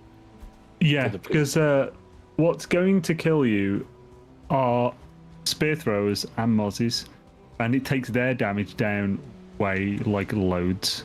Mm-hmm. Yeah. Just make sure you don't get hit by blunt melee. Yeah, I would say it's a trade-off. So you're defending more against the Desquitos and the spear guys, but you're going to take more damage from the fire guys and anything that does just regular straight-up melee, like a Lox hits you. It's going to hit way harder.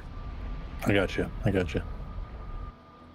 But to be honest, unless you got bone mass on, so like if you're going to fight some Lox, put your normal back on and use bone mass. Mm-hmm. I like how you assume I'm going to plan before a fight. I was going to say, you assume I'm carrying all this with me? No, I'm going to run around naked. Hold on, let me run and get my stuff. I'll be right back, Mr. Lox. Yeah, wait just for it. Let me get my menu and turn that on real fast. 10 barley. Wow, that pissed off all 3 Lox gloriously. Some growths over here, guys. Just going to guide you past them. Hope you don't mind. Yeah. Right, so, yeah, thank you if you'll just follow me this way, sir. I have been slowly planting all my oak trees in my backyard. It's looking freaking amazing. I got like a forest of oak trees. Nice. It's so good. Well, they killed that growth pretty quickly. Looks like I'm going to be meleeing 3 Lox at the same time. Crap. Bone mass. Is this the altar for... Yeah. This is just like the... all the... Well, I shouldn't say all. All except for the bone mass. The bone mass, you just chuck it in there. All the other ones, you have to place down items to activate the bosses.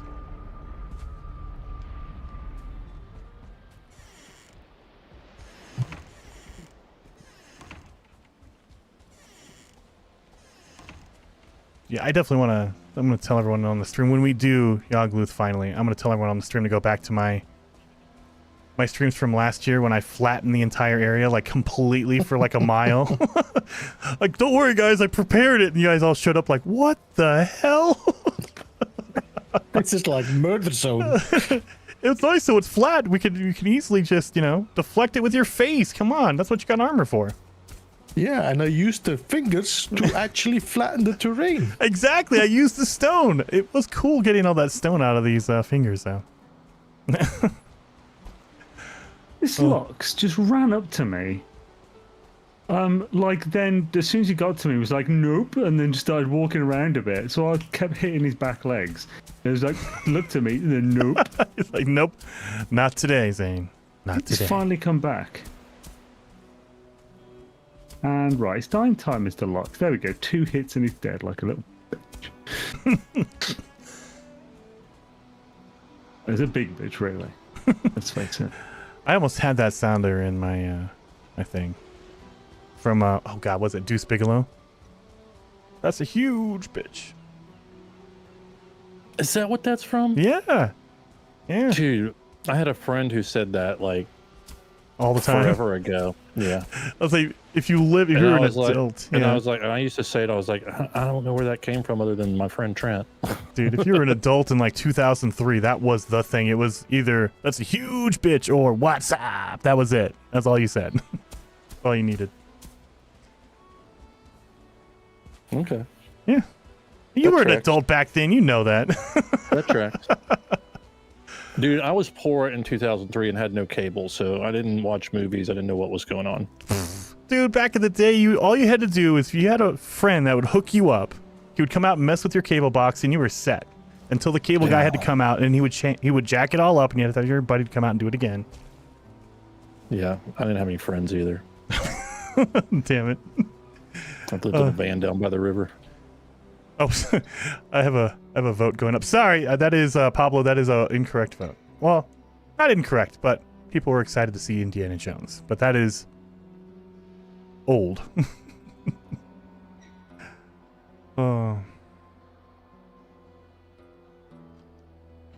See if we can do Yeah, another sleep. vote. Oh, yeah, Are we I can do sleeping? that. I can do that. You run back.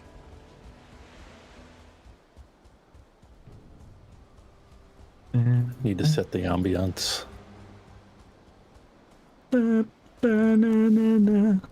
Bob can leave his hat on. Yes.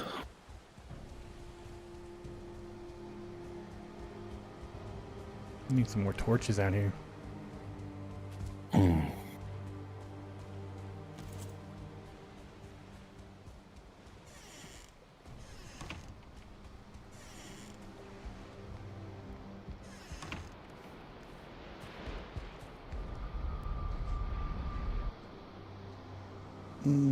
A movie? No, Pablo, for the Xbox Direct that happened earlier.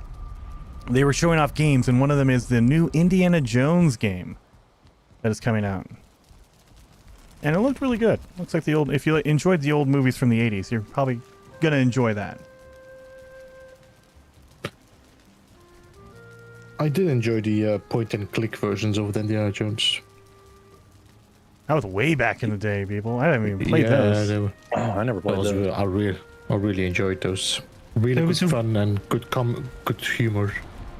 There was a really good one I played when I was a kid that was for the PC, and it had like a ring thing, like a paper ring that you had to match up to get the code for the game to work.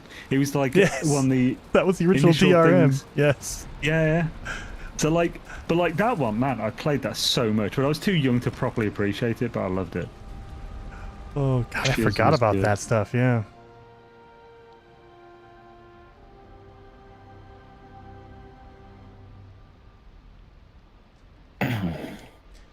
Is Harrison Ford involved in the Indiana game? I don't think so. They have his likeness, like the character looks like Harrison Ford, back, young Harrison Ford. It sounded like him, but it wasn't exactly him. So either I would assume they probably found someone that sounds close enough, and then they can modify his voice. Maybe they're using AI, but it doesn't feel like it's actually Harrison Ford doing the voice. Because the game is supposed to be young Indiana, not like old man Crystal Skull or whatever Indiana Jones. Wasn't there a TV show, Young Indiana Jones? There was. Like for a short time. Was it with River Joaquin Phoenix? Yeah. Joaquin. It was one of the Phoenix boys.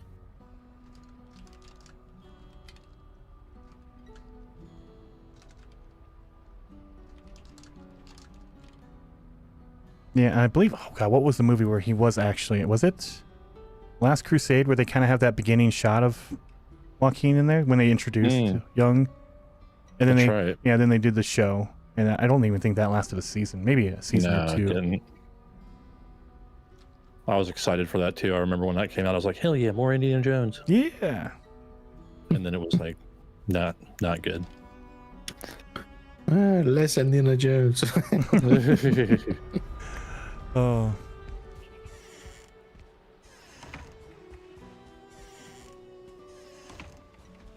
First one to vote. You get the vote on there.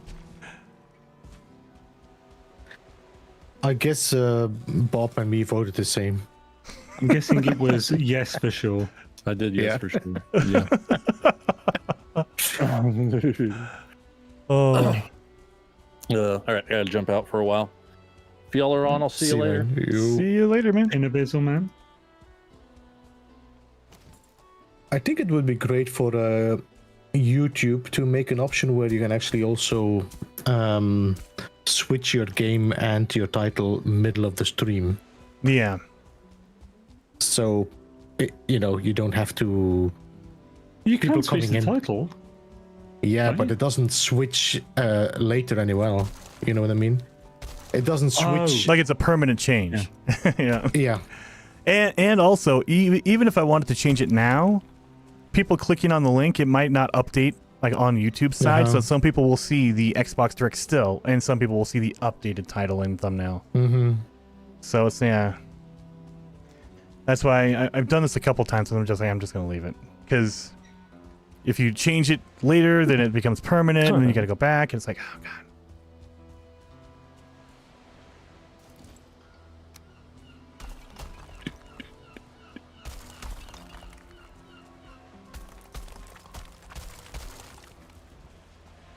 And to be fair to me, this is all your fault, chat. So this is yours. I didn't think I was gonna do Valheim at all today. So I blame you, especially you, old explorer. It's your fault. Yeah, chat. Chat, it's all your fault. Oh.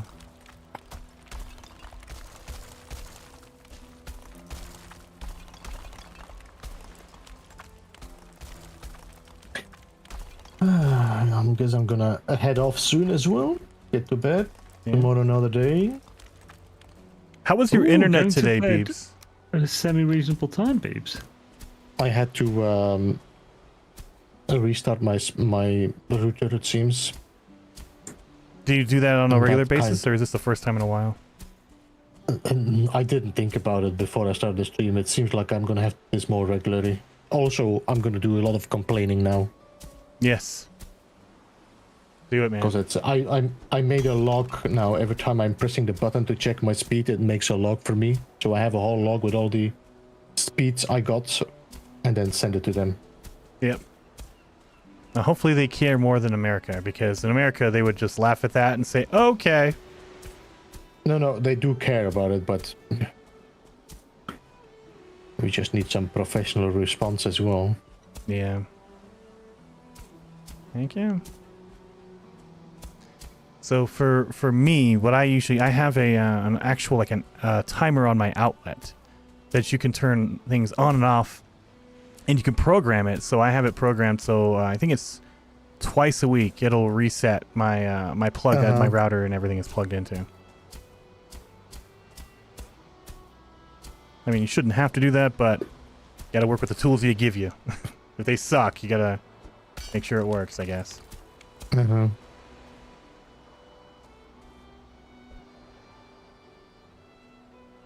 Valheim is addictive, yes. I mean, I don't know what it is. It's just, it's soothing, it's comfortable. You feel like you're making progress, even if you're just doing something simple like cooking food. So I think that's what just the gameplay of Valheim is what makes it really good.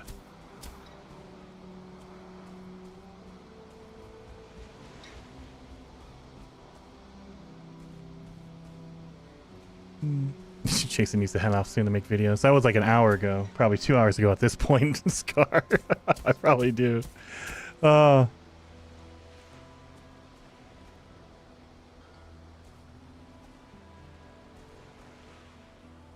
yeah, Beebs, I did a triple one earlier and got 61. So I could do so much more work for way less tar. Yeah, which is weird, no? Yeah, it should be more. It should be like 150 or something.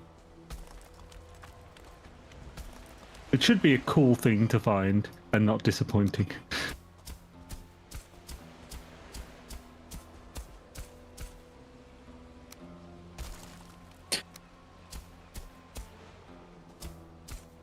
It is not fun. Power outages suck.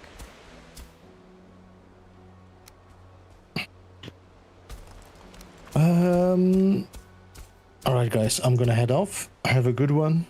You too, man. See you, Beebs. And I'll see you next time. Later, Spirit. Yo. Wait, where's my button? There it is. It's the button. No. Jason, another 113 from this tar pit. Hell yes, dude. It's working out. So, have you gotten to a place in your build where you're going to start using tar? I've already used some in one of them, the Gradle Spawner. I need to finish the roof on that because I only stopped because I ran out of tar. Oh, okay. Then I need to then my pagoda, just the roofing is going to be a stupid amount of tar. Like so with the pagoda, I'm doing the foundation first, which is black marble. Although I haven't got enough yet, so I'll probably do as much as I can. Then I'll take the wood iron up to full height and build the frame that everything will be built onto. Then I'll do the roofs, and then I'll build the floors out. Okay. That wood iron framing up's going to be interesting. Hello, Fall Death. Yes. Oh. Well, I didn't want to mention it on Oh yeah, we probably can't grab any of the Mistland stuff until we get there, right? Start building with the Dark Forge. The cape. Right. I do have a portal outside of one. Yeah. Well, that's what I mean, though, is I don't think we can start building until after we defeat Yagluth, right? So we can get in there and... Because you need a Dark Forge in order to make the cape. You don't need it. Really? You don't need Yagluth to get it. Oh, okay. I didn't know that. Yagluth just provides a thing that allows you to see in the Mistland. The Wisp? Oh, okay. Yeah. Bob, if you're watching a stream, don't listen. It's the thing to build the thing to get the Wisps. Yeah. Okay, well, I thought that you needed that for the cape. Alright. Oh, you might... do you need Wisps for the cape? I don't think you do. Because I know you capture them. So I thought that you needed it for the forge. And you need that to make your cape. Oh, no, you just need the cores for the forge. Okay. You can get those from one of the dungeons. So if the one I've found has enough, but...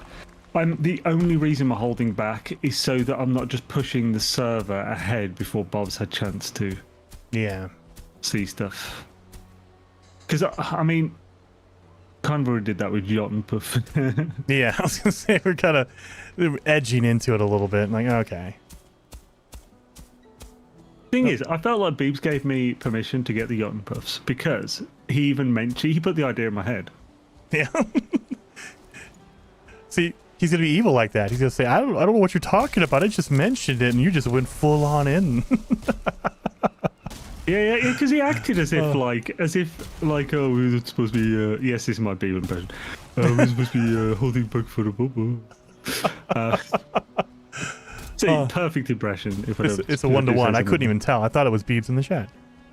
Yeah, I thought it returned, and I was the one who was doing it. Okay, now. Yeah, so I don't know. I really want to, but I'm holding back for the good of the group. For me, it's more about I want to I felt like I got into a weird mode where I was just trying to rush. Like over the Christmas and New Year's vacation we had, I was just like doing everything. We were going through the plains. I was basically done. Like we could have done Yagluth if I would, and I would have been okay with it. But now I'm like, okay, I'm getting a little too crazy, so I need to slow down, kind of build up, kind of explore a little bit. So that's what I'm trying to do. Not go into the you kept acting as if like half time as if I was the only one doing it, whereas you were clearly as bad as me or worse. I don't know what you're talking about. I don't know what you're talking about. I don't do any of that stuff. It's all you. It's only you. See, chat. Bullshit. Just for that, I'm going to take another village in your plains. Do it, man. Do it. I don't need your permission. Do it. I'm okay with it.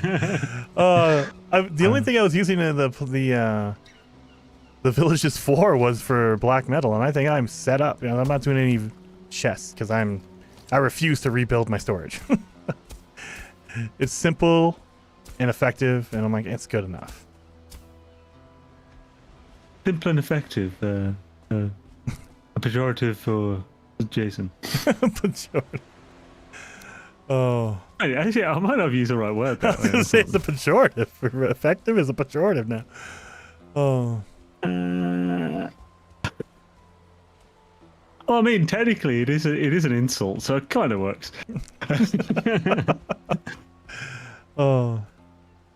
No, it's mean. Oh, shit, I didn't mean to shoot that at that gigantic berserker, but oh well, he's on his way now. Oh yeah, Nick got his attention now.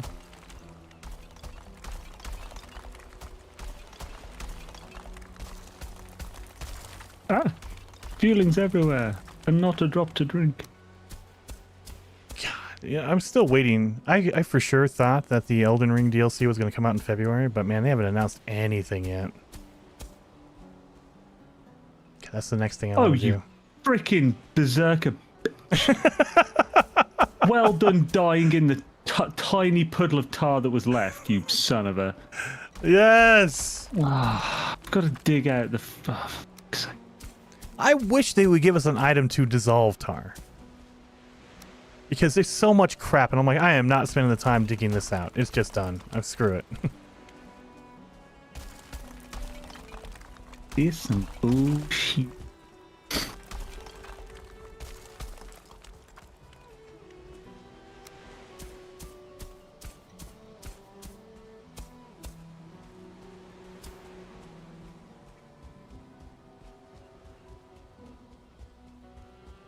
There we go. I've uncovered his remains. Tasty, tasty black metal. Yes, Carmen, I know. You just finished it. You still want more? Because it's a dang good game, Carmen. Elden Ring. So good.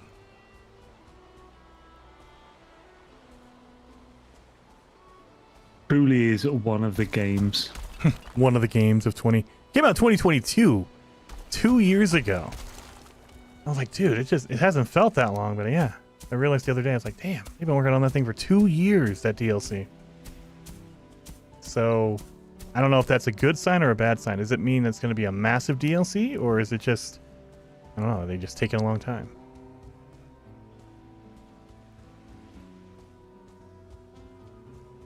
There it is.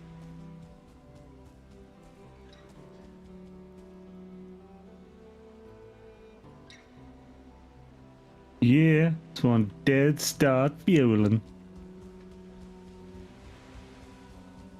I had to get misty as soon as I started shooting fueling scam. Oh yeah.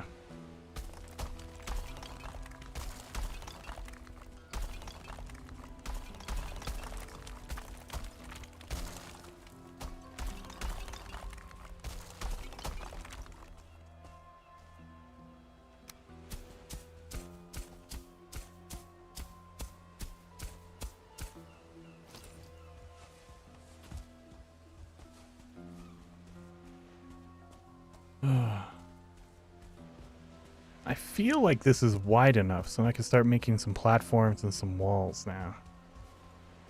Holy crap.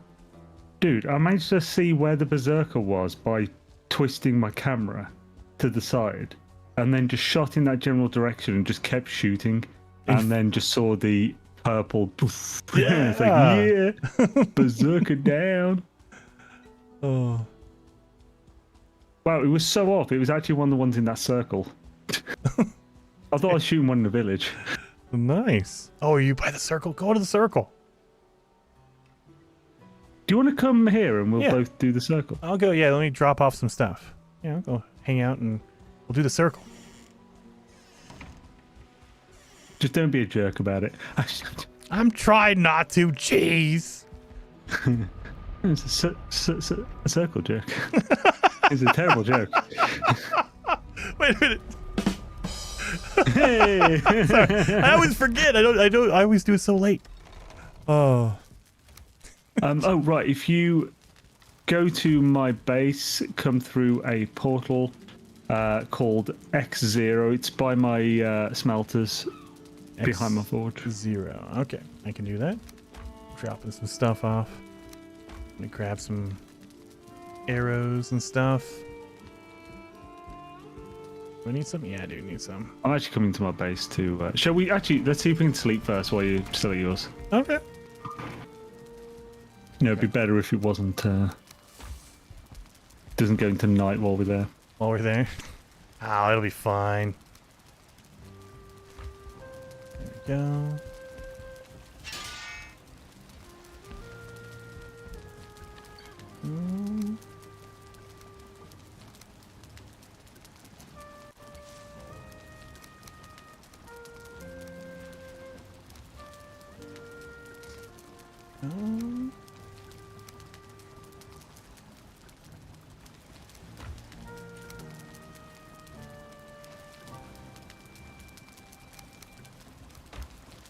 That should be... Yeah, that should be good food.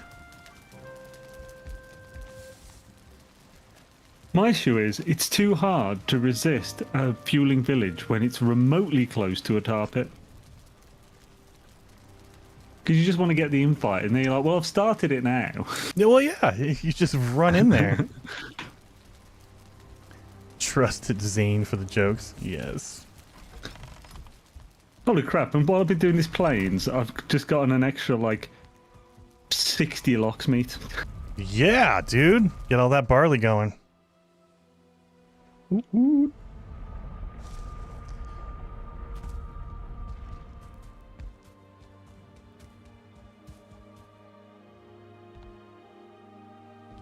Oh, who changed the sign on your village house to Zane's place? I think it was Beebs because he was annoyed that Hive was to do with me when he's Beeblebum. Oh, really? The jealousy. I see it.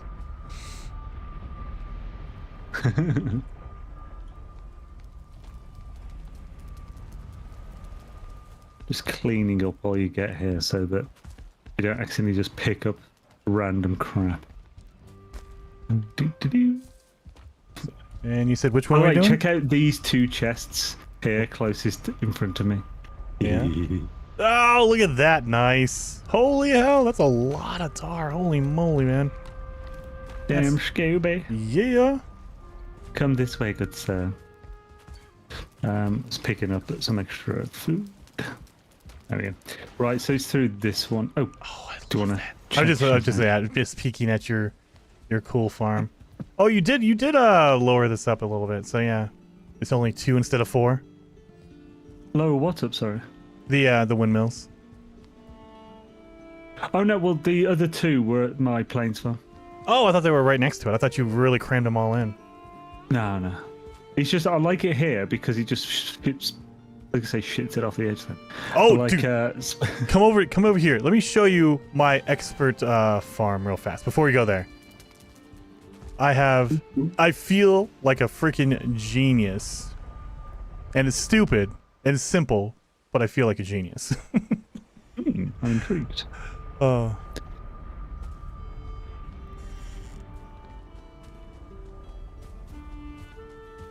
I just go all the way around the map table. Screw it. Can use the fur blankets in this cold. Oh, dude, it was cold where I live, for like Friday, Saturday, and Sunday, and then it kind of got warm. Like today, I think it got up to 40 degrees Fahrenheit, which is like warm because we were below 0 Fahrenheit, which is insane. So all of my windmills just fart out right here. So I just run straight down here and collect it all. It's amazing. Yeah, that's cool. I was like, I set it up and I thought it would work, and then when it finally started falling, I was like, yes, beautiful. Hells yeah, man. I like that. That's cool. Plus, that is a pretty solid Desquito repellent.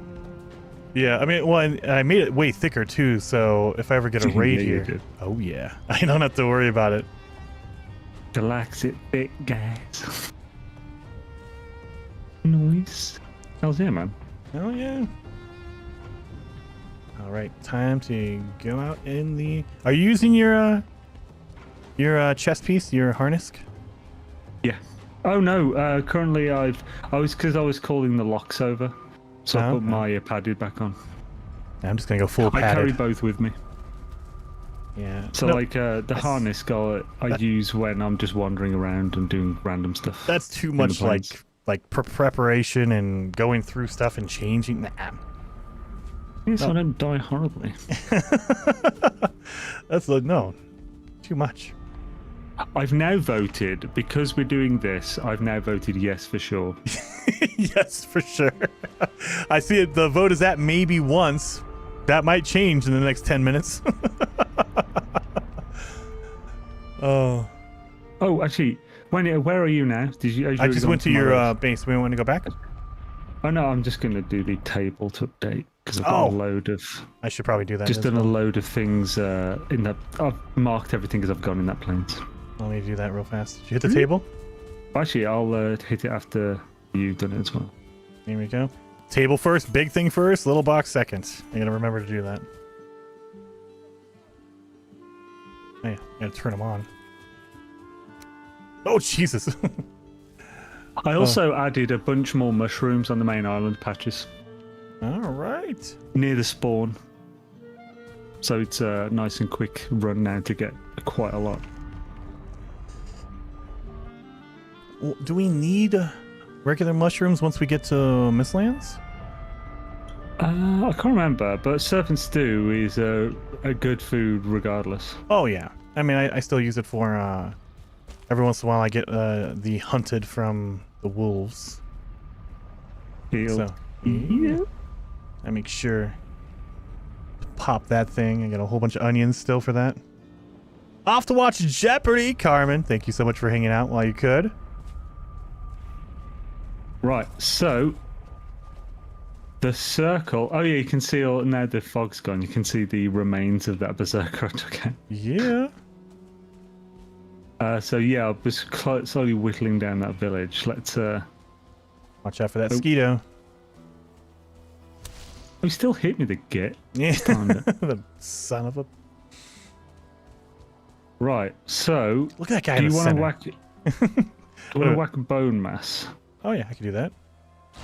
And then let's arrow him to all Theckery. Ooh, level 61 bows. What? One day I'll see that. I think I keep I like steadily in the 40s. Ooh, it's a 1-star. Yeah. Be careful with this guy. Yeah, he's fine. If we bone mass, he'll screw us up. Come on, buddy. If he hits us, I mean. He's not gonna hit us. We got him. See, oh, easy it was enough. so close. It's so easy. Yeah, just do that. Oh, not a big deal on him. So you were the guy in the circle. You were in the stadium, man. What else? What else we got over here? Nobody else? So there was at least one more, and you said there was 3. I saw 3. Maybe I've already killed another one then, and didn't realize. Oh, he might be in the village. With a chest in the middle. What is this? From on top of here. Careful, there's a spear thrower coming. I'm gonna go over here. Oh my god, I can't hit the git.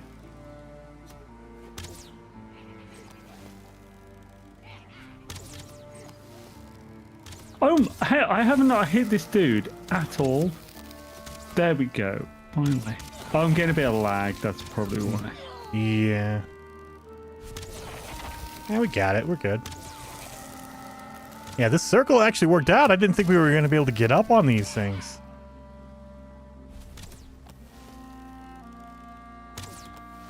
Ooh, they're getting close to you. That spear guy loves you. Yeah. And he's dead now. Everyone who loves me dies. Everyone. Don't go after the porty, you little bitch. Come back here. There we go, he heard you. There we go. I can't shoot for crap today. Got one. Boom. Done. Right. That's why those ice arrows, man. When you get a good frost hit. There is a 2-star spear thrower. Oh god. We got him. He's easy. Try and... No, right in the back. That was a 1-star that you were hitting. There's a 2-star over there, and I'm trying to snipe him. Luckily, he's in a tower. Okay, he's dead. Oof. Oh, spear went right by you. That's all. Fortunately, is that 2-star coming? Yeah, we do. Yep, that's a 2-star. Oh, look at that! So much already. That's not bad. Yeah. Boom, he's done. Yeah, because I've already halved his health. Yeah, he's not bad. Look at that. It's fine. Freaking out about all this. Oh, there's a. Oh no, I'm just trying to be careful. Do we have a? Have you gotten any shamans out of here yet? Yeah, there's one over. I've killed one. I'm shooting for another one now. I think I just. Yeah, I've got one. Nope, here they come. Ah, I should have brought my ooze bombs with me. Son of a. Yeah, I was thinking that as well. Yeah, I didn't even think about that. Oof. I'm using iron arrows. No wonder. I was wondering. I was like, it doesn't seem like you're doing that much damage there. That might be why. I mean, this now frost. And of course the 1-stars. Plus their health is increased quite a lot because we're both here. Nah, they're fine. Oh, little git. And well, a non-starred spear thrower hits for about 10 with bone mass on.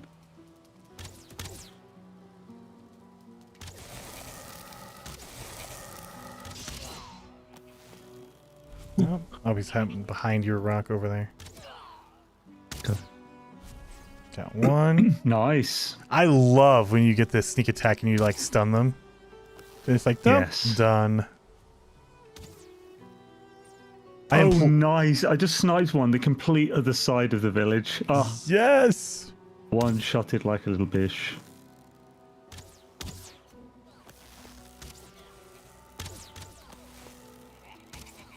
Hey, Spear, get out of here.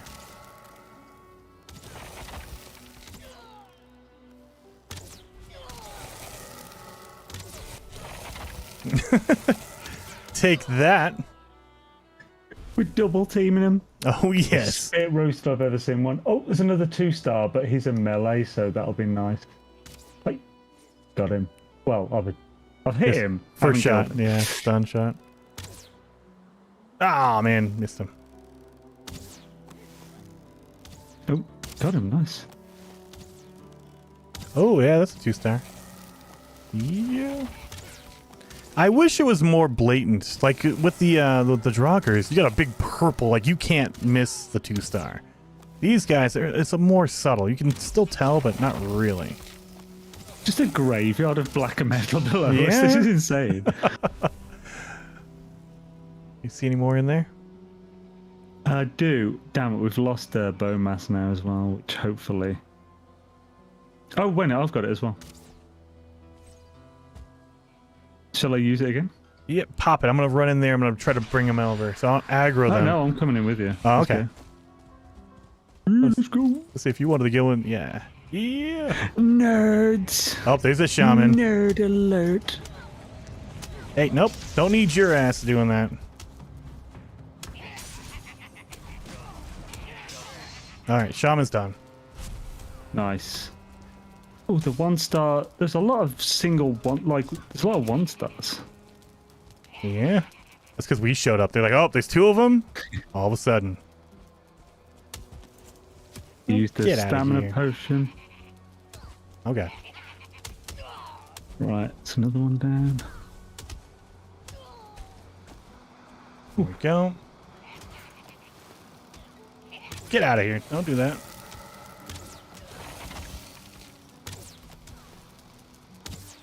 And, my god, I can't believe with all that, I still took that much damage. That's crazy. Yeah.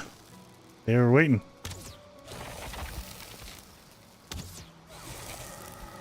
Wait, come here. Ooh, clubs just went up to 60 as well. Frick yeah. Yeah. 60. That's pretty damn good.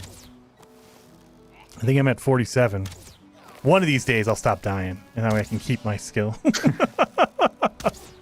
One of these days, straight to the moon. Straight to the moon. Guessing It's a big village, man. Yeah. That's kind of nice, dude. We clear everyone out here? Yeah, I think we're shall good. we run back in? Yep, let's go see it. My god, this is ridiculous. I know. It's nice. Just black metal everywhere. Oh, there's one in the tower up here. I like how they don't leave the tower. Well, I had one of them earlier. Careful, Deskia. Hey, get out of my face. I had one of them earlier pop by. Like, I got to the village, and he literally just jumped out and ran towards me and threw a spear. Like, what the frick? Nice. Terrifying. Yeah, I'm full. I'm full of weight. Right, You're I'll put full of weight. black metal in this one. Which I've got box are you 35 using? black metal on me. Good lord. Yeah, I'm gonna start throwing it all in here as well. Boom. That'll be our black metal box.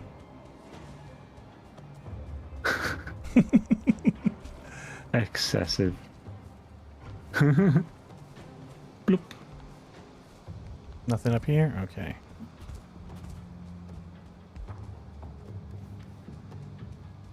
Done. Barley. Just forever barley.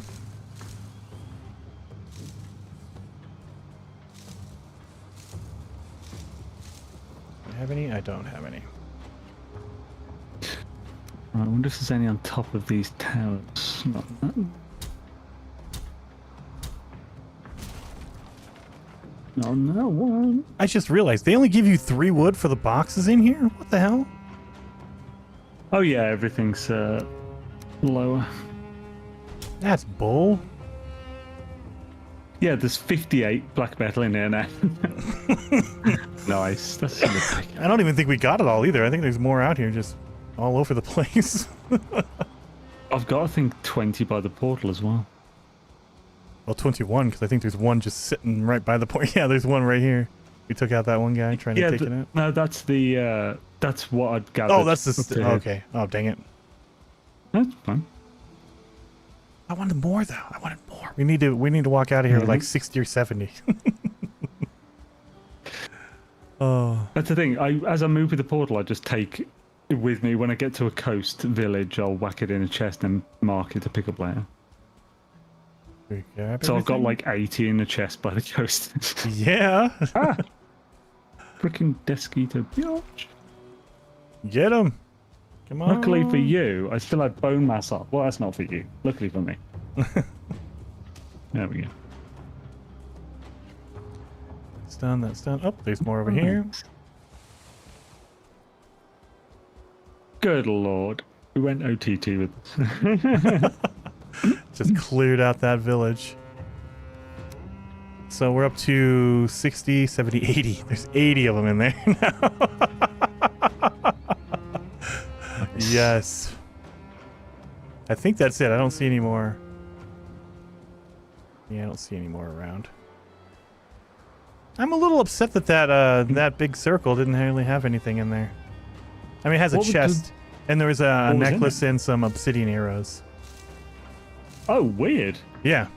One silver necklace and 7 obsidian arrows. I was like, all right. I mean, that's cool, I guess. I wanted to be like a super massive boss or something in there. That would have been cool.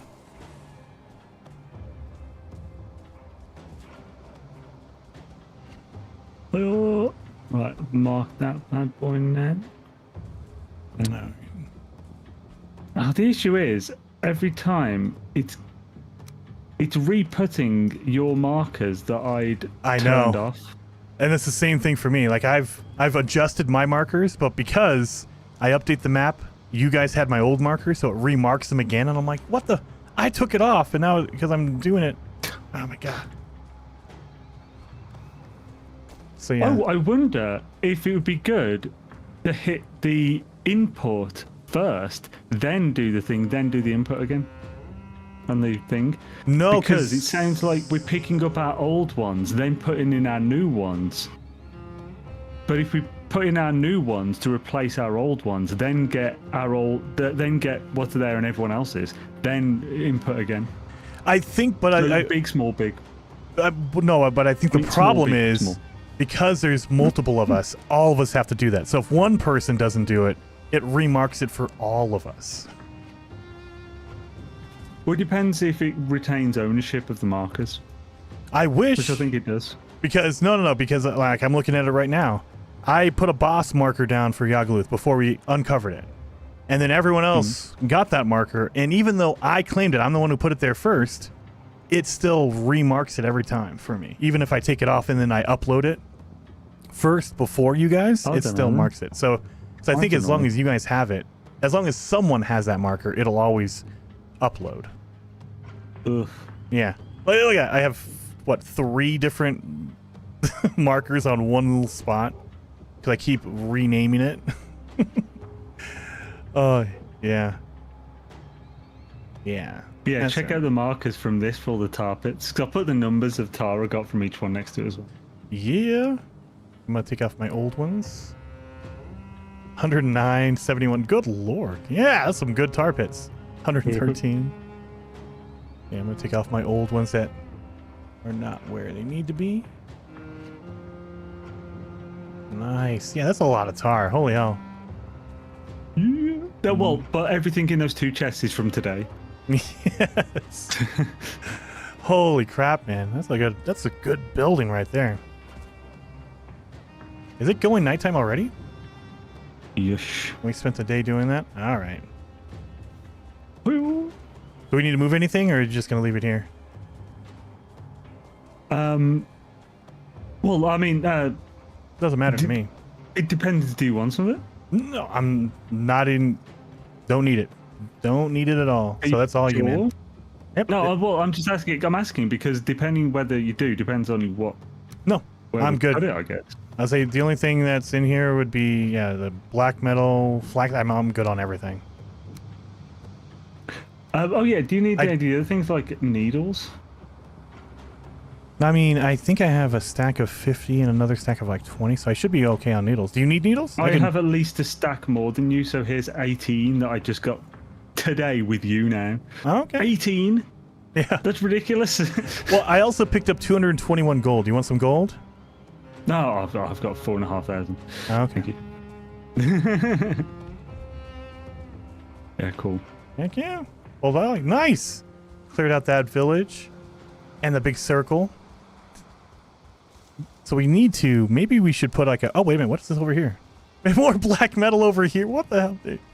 Oh, for goodness sake. It's just forever. I'm going to drop it off in the box. I'm going to go back to that portal before it gets too crazy out here.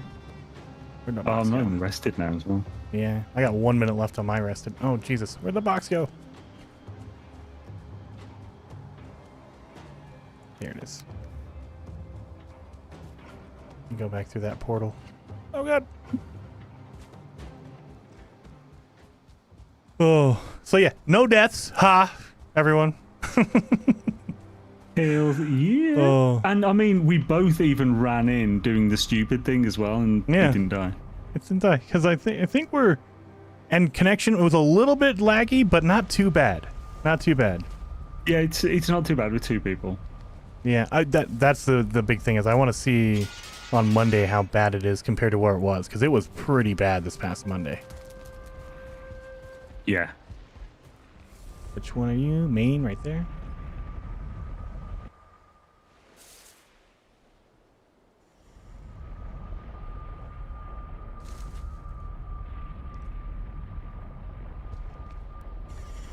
Oh. Jeopardy UK has Stephen Fry? Oh, see, you have way better host than we do. I don't even know who the host is over here. Love a bit of Fry. You haven't finished streaming yet, Jason. I need to stop. Let's just stream forever, guys. You guys didn't know it's just impromptu 24-hour stream?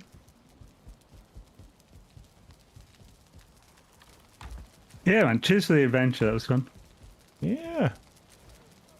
All right, so yeah, I have one stack of 50, so I have 88 needles now with the ones you just gave me. All right.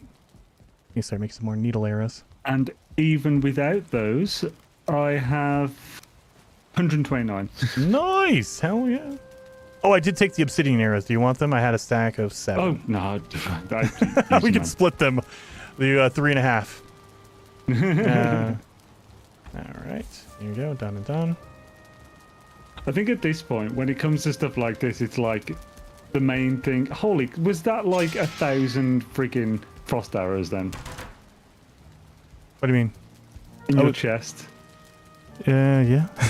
don't judge. Don't judge. No, I have needles. So I have 1, 2, 3, almost 400 needles. I need to do my frost. I haven't been doing my frost. I haven't been keeping up on them. I only have a stack of 100.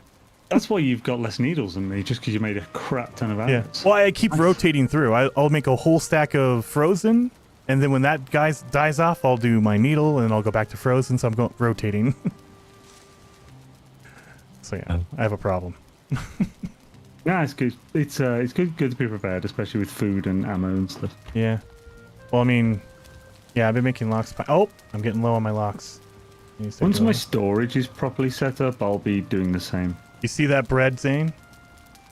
It's too much. It's too much. Oh, nice. You got about twice as much as me.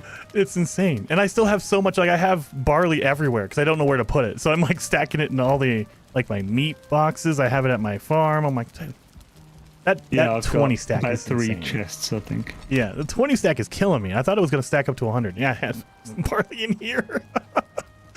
Just everywhere. All right.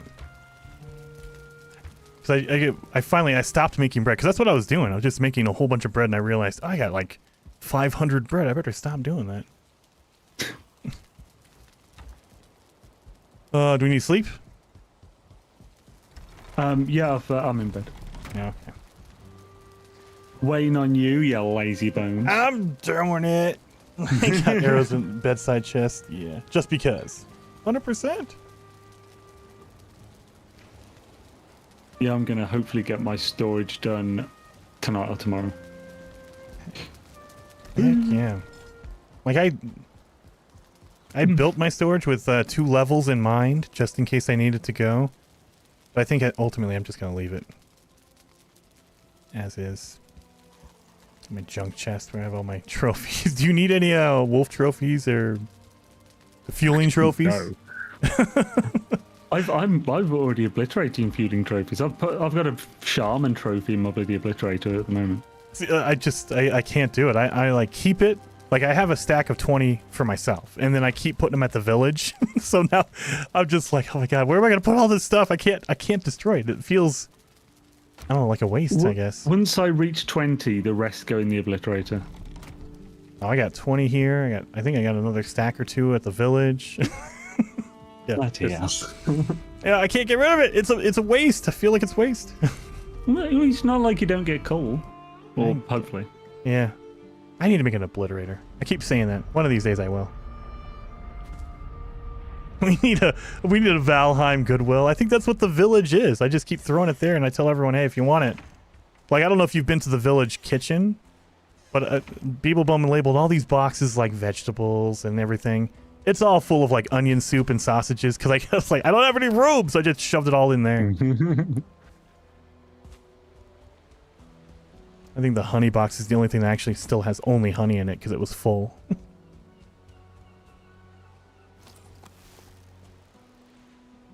You, of course you move as soon as I aim at you. Alright, should I get a boat down and get that black metal? And on the way back, I can drop off my portal on that other one because it's a bit too far to swim. And then this one come over back here? to the rest of the car later. Yeah. Okay. Yeah. I mean, I can leave those. Like, oh, it doesn't matter to me. If you want to go get those tars, dude. Because I'm not going to be using that tar. Like I'm slowly moving my way down here. Ah, see the number. Fucking dang it! Why? Move that. I've been slowly working my way south, so I have all these planes to get my tar, so I'm not worried about it. And I have on my main island, I have a whole bunch of tar pits and stuff. you know what? Like, I'll leave that island for at least for the moment, anyway. Okay. Just so you know, you've got 2 tar pits you can go to. I don't want to just take it all when do it, I don't necessarily know that I need it. I'm not worried about it. But yes, take it. Silver ore. Okay. Actually, I need to get my boat back, don't I? My boat's in my old base. Okay, I was hunting serpantes. Yeah. Let's showing the world my serpantes.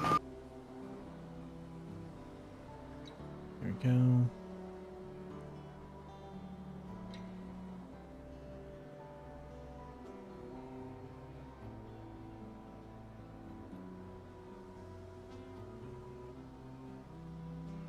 All right.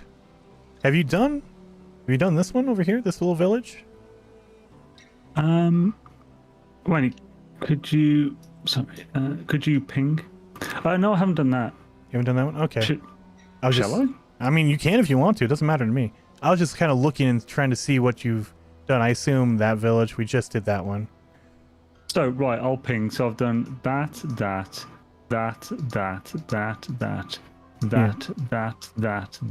that. Yeah. Today. And what about up here? You did that one. I think I cleared out that village. Sorry, yeah. Yeah, and you did that one. I've done that tar pit, yeah. Okay.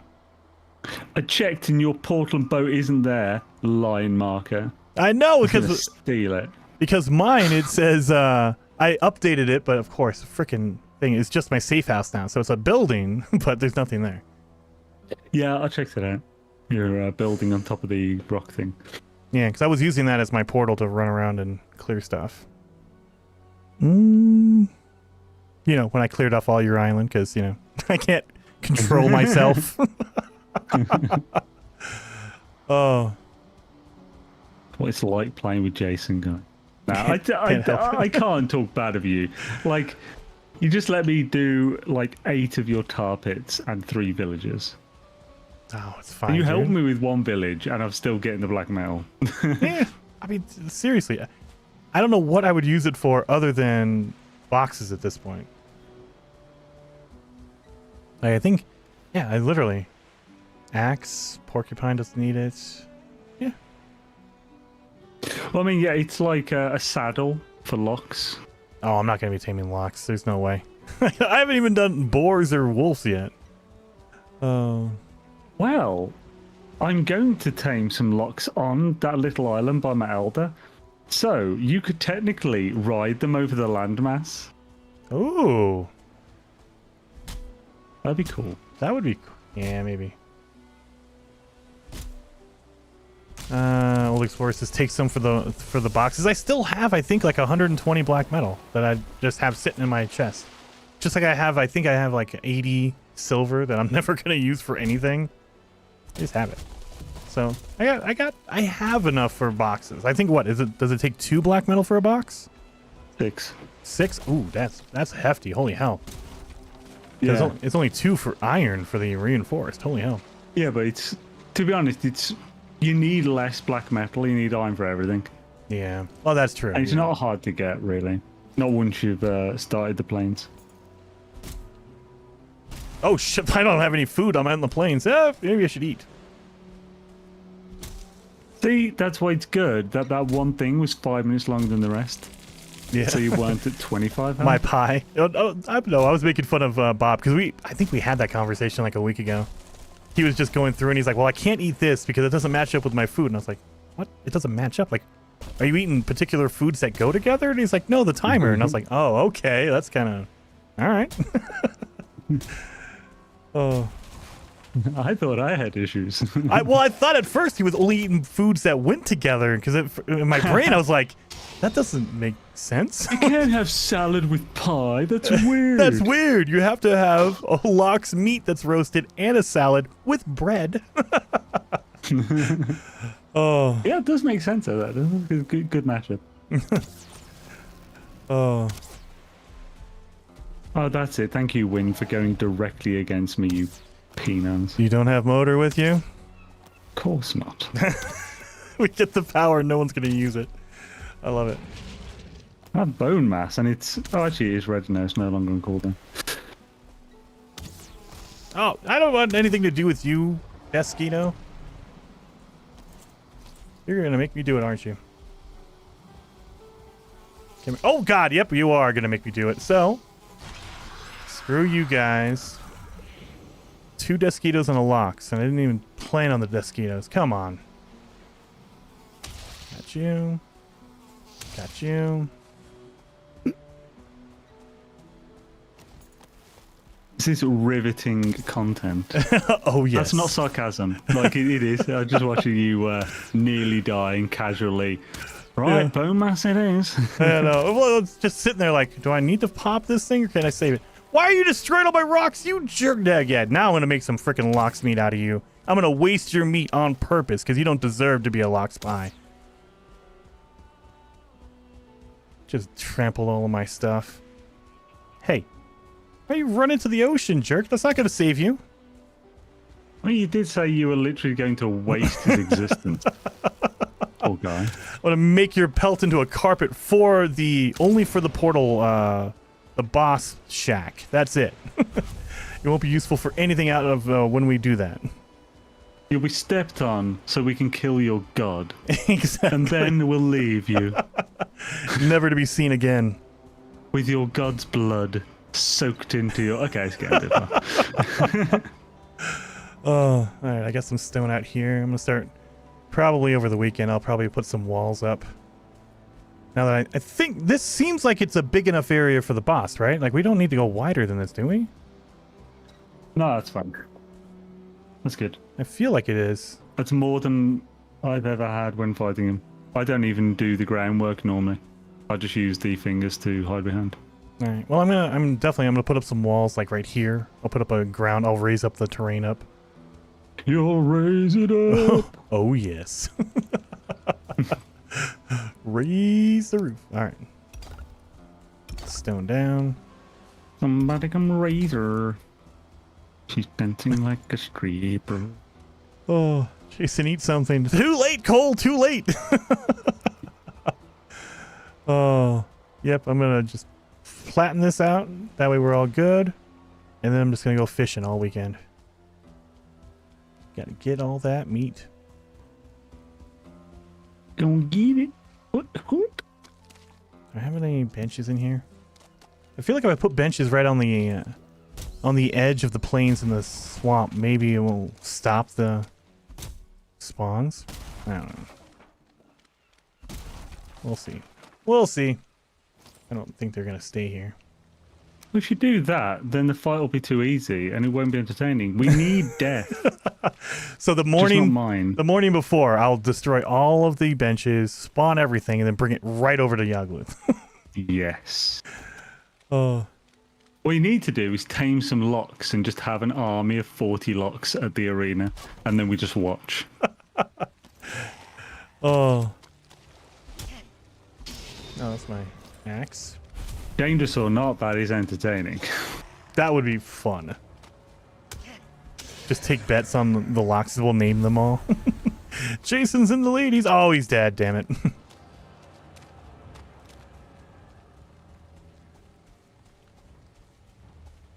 Ooh. Motor is the best power. I mean, I like the idea of it, but I never use it, Cole.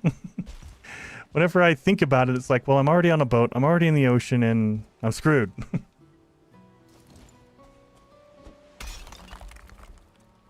Oh, I didn't bring my hoe with me. Crap. Well, that's smart.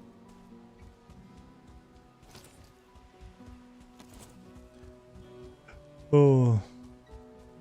I'm currently beached on this little bloody plains island with my boat, and there's a locks very close to me.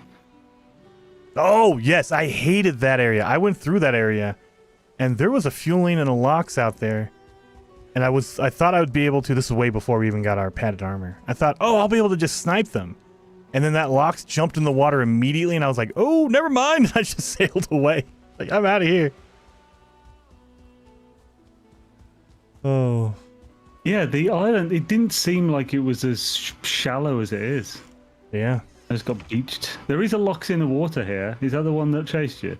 Probably. He's swimming back to shore. Yeah. Yeah. And then I realized that when you kill the locks, I would think that meat would float and everything. Nope, it falls to the bottom. And I was like, yeah. So I've killed a couple locks in the ocean, and it was just too deep. I couldn't jump in and get it. Locks are deep, folks. Oh, yes. Well, I did get pelt. I think we need 4 pelt to make a carpet? Yeah. Damn it. I only got 2 out of that guy. Well, it's time to go. I might try and drive by that other village on that landmass. Yeah. You should be able to carry 2 powers. That might be too much, though, Old Explorer. You can carry 2. Even if you only can fire 1. Actually, yeah. Like it maybe it costs a lot to an item that, like, you earn through a quest. Yeah. That allows you to have 1 more power available not to use. Yeah, so, you can like, only you one use active. out of the 2. Yeah.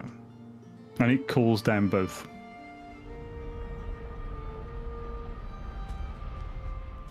I just have forever bone mass and motor. Yes. That's all you need. That's all you need.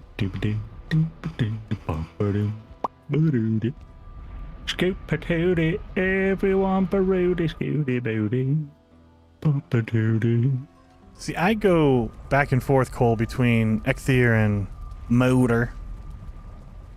Because I like the run. That's why my run is always high, usually, because I'm always running everywhere. Yeah, my run's now at 89. Damn it, I died a couple times. I'm at 78. One of these I've days. never had a skill at 89 before. Never? I could have sworn No. last year you guys got up to 100, no? I'm pretty sure I didn't. Dang.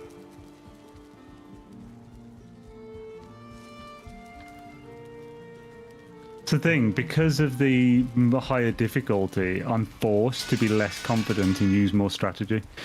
So I'm dyingless. Nah, just go balls to the wall. Defend or deflect everything with your face.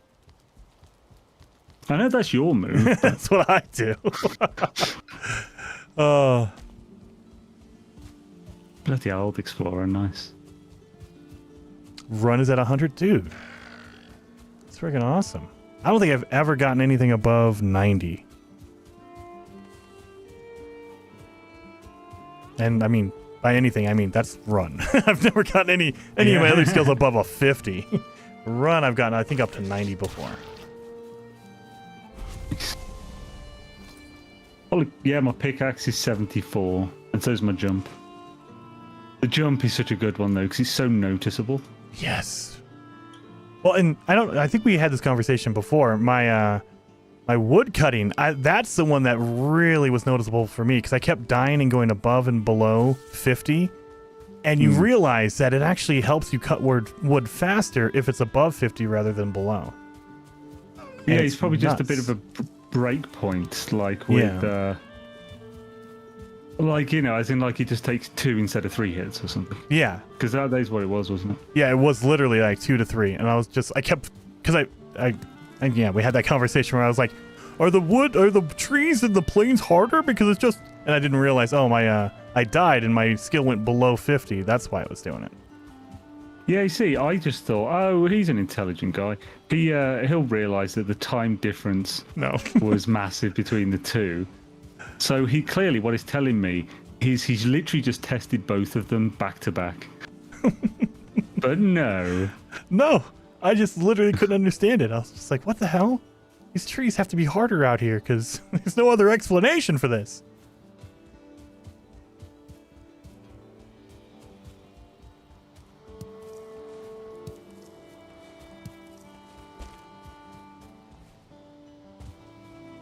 Never heard of anyone using the Elder Power. Well, I mean, yeah, when you're collecting your wood. I've used that several times. Yeah. This server even. But for most people, it is something you use for just to collect your wood so you can build, and then you're done. You never use it again. Pretty much.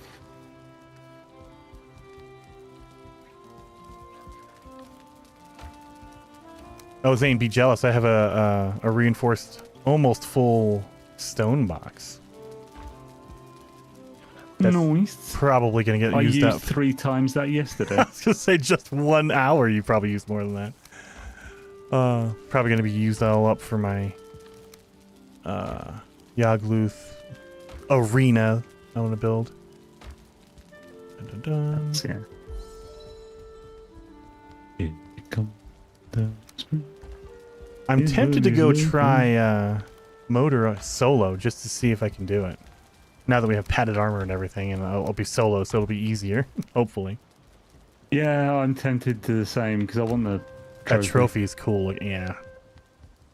Because like my big portal room, I have space for every boss trophy. Oh really? Yeah. See, I need to do that. I have just one over my fireplace. I have the serpent because I love that trophy. It's so good. Yeah, so far I've got the Ichthir, Elder, and Bone Mass. Oh, I need to go back and do next here. What was it? People did it in like 10 seconds. Just fired it up and it murdered it immediately. Yeah, it's not hard.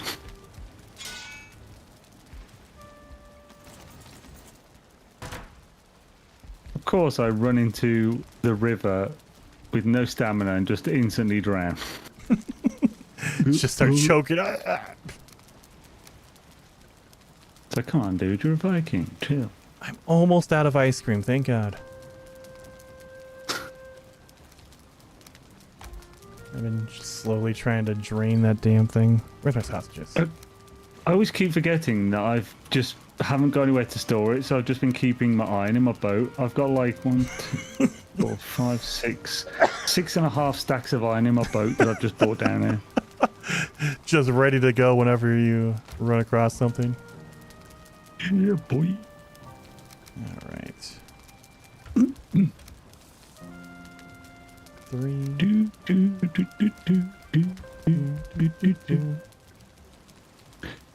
think I will Just run go back to the boat motor down. No, I can't do it now. As I go over to motor to see if I can probably do it. I don't think we have the eggs. That's what I'll say. But we'll see. I mean, if you really wanted to, you could get those eggs. I mean, if I'm honest, I already have one. I know that one's already respawned. There's an egg location right next to the shrine. Yeah, I was thinking. Then there's probably another one somewhere else. Oh shit! I have 2 in the chest already, and I know there's one out here. So that means I have 3. I can do motor. That means you have to do it now. In the middle of the night. Well, no, sleep first. I'm just going back to my base. So oh, look at that! We have a spawn for Golem. Hey, buddy. I need a Golem trophy, man. You gonna give me a Golem trophy? Come on, Golem trophy. I wanna make Gek really, really sad. Come on. Come here. I love that freaking porcupine. It is so amazing to just tear these guys down. Ah, damn it. I think I've killed probably, not even exaggerating, 20 freaking golems with no trophy. It's starting to make me mad. I'm pretty sure I've killed at least 20 and got no trophy. Yeah, that's what I mean. It's just like, let me have one trophy. At least one egg. I'm in bed when you're ready, by the way, and then you can go back and do motor. You're not helping. Yeah, I'm not trying to. Do it. Do motor. Do no it. Excuse. It really does mean that. Oh, yes. I'll even promise not to just pop through the portal and watch to make it harder. Just sit on the side. Oh.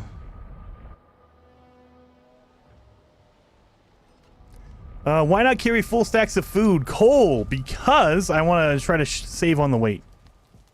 So food does weigh you down. And, I mean, it's not a lot, but it adds up after a while. So I have a stack of 5 because I know how much that weighs. And so I kind of, in the back of my head, I know how much weight I can carry in addition to that.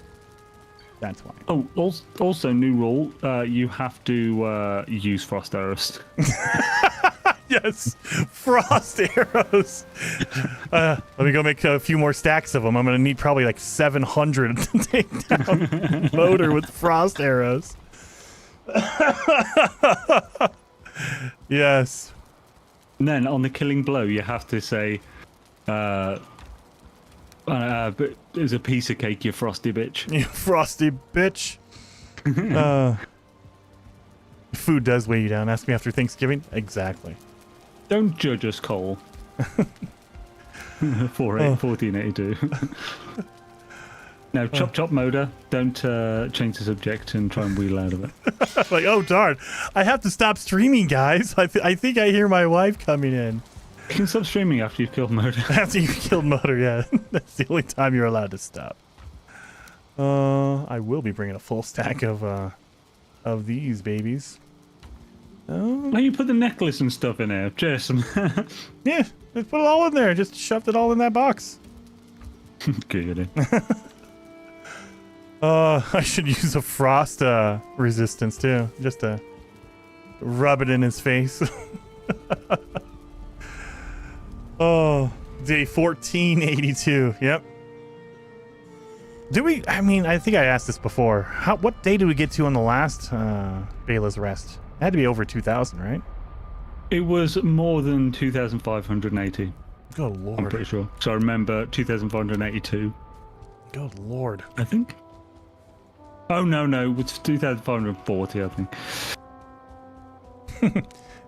Beeble! I put Zane, I think you put Gek, and now Gek put Beeble stands there on my side. Oh.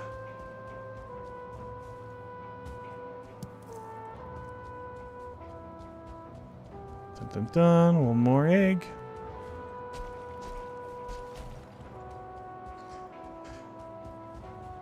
I think Bela has rested at this point. Never.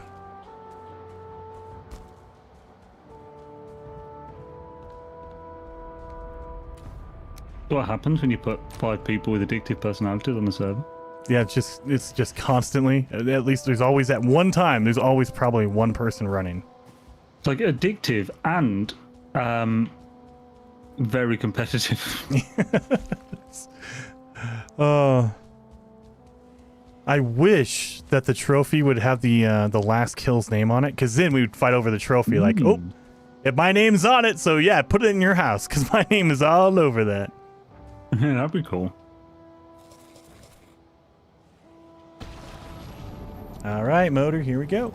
Let me get my fire arrow going. I can't believe you're doing it. I want to see if I die. I haven't died yet. Oh, that was... Oh, yeah, just motors enraged. I love the music in here, too. I still think Bone Mass has the best one, but it's still pretty good. I like that they use metal. That's a just in general. Oh, yeah.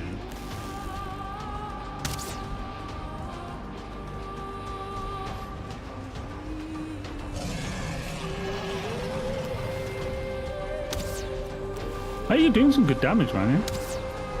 Yeah, I'm doing decent enough. I mean, especially when I'm just using fire arrows. I need to switch over, but I'm so afraid to go into my menu. I should have put it on my hotbar like an asshole. I was to say that, yeah, that's why if you're switching, you put it in the fire, hotbar? poison, needle, and just switch between them. Yep, you'd think I would have done that. I have them, I just didn't put them in my hotbar because I'm smart.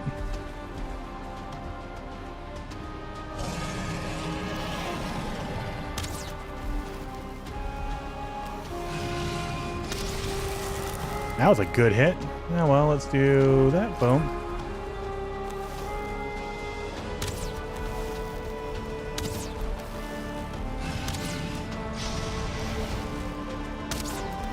Easy enough.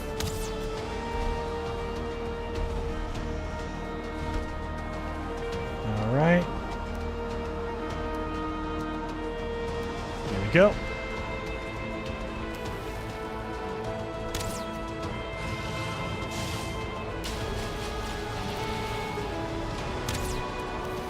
Oh yeah, you're gonna be able to do this easy, Zane. Oh god, that was a terrible shot. Yeah, the issue is, like, I would favour Ichthir over Bone Mass for this. I mean, I don't have any of them. I should have done Ichthir. I'm still waiting for my Bone Mass to cool off. I got 30 seconds left. It'll be fine. Remember, those things explode. Not for me. Come on, explode on me. Let's do it. Come on, little crystals.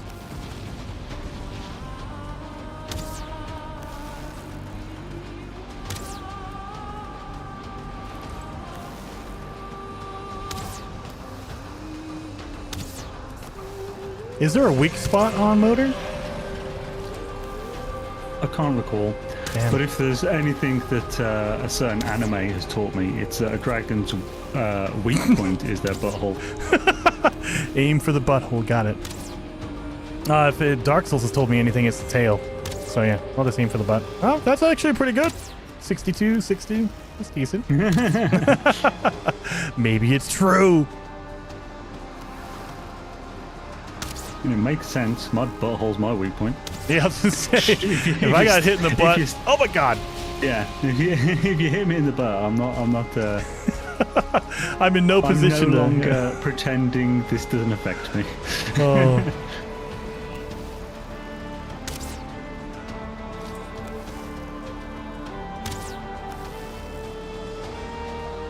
Oh dang it. This fight would go faster if I actually hit her with my frickin' arrows. Come on. Oh, bows 45. I might get above 50 on my bows. Dude, Bone Mass is ready. Go and hit her in the face with your Pokemon. Oh, yeah, you know what? I could do that. Oh, maybe not at that moment, but well. Yeah, not while she does Frost Breath.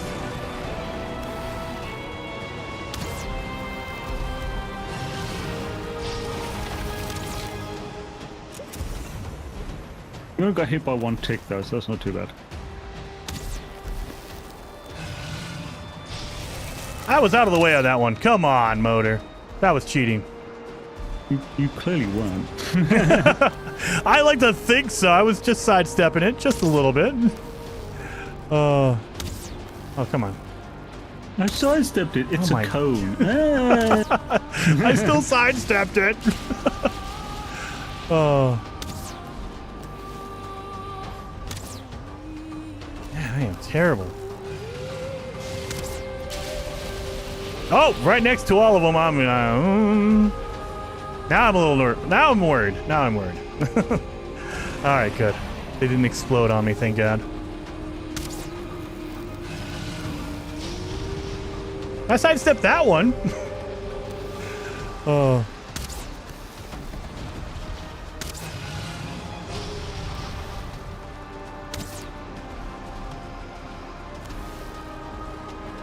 I'm starting to think I didn't bring enough arrows for this. I only brought like 300. Oh, Jesus. Nah, it should be okay. No,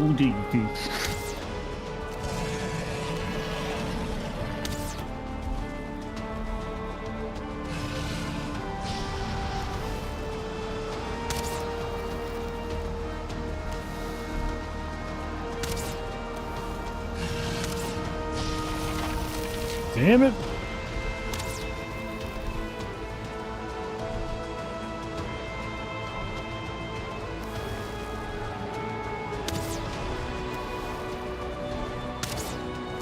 Yeah, sword skill 1. Sword skill 1? Is that what you just said? Oh, Yeah. I thought you were going to say 100. I was like, what? Huh. Sword skill 1.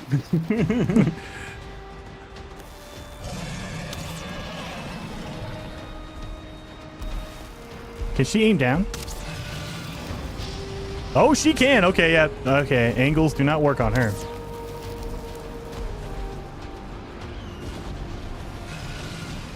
Sword skill level 3. Ow. Whoa! Almost got a claw on my butt. Oh, you don't know. Yes, I just hit it. Run skill 90. Nice! Hell yeah.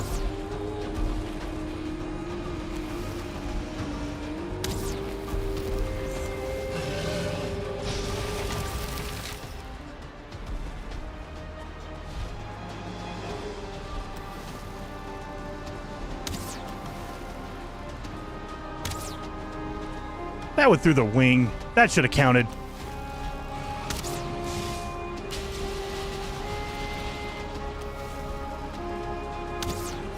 This is going too well for you. I'll pop by in a sec and see how you do. This is going too well. We need to fix that. Oh, she broke my workbench. Let me rebuild that real fast.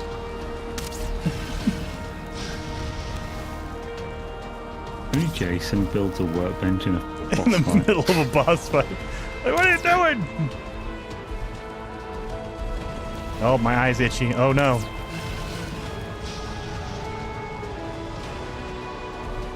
Okay. Run!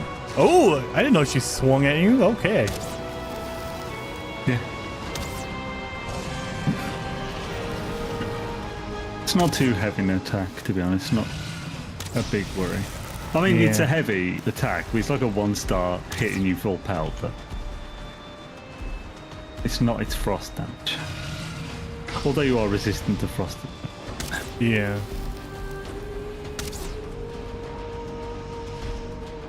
All right, let's do. Well, your bone mass is on anyway, yeah. So that swipe ain't gonna hurt you for about 40 more seconds anyway. Yeah, about 10 in real life because there's a little bit of a delay. Oh God!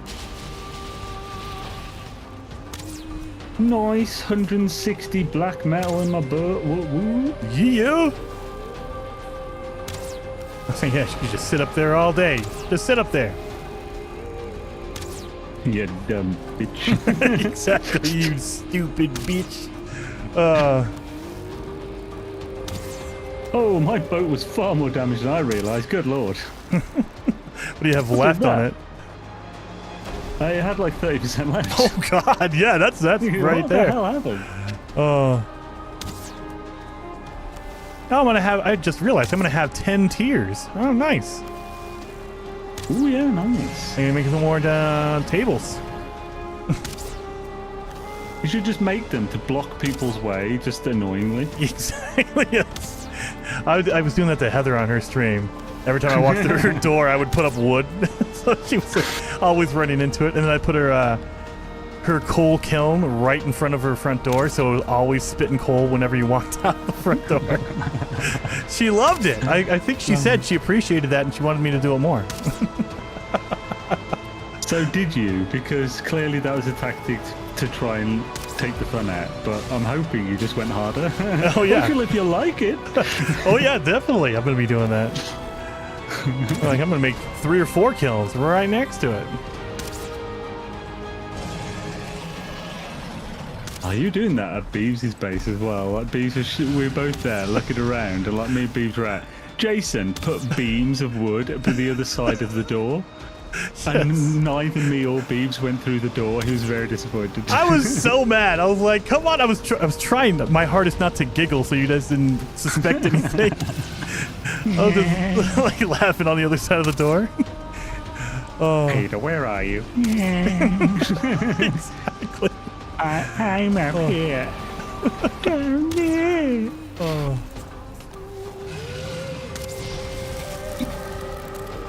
At this point, I'm not even afraid of her frost breath, because it does like no damage to me.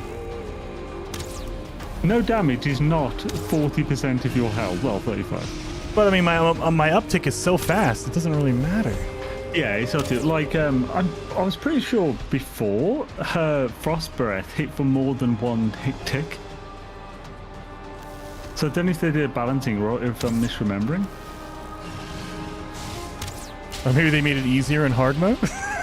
They're like, "Oh, in hard mode, we'll let you have it." Very annoying. Don't, you don't have to lie, Heather. Everyone knows you were having extra fun with it. It was so much fun, always trying to get inside your house and picking up like 25 coal every time.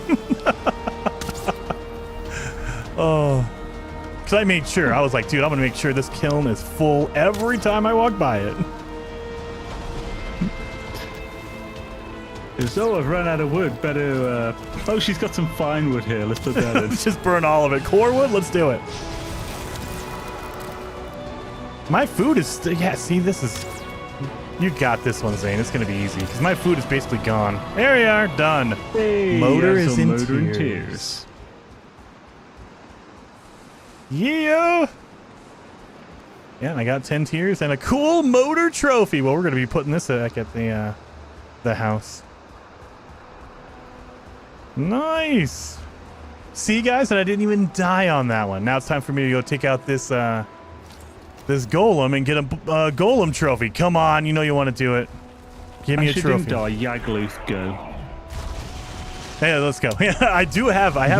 I think I have 7 fueling things, so I could do it. I don't want to do it. That'd be kind of a dick move. And this time, I will watch. Oh.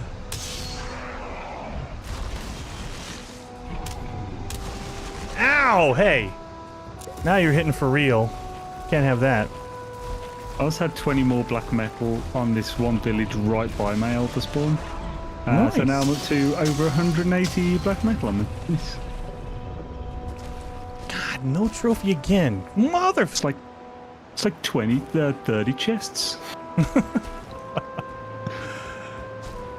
A lot of wood and stone storage, bro.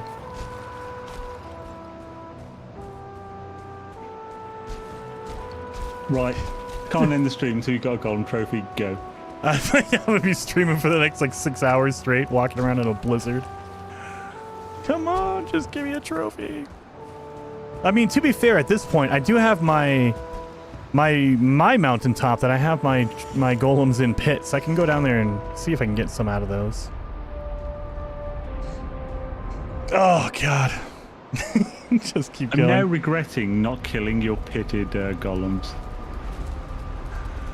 Oh. Do I have it in here? Let's see. I can run those real quick. I got 5 minutes of rested left. Let's go do it.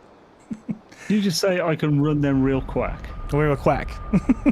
It's my accent's coming out. Real quack. Accent's coming out. Quack butter. And then we'll get married. You want to see the worst cave ever, Zane? Let me show you my awesome cave that I've been saving this entire time. I was like, guys, this is going to be the best cave ever. I'm going to save it. It is so cool. Look at this. That's it. That's it. Oh. Whole lot of nothing. Well, that freaking sucks. I got one room down here. I was so pissed. I was like, I'm gonna get a cultist. I'm gonna be able to, nope, not a damn thing. At first I thought it was a joke because I was like, there's no way I have one hallway, right? There has to be like a frozen like wall or something. Nothing. It's bullshit. Bull! Do you have more frost caves left to do? Not on this mountain. Oh yeah, I mean your segment, but I suppose you can't go to the Ashlands. Yeah. So I mean, I'm gonna try to go through here and see if I have a mountain range on that island. But yeah, I was so mad because I amped it up in my own head. I was like, this is gonna be a cool cave. It's my cave. That means it's gonna be better.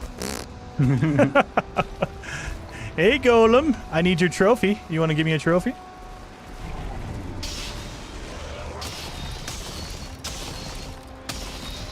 Halfway down with 4 hits.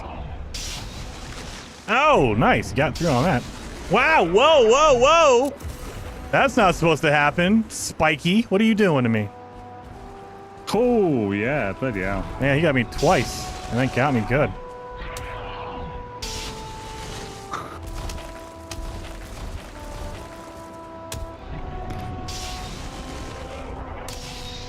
There we go. I've been saving him the whole time and no trophy. What a jerk. He's been down in this pit since probably day like 800.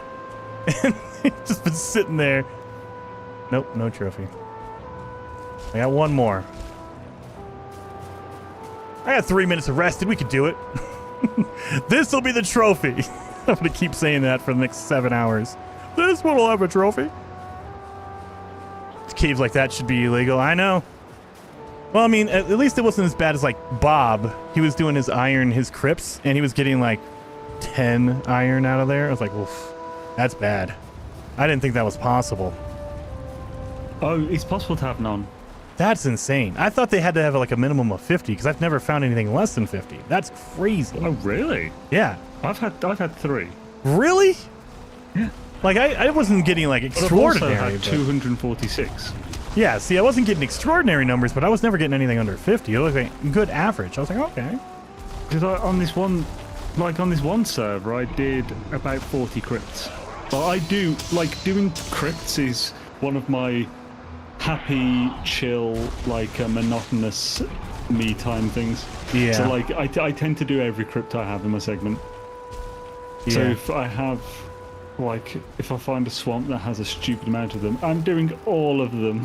Hell yeah, got to.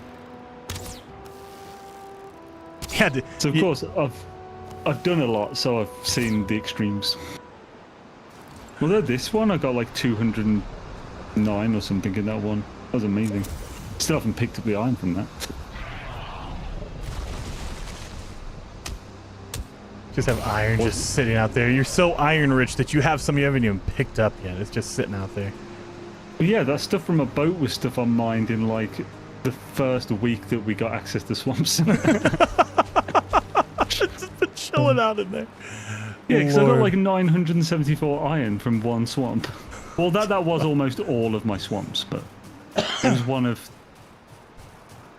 of 2, and that 2, the second one, it has the 200 in it. Goodness. So I got about 1,003 or 1,400 iron in my second. Jeez Louise, dude. I think I might have gotten 400 max. Oh, Lord.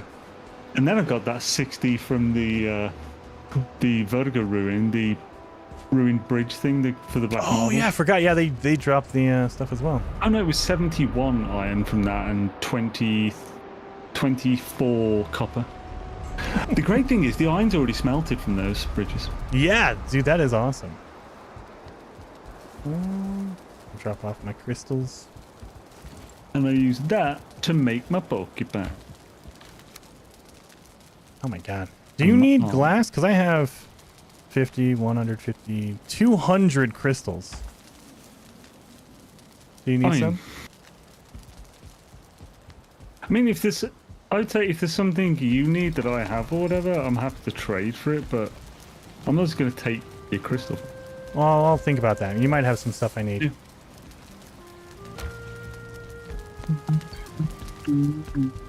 Would you like some tar? No, I'm kidding. I just gave it all to you. You can't do that. Oh. Let's see. Where is my brain not working? Yeah, I think there it is. I have 150 crystal left at the moment. Although, just for like a small glass bloody what's it called? Like a banister in my elder base costs like 30 glass, just this tiny banister. There's 2 of them, so that's like over a stack just in that. It's like, my god. Yep, you don't think about it till all of a sudden you're like, holy hell, it's taking a lot. Take down the serpent trophy thing, and now... Oh, this might be too big. Let's see, I don't know how big the trophy is for motor. It might be too big, ladies. Let's see. Oh, no, that's good. That's a good size. That's what she said. Not too big, not too small. It's like the Volvo of trophies. Perfect, sturdy, dependable. Sorry, I'll just move my Hummer. It's right. short but girthy. Short but girthy. Good lord. It is smaller compared to the serpent. It's just, I don't know how they dictate the size of the trophies. Because, yeah, you would think of the motor trophy would be bigger than the serpent. But it's not. Goofy ass locks. Yeah, I love that thing. I had it on the front of my front door, but I kept hitting the trophy as I walked in to open the door. So I finally just moved it. I was like, damn it. Let's stop taking it off the rack. Dun, dun, dun. I almost went through my full stack of 100 arrows, fire arrows. Damn. Do you need to sleep? I just thought about that. Sorry. Can do. Oh, I don't know if you needed to or not. I'm right by my bed. Just, there's a skelly there. Jason's serpent is enormous. Just ask his wife. Don't ask my wife. She will tell you the truth, and that's not... No. Oh. It's like, hey babe, tell him how big it is. I'm not gonna lie, Jason. Come on, just tell. I'm not gonna lie. Oh god damn it! Well, don't say anything then. And everyone just like, well, it's clearly tiny. On a cold day, like, oh, cut the stream now. Just all of a sudden, disconnection issues. Oh. And put some of these arrows I was away. just thinking, like just silly like names or whatever. I like to call mine depth charge. Yes. Depth charge. It goes deep and it causes damage.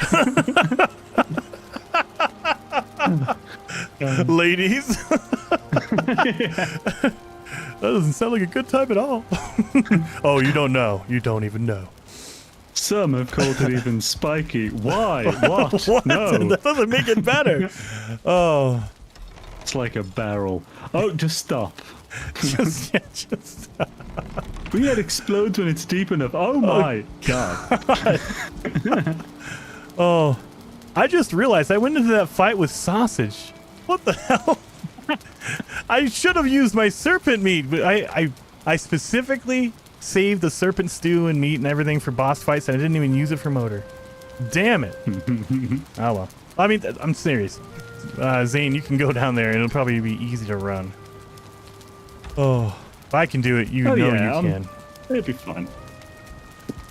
But just remember, you're going to need to take 3 eggs, or if you want to wait, I think the eggs respawn every 7 hours. Or 7 days, excuse me. 7 days in-game.